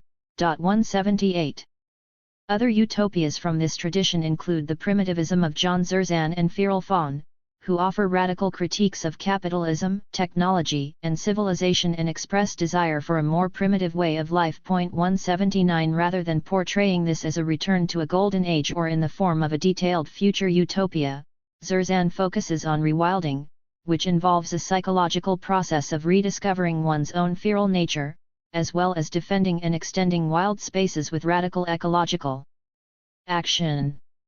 Zerzan argues that this process of psychological disalienation can be aided through engaging with critical fictional utopias, including some mentioned earlier in this chapter, such as Marge Piercy's Woman on the Edge of Time. 180 The use of style and genre bending is popular. For example, Tom Metzger's work This Is Your Final Warning 181 and Hakeem Bey's Temporary Autonomous Zone, which blends social theory, fiction, and poetry, drawing on examples such as intentional communities and pirate utopias to articulate a more general theory of multiple alternative and temporary utopian spaces. 182 The post-left tradition was both inspired by and has inspired the creation of many alternative spaces, including squats and social centers, as part of a broader movement that I will turn to now. DIY culture and autonomous social movements. The multifarious movements that coalesce under the banner of do-it-yourself culture and politics are strongly associated with anarchism and autonomism, and also with the ideas of prefiguration discussed above. Useful sources include the post-left article Desire is Speaking, Utopian Rhizomes, which emerges from the insurrectionary eco-activist movement in Britain. The anonymous author begs a redefinition of the utopian impulse to include radical and antagonistic practices of expressing and satisfying one's own desires in autonomous movements, particularly squatting and direct action and practices that grew out of these, including a network of squats, communally owned houses, food co-ops, let systems, sound systems, bands, mail orders, festivals, direct action groups, research groups, no paper, immigration, groups, publishers, magazines, internet providers and news groups, info shops, people's kitchens, mobile kitchens. 183 DIY culture is an anti-consumerist ethic that promotes self-sufficiency in a very wide realm, including music, fashion, media, and housing, promoting independence from established structures. The milieu is incredibly diverse and also includes zine culture and music scenes, such as punk, riot grrrl 184 rave, new age travelers, the erstwhile free festival circuit, eco protest, including Reclaim the Streets and tree squatting against road building. 185 The autonomous social centers movement. 186 And in the technological age of the 21st century, hacker culture and hack spaces. 187 A useful text on the movement in Europe from 1968 to 1998 is George Kachafikas's The Subversion of Politics. 188 DIY culture has been highly concerned with creating alternative aesthetics, so it is worth consulting photographic as well as academic texts, and some excellent compilations exist. For example, traveler Dave Fawcett's Traveler Homes 189, which documents 2 decades of redundant buses and lorries transformed into unique mobile homes by travelers from the early 1980s onwards in the UK. Another document worth consulting is Molly Mackindow's Out of Order, a visual ethnography of the Free Party and technival scene in the UK and Europe over a 10-year period. 190. DIY culture and the associated party and protest scenes arguably reached their height in the late 1980s and early 1990s. People entered these lifestyles for many different reasons, including necessity during a housing crisis, hedonism, or as part of a movement in resistance, and in doing so they created space for experimenting with new values and ideals and negotiating and actualizing collective desires. Legal developments, such as the U.K.'s Criminal Justice and Public Order Act in 1994, meant that the number of people living in converted vehicles has severely declined, and the free festival circuit has almost entirely disappeared in Europe, eaten up by a huge profit-making commercial festival machine, in a move George Mackay dubbed the criminalization of diversity. 191 While the New Age traveller scene has been decimated in Britain, smaller illegal free parties and raves continue in the UK and US, and some free festivals continue the DIY ethos internationally. There is also an autonomous social centres movement worldwide, many of which were set up in the early 2000s, including in the UK 192 and with a significant presence in Italy. 193.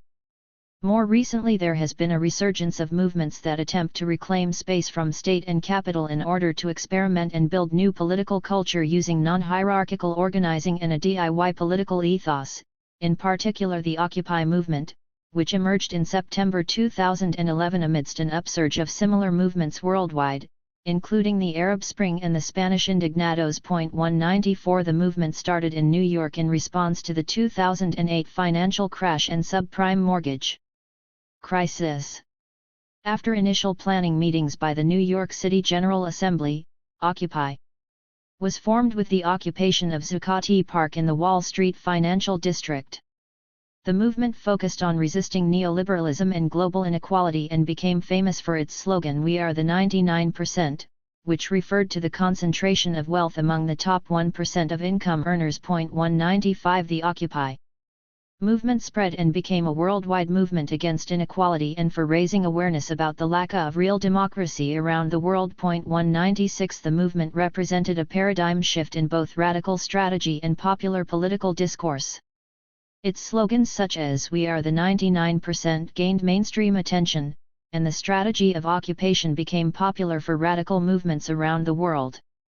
The movement's strategy had both resistant and utopian aspects, involving taking and holding a space, preferably a public and symbolic space that would be potentially inconvenient for state and capital in order for occupiers to live out their political desires, including direct democracy, mutual aid, and reimagining the uses of public space. The movement was frequently derided as apolitical or naive in the mainstream of the time for its perceived lack of political demands. 197 The refusal to legitimate the state through demands in favor of living political desires and experimenting with new connections and ways of living in the present is a conscious political strategy inspired by anarchism. Occupy Wall Street was evicted in November 2011, after nearly 3 months of occupation, and throughout the following months occupations in other cities worldwide were also cleared by local police forces. While there have been no occupations on such a large scale since these evictions, the Occupy movement carried its ethos of demandlessness forward to various other campaigns, most prominently Occupy Sandy, a radical disaster recovery effort that will be discussed in more detail in a later section. Both Occupy Wall Street and Occupy Sandy made effective use of technological tools for communication, organizing and promoting their cause, and highlighting some of the ways in which technology has become something of a double-edged sword in 21st century utopianism, which I will turn to now. Cyber-utopianism and techno-utopianism. The role of science and technology in utopia has been a long-running theme.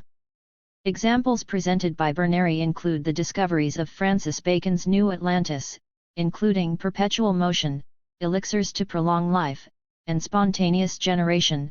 198 and Cabot's super-efficient factory machines for industrial production. 199 Berneri also shows us that technology can be a force for evil, using the example of Zaimayadan's dystopian integration of the timekeeping watch into the human mechanism and his torture bell jar and electrical execution device. 200 The most important event for technological utopianism after Berneri's time was the birth and growth of the Internet. The optimism and technological determinism of the early Internet days, late 1990s to the early 2000s, led to a period where many saw the Internet as a utopian force for democratization and bottom-up cosmopolitanism. The idea that new communications technology could function as a force for good has origins in cybernetics, a new science instituted in the 1940s by Norbert Wiener, Claude Shannon, Gregory Bateson, and others. Cybernetics sought to institute a rational form of governance by reconfiguring relations between humans and machines using new forms of technology, communications, and networked organization. 201 As Internet technology developed, a global orthodoxy emerged regarding the relationship between society, politics, and technology that drew on cybernetics. Labeled the Californian ideology, after its roots in Silicon Valley. 202 It blended libertarian attitudes prevalent in California since the 1960s, such as anti-authoritarian values, counterculture, and drug-taking with techno-utopianism and free market economics. It was swiftly portrayed as being recuperated into neoliberal capitalist values. 203 Various strands of utopian theorizing have grown out of this initial optimism that also draw heavily on earlier strands of late 20th century utopian thought outlined previously in this chapter. Transhumanism is a movement that believes in both the possibility and desirability of using advances in technology to improve human bodies and intelligence, ultimately transforming the human condition, for example, through bionic implants, cognitive enhancement, and medical advances to prolong lifespan toward immortality. The transhumanist movement is politically complex with splits between right-wing, left-wing, and centrist strands, as well as strands concerned with transcending different human limits. Examples include postgenderism 204, which seeks to transcend biological limits of the body and transgress binary gender categories, as a development from the work of Shulamith Firestone 205, who advocated reproductive technologies to free women from childbirth, alongside some literary feminist utopias that portrayed cryogenic childbirth. 206 Extropianism, particularly associated with the work of Max Moore, advocates overcoming the necessities of human labor and private property through the use of robots and artificial intelligence. 207 Technogaianism develops eco-utopian themes, while advocating the development and use of new technologies, such as clean energy, climate engineering, and genetically engineered crops to meet the needs of the population while countering the effects of climate change and restoring the Earth's environment. Technogaians believe in the eventual assimilation of humans and all bioorganisms into the collective consciousness of Gaia through electronic means. 208. Another strand of technological utopianism that developed separately is accelerationism, particularly associated with the work of Nick Land and the Cybernetic Cultures Research Unit, CCRU. 209 The term accelerationism was coined by Benjamin Noyes, who is very critical of the paradigm, yet the expression stuck and is now used by adherents. Noyes describes the phenomenon as the rigorous abandonment of humanist residues, embracing the drive for a new post-human state beyond any form of the subject, accepting the delirious processes of capital itself. 210 Noyes argues that accelerationism is a cultural phenomenon that experiences historical resurgences under particular conditions of capitalism and is indicative of intensified alienation in times of crisis. A compilation of accelerationist works, historical precedents and influences, and critical perspectives can be found in the edited collection number Accelerate, The Accelerationist Reader. 211. A further left futurist vision worthy of consideration is fully automated luxury communism, FALC. The idea began as a jocular meme in activist circles in London and has since been taken up and developed by Aaron Bastani and other followers of the paradigm who make the explicitly utopian demand for the automation of all labor processes in order to free humans from the need to work, alongside social ownership of all means of production. 212 Similarly to transhumanism and accelerationism, FALC has an optimistic vision of the ability of technology to meet human desires without impacting negatively on the planet or exacerbating human inequality. Cyber-utopianism and technological determinism have been critiqued from their very beginnings, when the Critical Art Ensemble argued that the promise of electronic utopia offered by the new world of computerized communications should be met with a healthy amount of skepticism. 213 They argued that a critical perspective ought to pay attention to issues of commodification and unequal access. 214 Their critique was prescient, as the radical optimism of the early days of the Internet eroded over time due to increasing corporate takeover, state digital surveillance, and Internet censorship, turning the Internet into a double-edged sword, with radical social movements like the Zapatistas using it to mobilize international popular support and governments mobilizing the Internet against dissenting movements. 215. In contemporary theory, a critical view on emerging relations between humans and machines is put forward in a broad strand of post-humanism, which draws on themes of transgressing the boundaries between human, animal, and machine. While these theories seek to transgress the anthropocentric assumptions of traditional political theory, they are skeptical about the power fantasies and teleological assumptions about technological progress that underpin transhumanist and accelerationist utopias. 216 The idea that technology can blend with the bios to produce a new kind of human being was a frequent theme in many science fiction novels, dystopias, and critical utopias of the late 20th century and has frequently entered social theory and even scientific reality in the early 21st century. Donna Haraway uses the figure of the cyborg as a heuristic to help the reader think about ways in which the boundaries between humans and non-humans, e.g., machines and animals, are and can be transgressed. 217 For Haraway and other theorists of monstrous and uncanny hybrids, among them Tyson Lewis and Richard Kahn. 218 The body itself becomes a site for critical experimentation and utopia, opening up possibilities for new social configurations. This has also led to increased attention to the role of non-human others in existing societies and in possible utopias.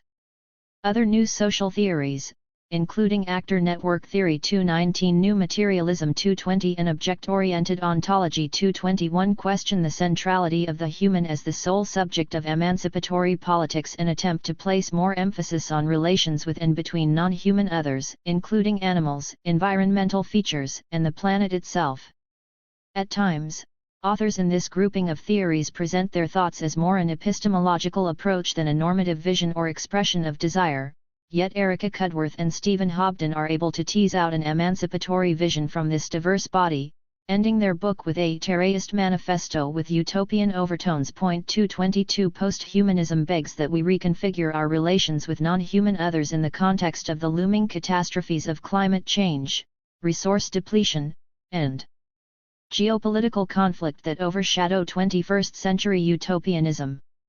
A further category attempts to think through how we might carve out spaces for utopia from within this ongoing disaster. Disaster utopias.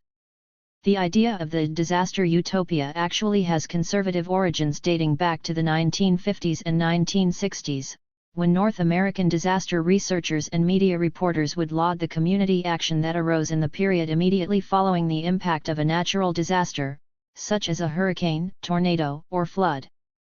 The terminology post-disaster utopia would be used to describe a period where people would put aside prior differences in order to roll up their sleeves and pull together to selflessly help others during the recovery effort. 223 According to this account, this utopian period of solidarity, consensus, and mutual aid soon recedes as the everyday divisions and differences settle in, at which point it is necessary for a specialized bureaucracy to step in to administer the longer-term tasks of recovery.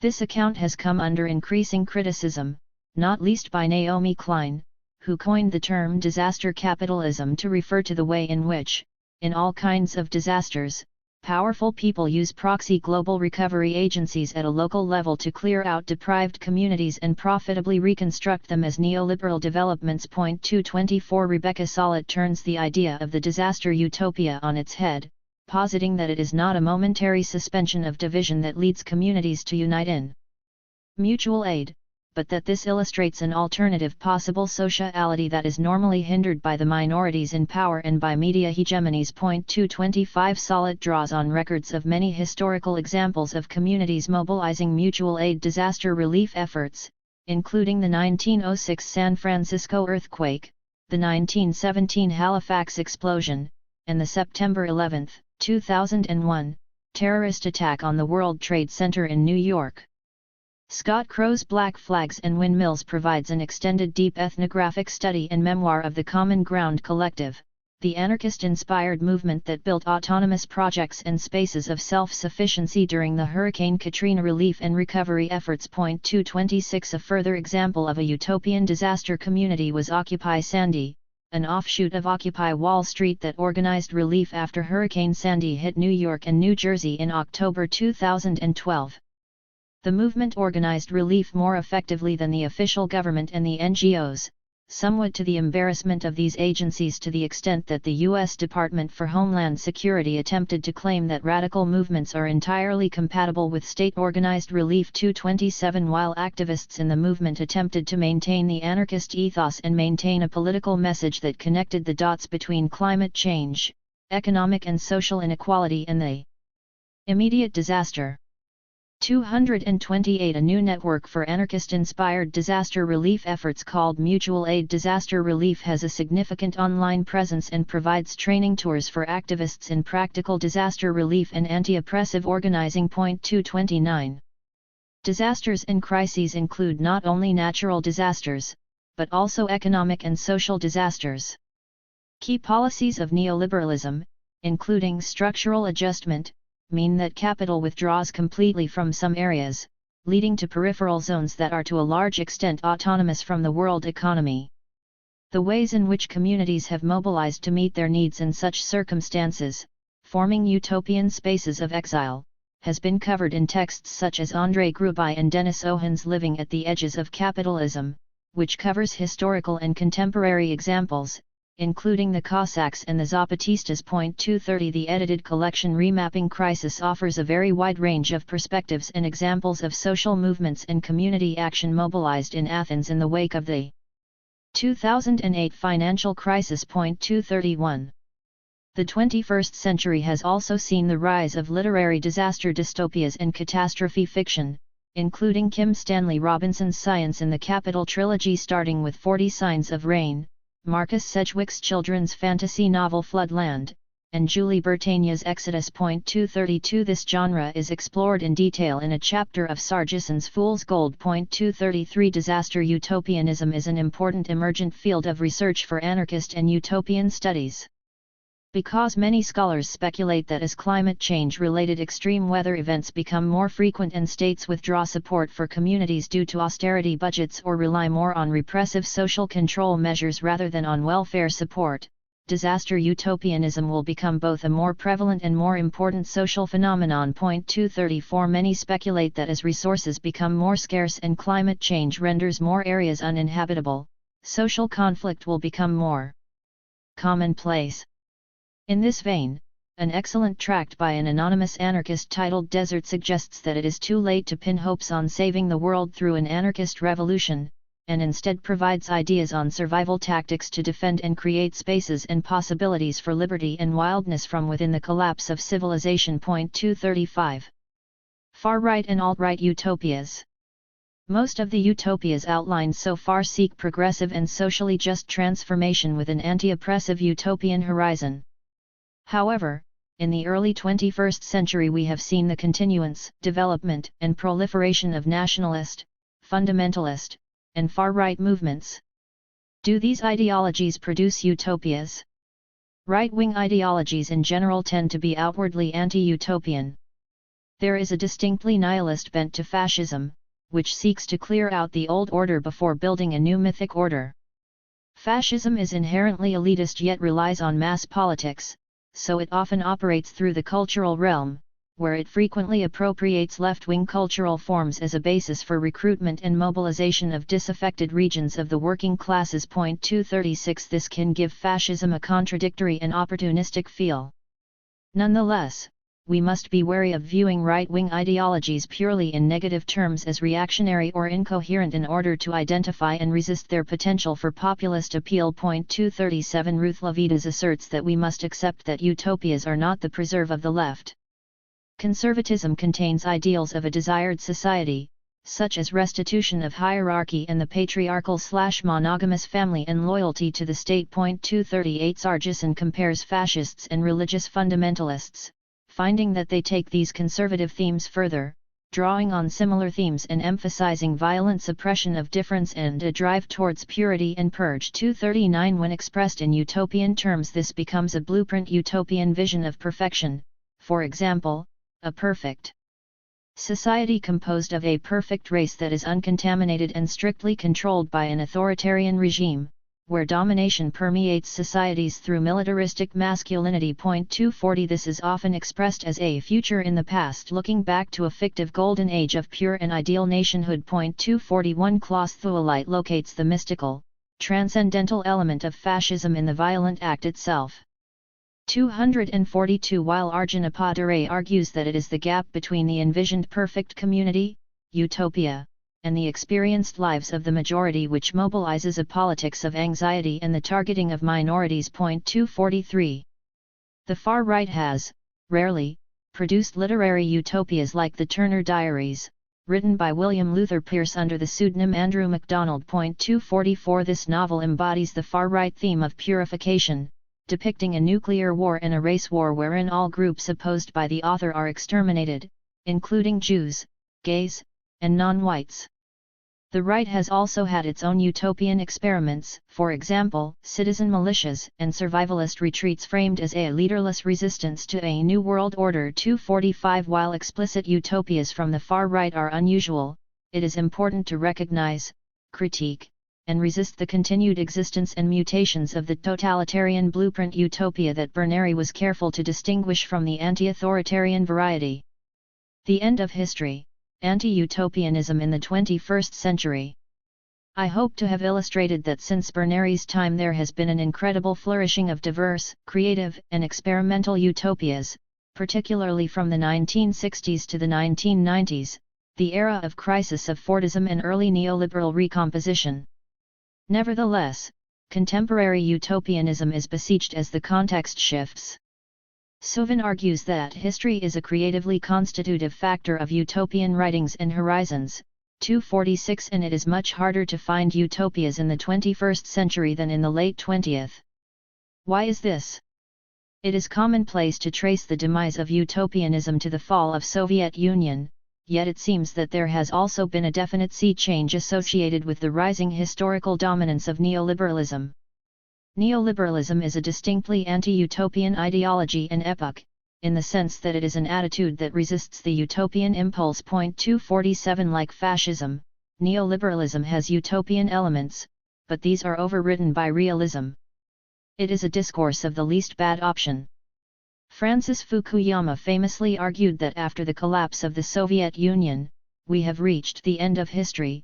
248 As liberal democracy has triumphed after other, utopian, alternatives have proven unviable, or in the oft-used slogan of Margaret Thatcher, there is no alternative. Neoliberal anti-utopia conflates the critique of a specific utopia with a desire to quash utopian dreaming per se, and in so doing exposes the contradiction of its own utopian foundations as a pretended utopia, a community whose hegemonic principles pretend to its being more perfectly organized than any thinkable alternative. 249 Frederick Jameson argues that the contemporary period is politically crippled by the universal belief that all historic alternatives to capitalism have been proven impossible. A belief that underpins the invincibility of capitalism and serves as a premise for dismantling welfare and social gains made by socialist movements. 250 Suvin argues that those utopias that do emerge are either indistinguishable from dystopias, the blurring of genres started by the critical utopias is now complete, or alternatively they have been de-radicalized through a process of Disneyfication, whereby social desires are individualized, infantilized, and commodified to reinforce neoliberal norms. 251 Desire is channeled into a self-perfecting culture of positivity and wellness that conflates physical and psychological well-being with ethics. Enforcing happiness as a moral imperative. 252 The idea of happiness as a duty has an embedded vision of a life world that is individualistic and ignores structural causes of oppression. 253 The social movements and insurgencies of the 1960s and 1970s that produced many of the utopias described early in this chapter were subject to counterattack by capitalism in the late 1970s and during the 1980s. Autonomist Marxists and situationists provide the useful concept recuperation to describe the process by which capital seeks to integrate radical forms of insurgency into its operation. 254 Utopias often emerge from autonomous communities engaged in DIY practices of slacking off and dropping out. 255 Withdrawal was not merely a negative act but would involve the creation of autonomous forms of community and existence. 256 This utopian desire for a more autonomous and free life was recuperated in the anti-utopian neoliberal form of precarious labor. Capital found ways to take people's desires for less work and for forms of flexible labor and arrangements, and turned them into increasingly uncertain conditions. 257 Neoliberalism similarly captured networked utopianism in networked capitalism, cyber-utopia in internet regulation. 258 and disaster anarchism in resilience. 259 Neoliberalism also disrupts the temporal gap between past, present, and future. Utopias arise from specific times and places, yet they also stand outside of these, allowing contemporary readers to reflect anew on contemporary problems. Many utopias seek to prefigure a progressive future. The current world is beset by the problem of temporal closure. The idea that there is no alternative creates a sense that the future is indistinct from the present. We are left with experience of an eternal present that repeats itself indefinitely. The rise of temporary and precarious work means that workers' temporal experiences are fragmented and autonomy is more difficult. 260 Douglas Rushkoff argues that developments like digital communications and precarization of labor have meant that time itself has suffered structural mutations in neoliberal capitalism, resulting in a spatio-temporal closure characterized as present shock. 261 The causal field is increasingly reduced to neoliberal doctrines of personal responsibility and aggregate forms of data-driven social correlation. This process of temporal closure increasingly makes the present system feel like the only possibility.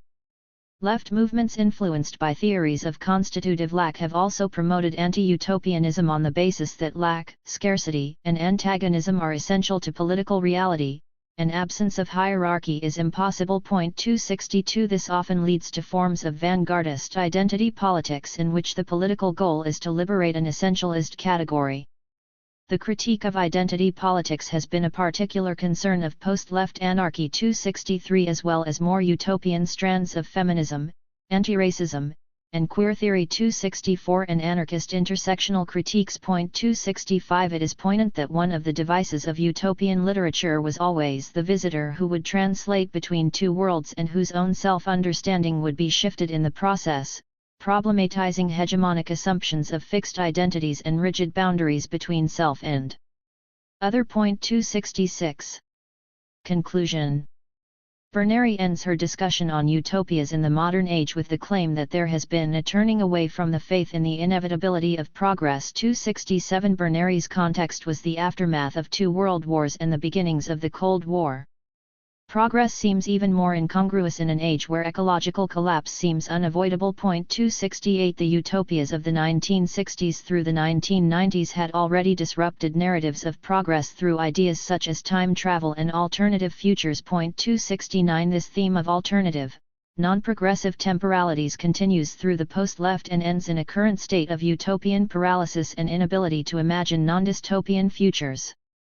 Berneri's book concludes with a rather pessimistic outlook for the future of utopia, arguing that the modern literature of her time was becoming increasingly anti-utopian, as the dreams of authoritarian 19th-century utopias had become nightmares that made people into Taylorized robots, subordinated by the machines they serve. 270 Today this is repeated in the McDonaldization of neoliberal work. 271 I will end this afterword with some predictions about the future of utopianism.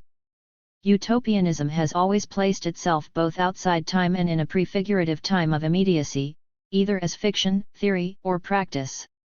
The mutation of time in neoliberalism has altered the temporal scope of utopia, while pending ecological collapse throws a shadow over hopes for progressive change.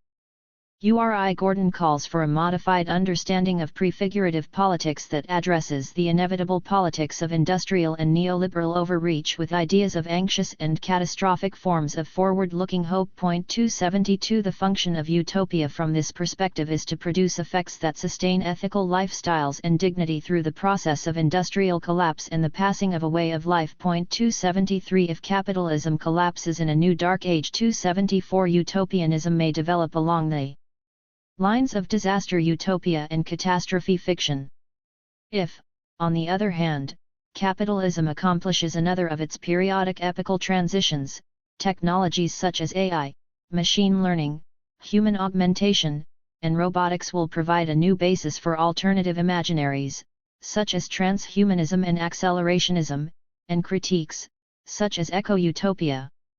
Utopia is thus likely to revive from its present dystopian/presentist slump, as the timeless need to imagine things differently is re-articulated in response to new emerging situations.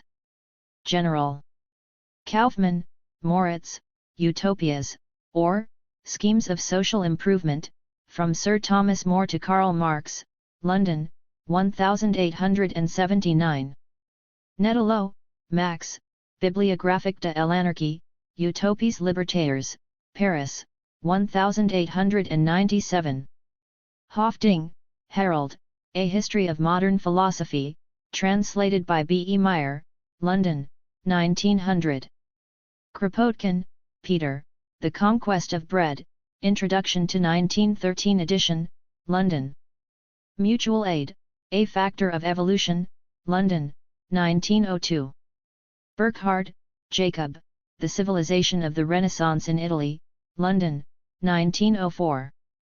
Gide, Charles, Communist and Cooperative Colonies, London, 1930.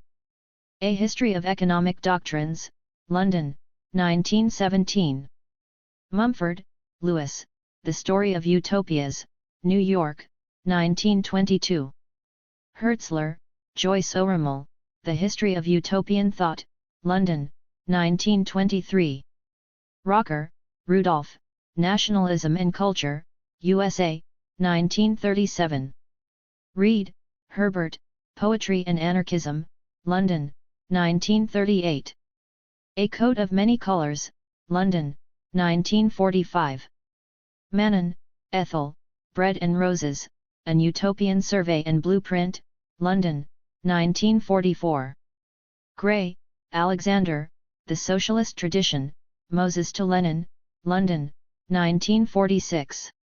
Thompson, David, The Babeuf Plot, The Making of a Republican Legend, London, 1947. Chapter I.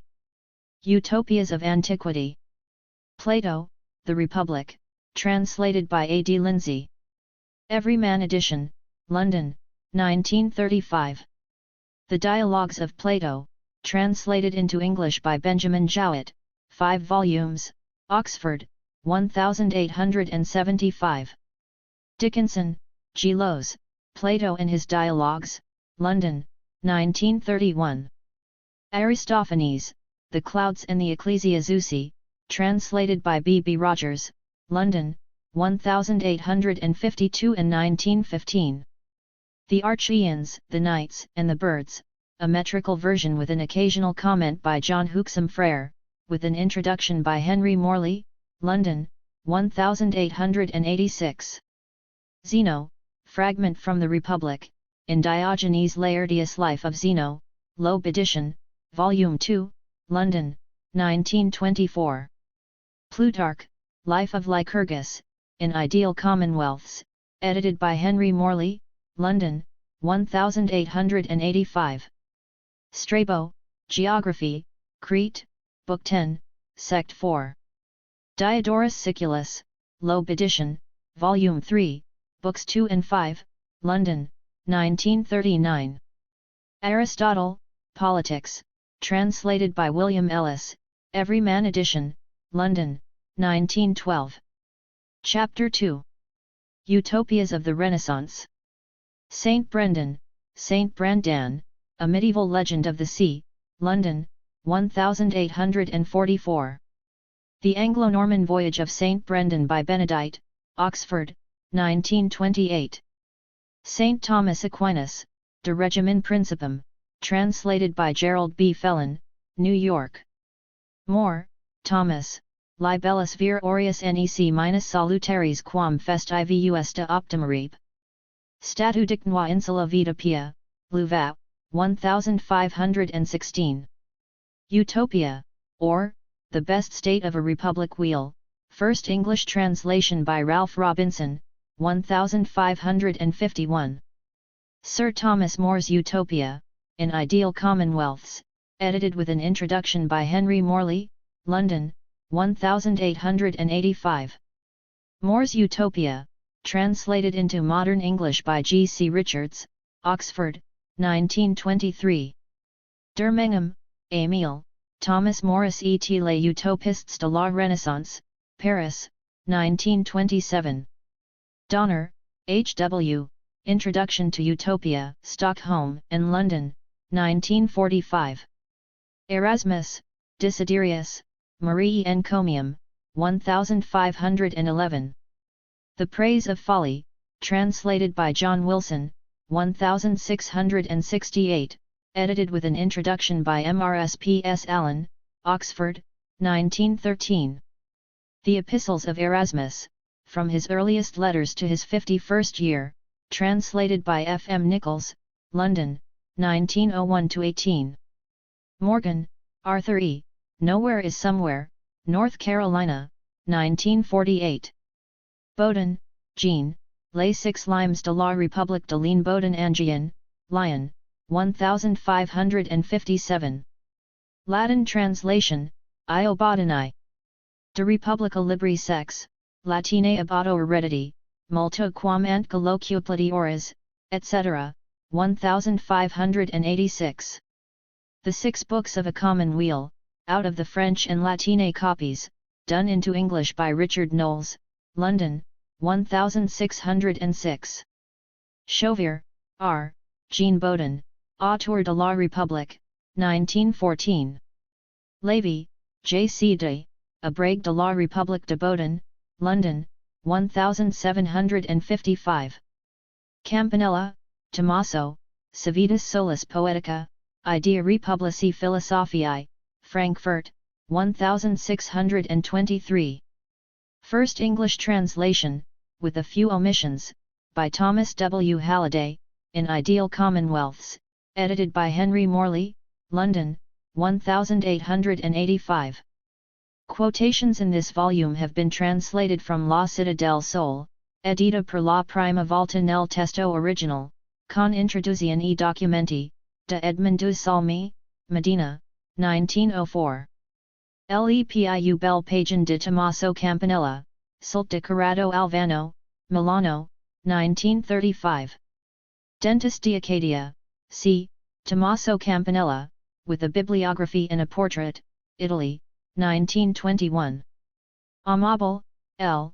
Fra Tommaso Campanella, La sua congiura, I suoi processi e la sua pazzia, 1882. Andrea, Johann Valentin, Republici Christianopolitani Descriptio, 1619. First English translation, Christianopolis, an ideal state of the 17th century, translated from the Latin of Johann Valentin Andrea, with an historical introduction by Felix Emil Held, New York, 1916. Bacon, Francis, New Atlantis, first published by William Raleigh, in the same volume with Silva Silvarum, or A Naturale Histoire, London, 1627. A Latin version of the New Atlantis was published by Raleigh in 1638. Edition in modern English, in the 3rd volume of the Standard Edition of Bacon's works edited by R. L. Ellis, J. Spedding and D. D. Heath, 1857–74. Bacon's New Atlantis, in Ideal Commonwealths edited by Henry Morley, 1885. New Atlantis, by Francis Bacon, Lord Verulam, Viscount St. Albans, edited with introduction and notes by Alfred B. Gough, Oxford, 1924.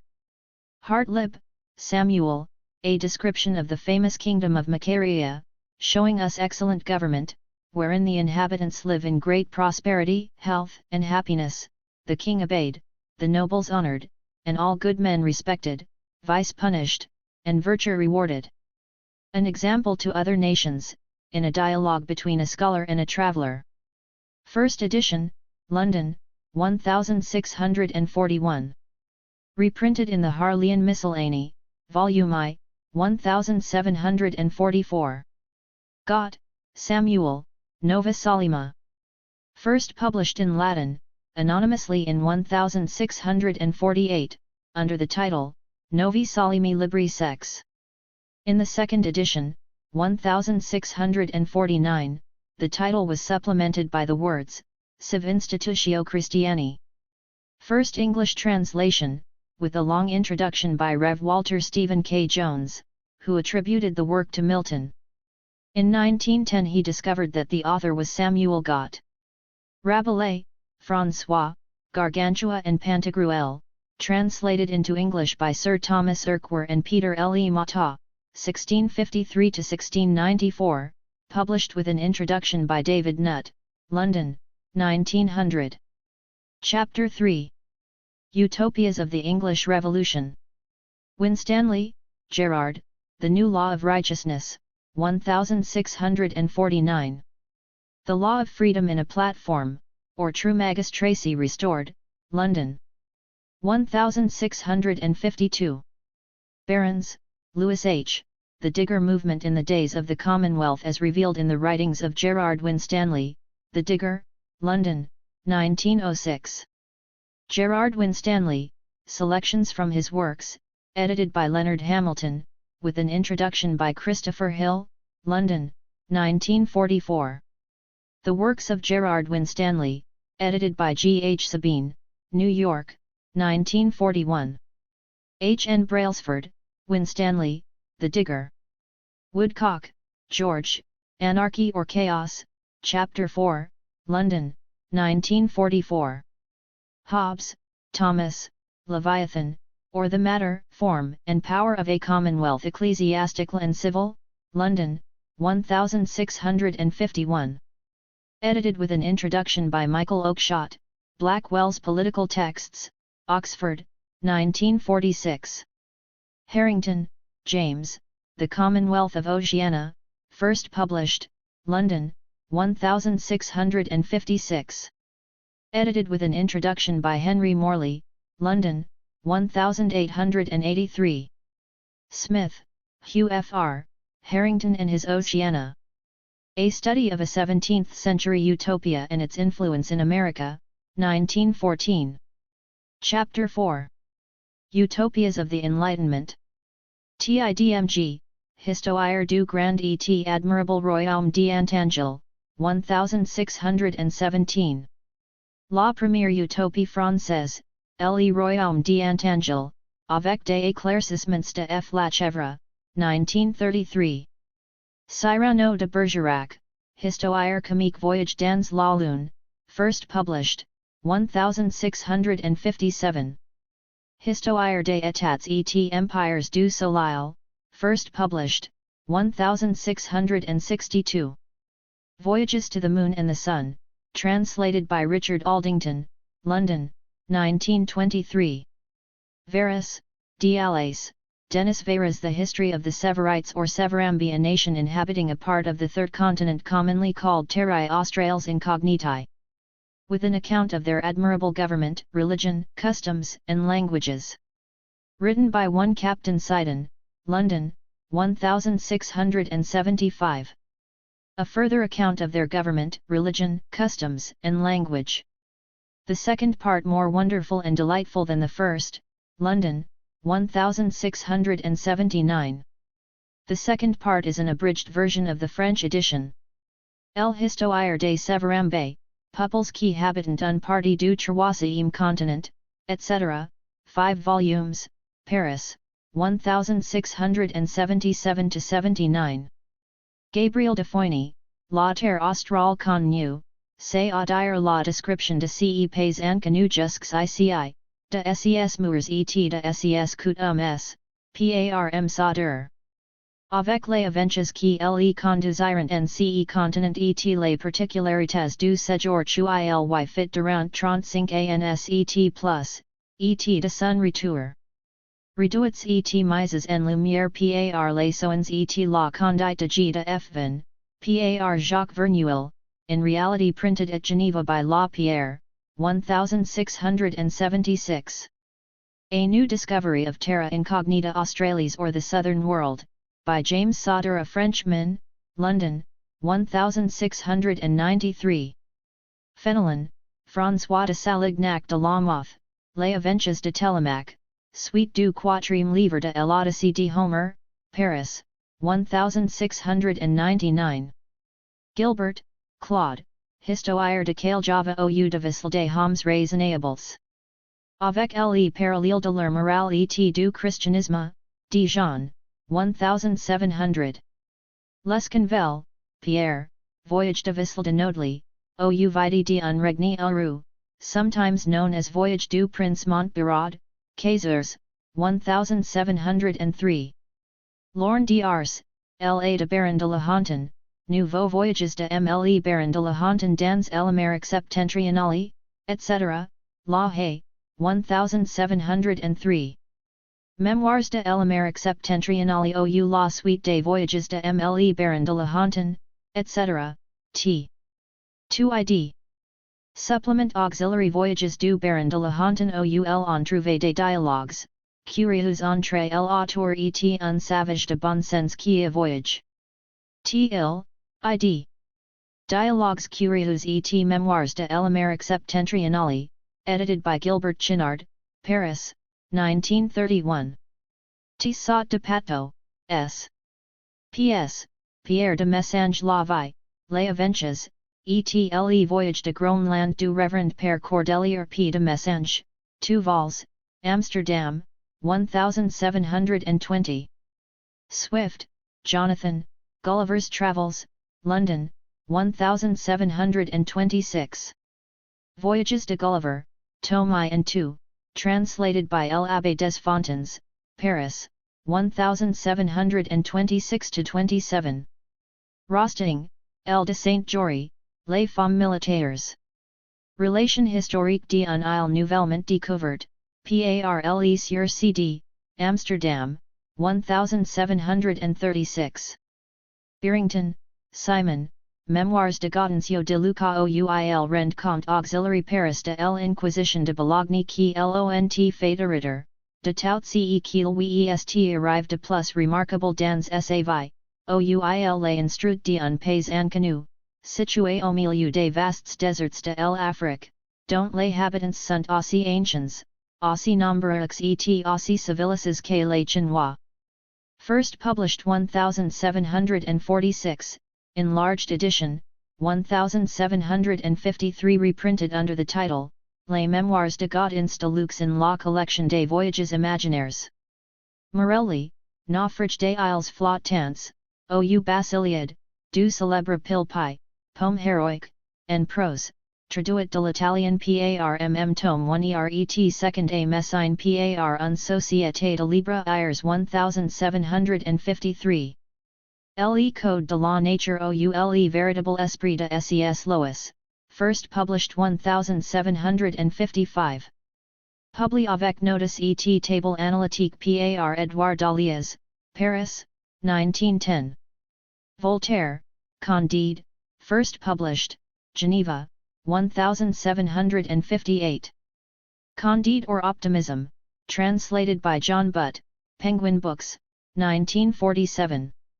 Roche, Tiffaine de la, Giffentai, 1 et 2 Imparti, La Haye, Paris, 1760.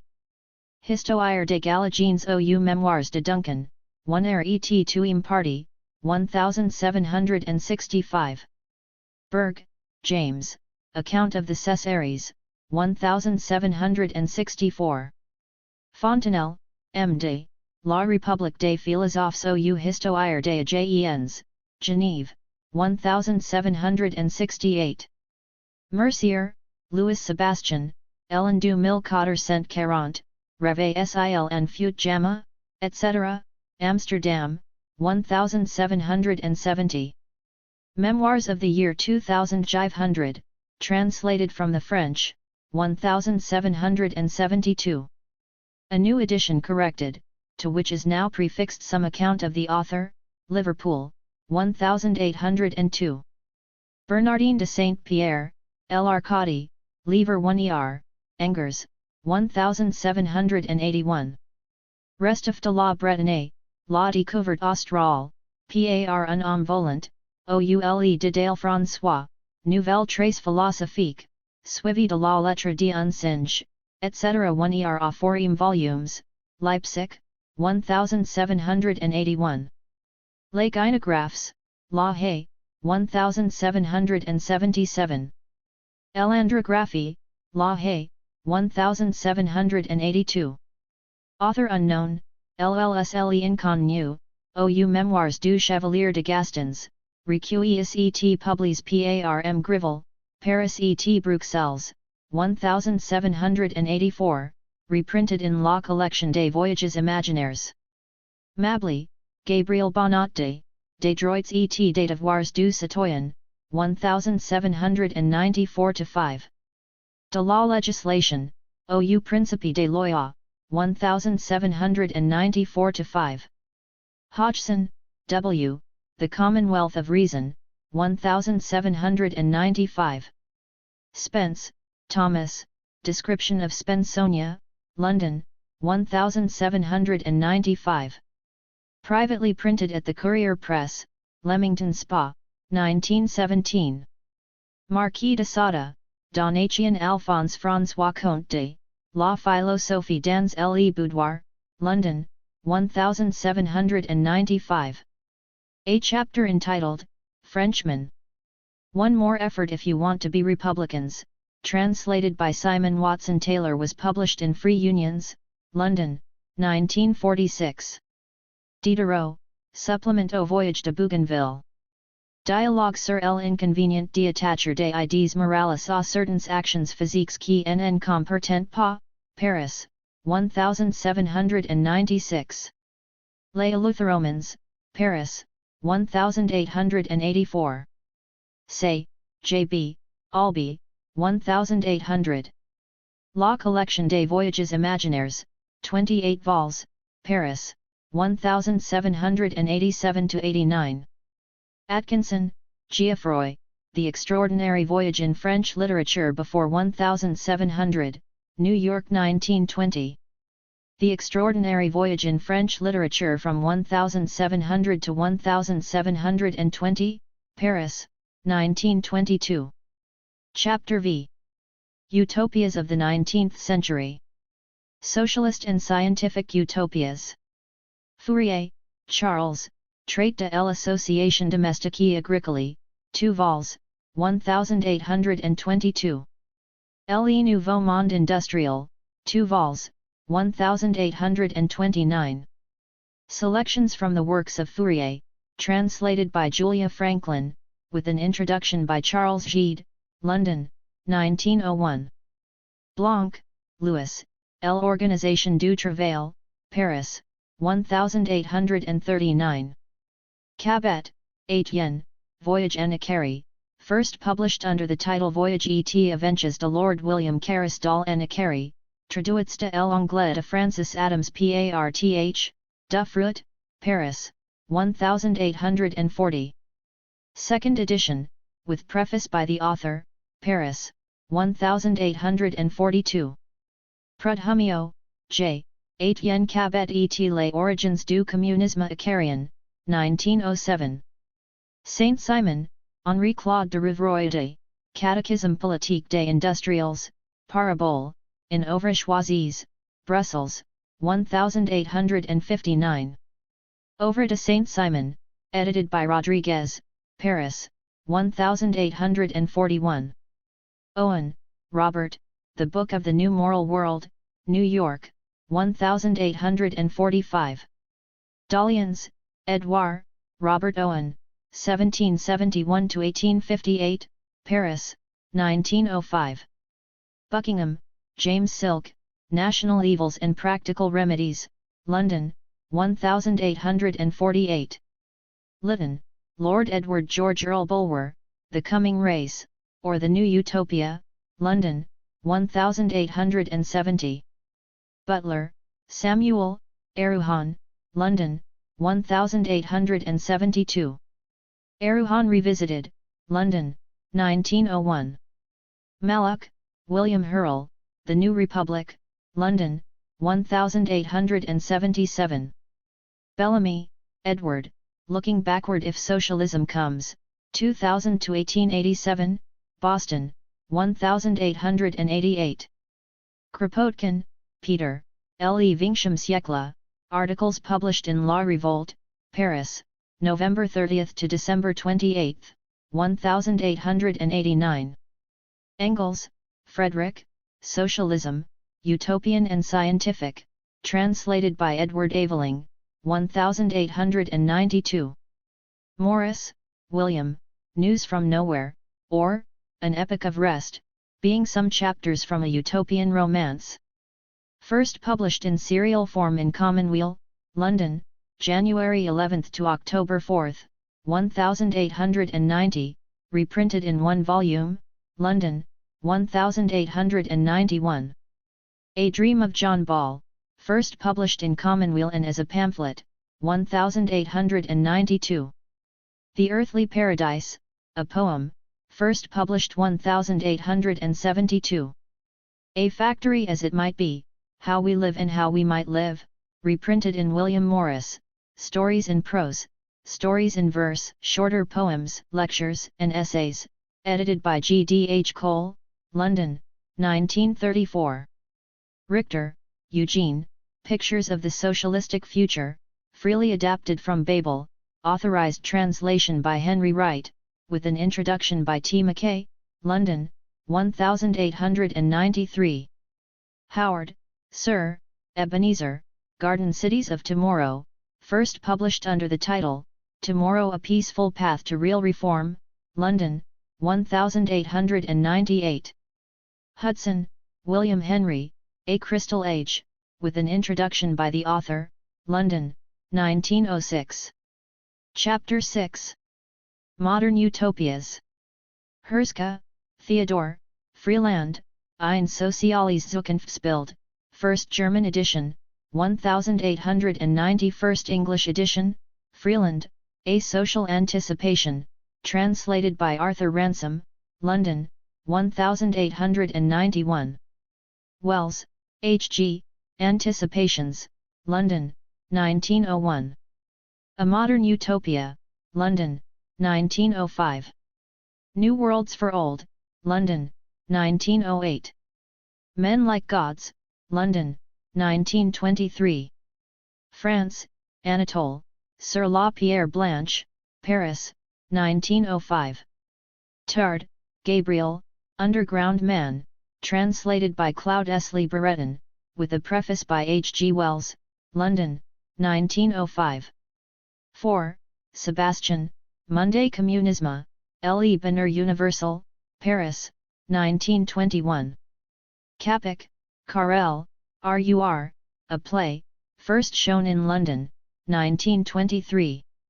Zamiatin, Eugenie Ivanovich, New Sotra, Traduit de Rus Parb Covet. Duhamel, Paris, 1929. Huxley, Aldous, Brave New World, London, 1932.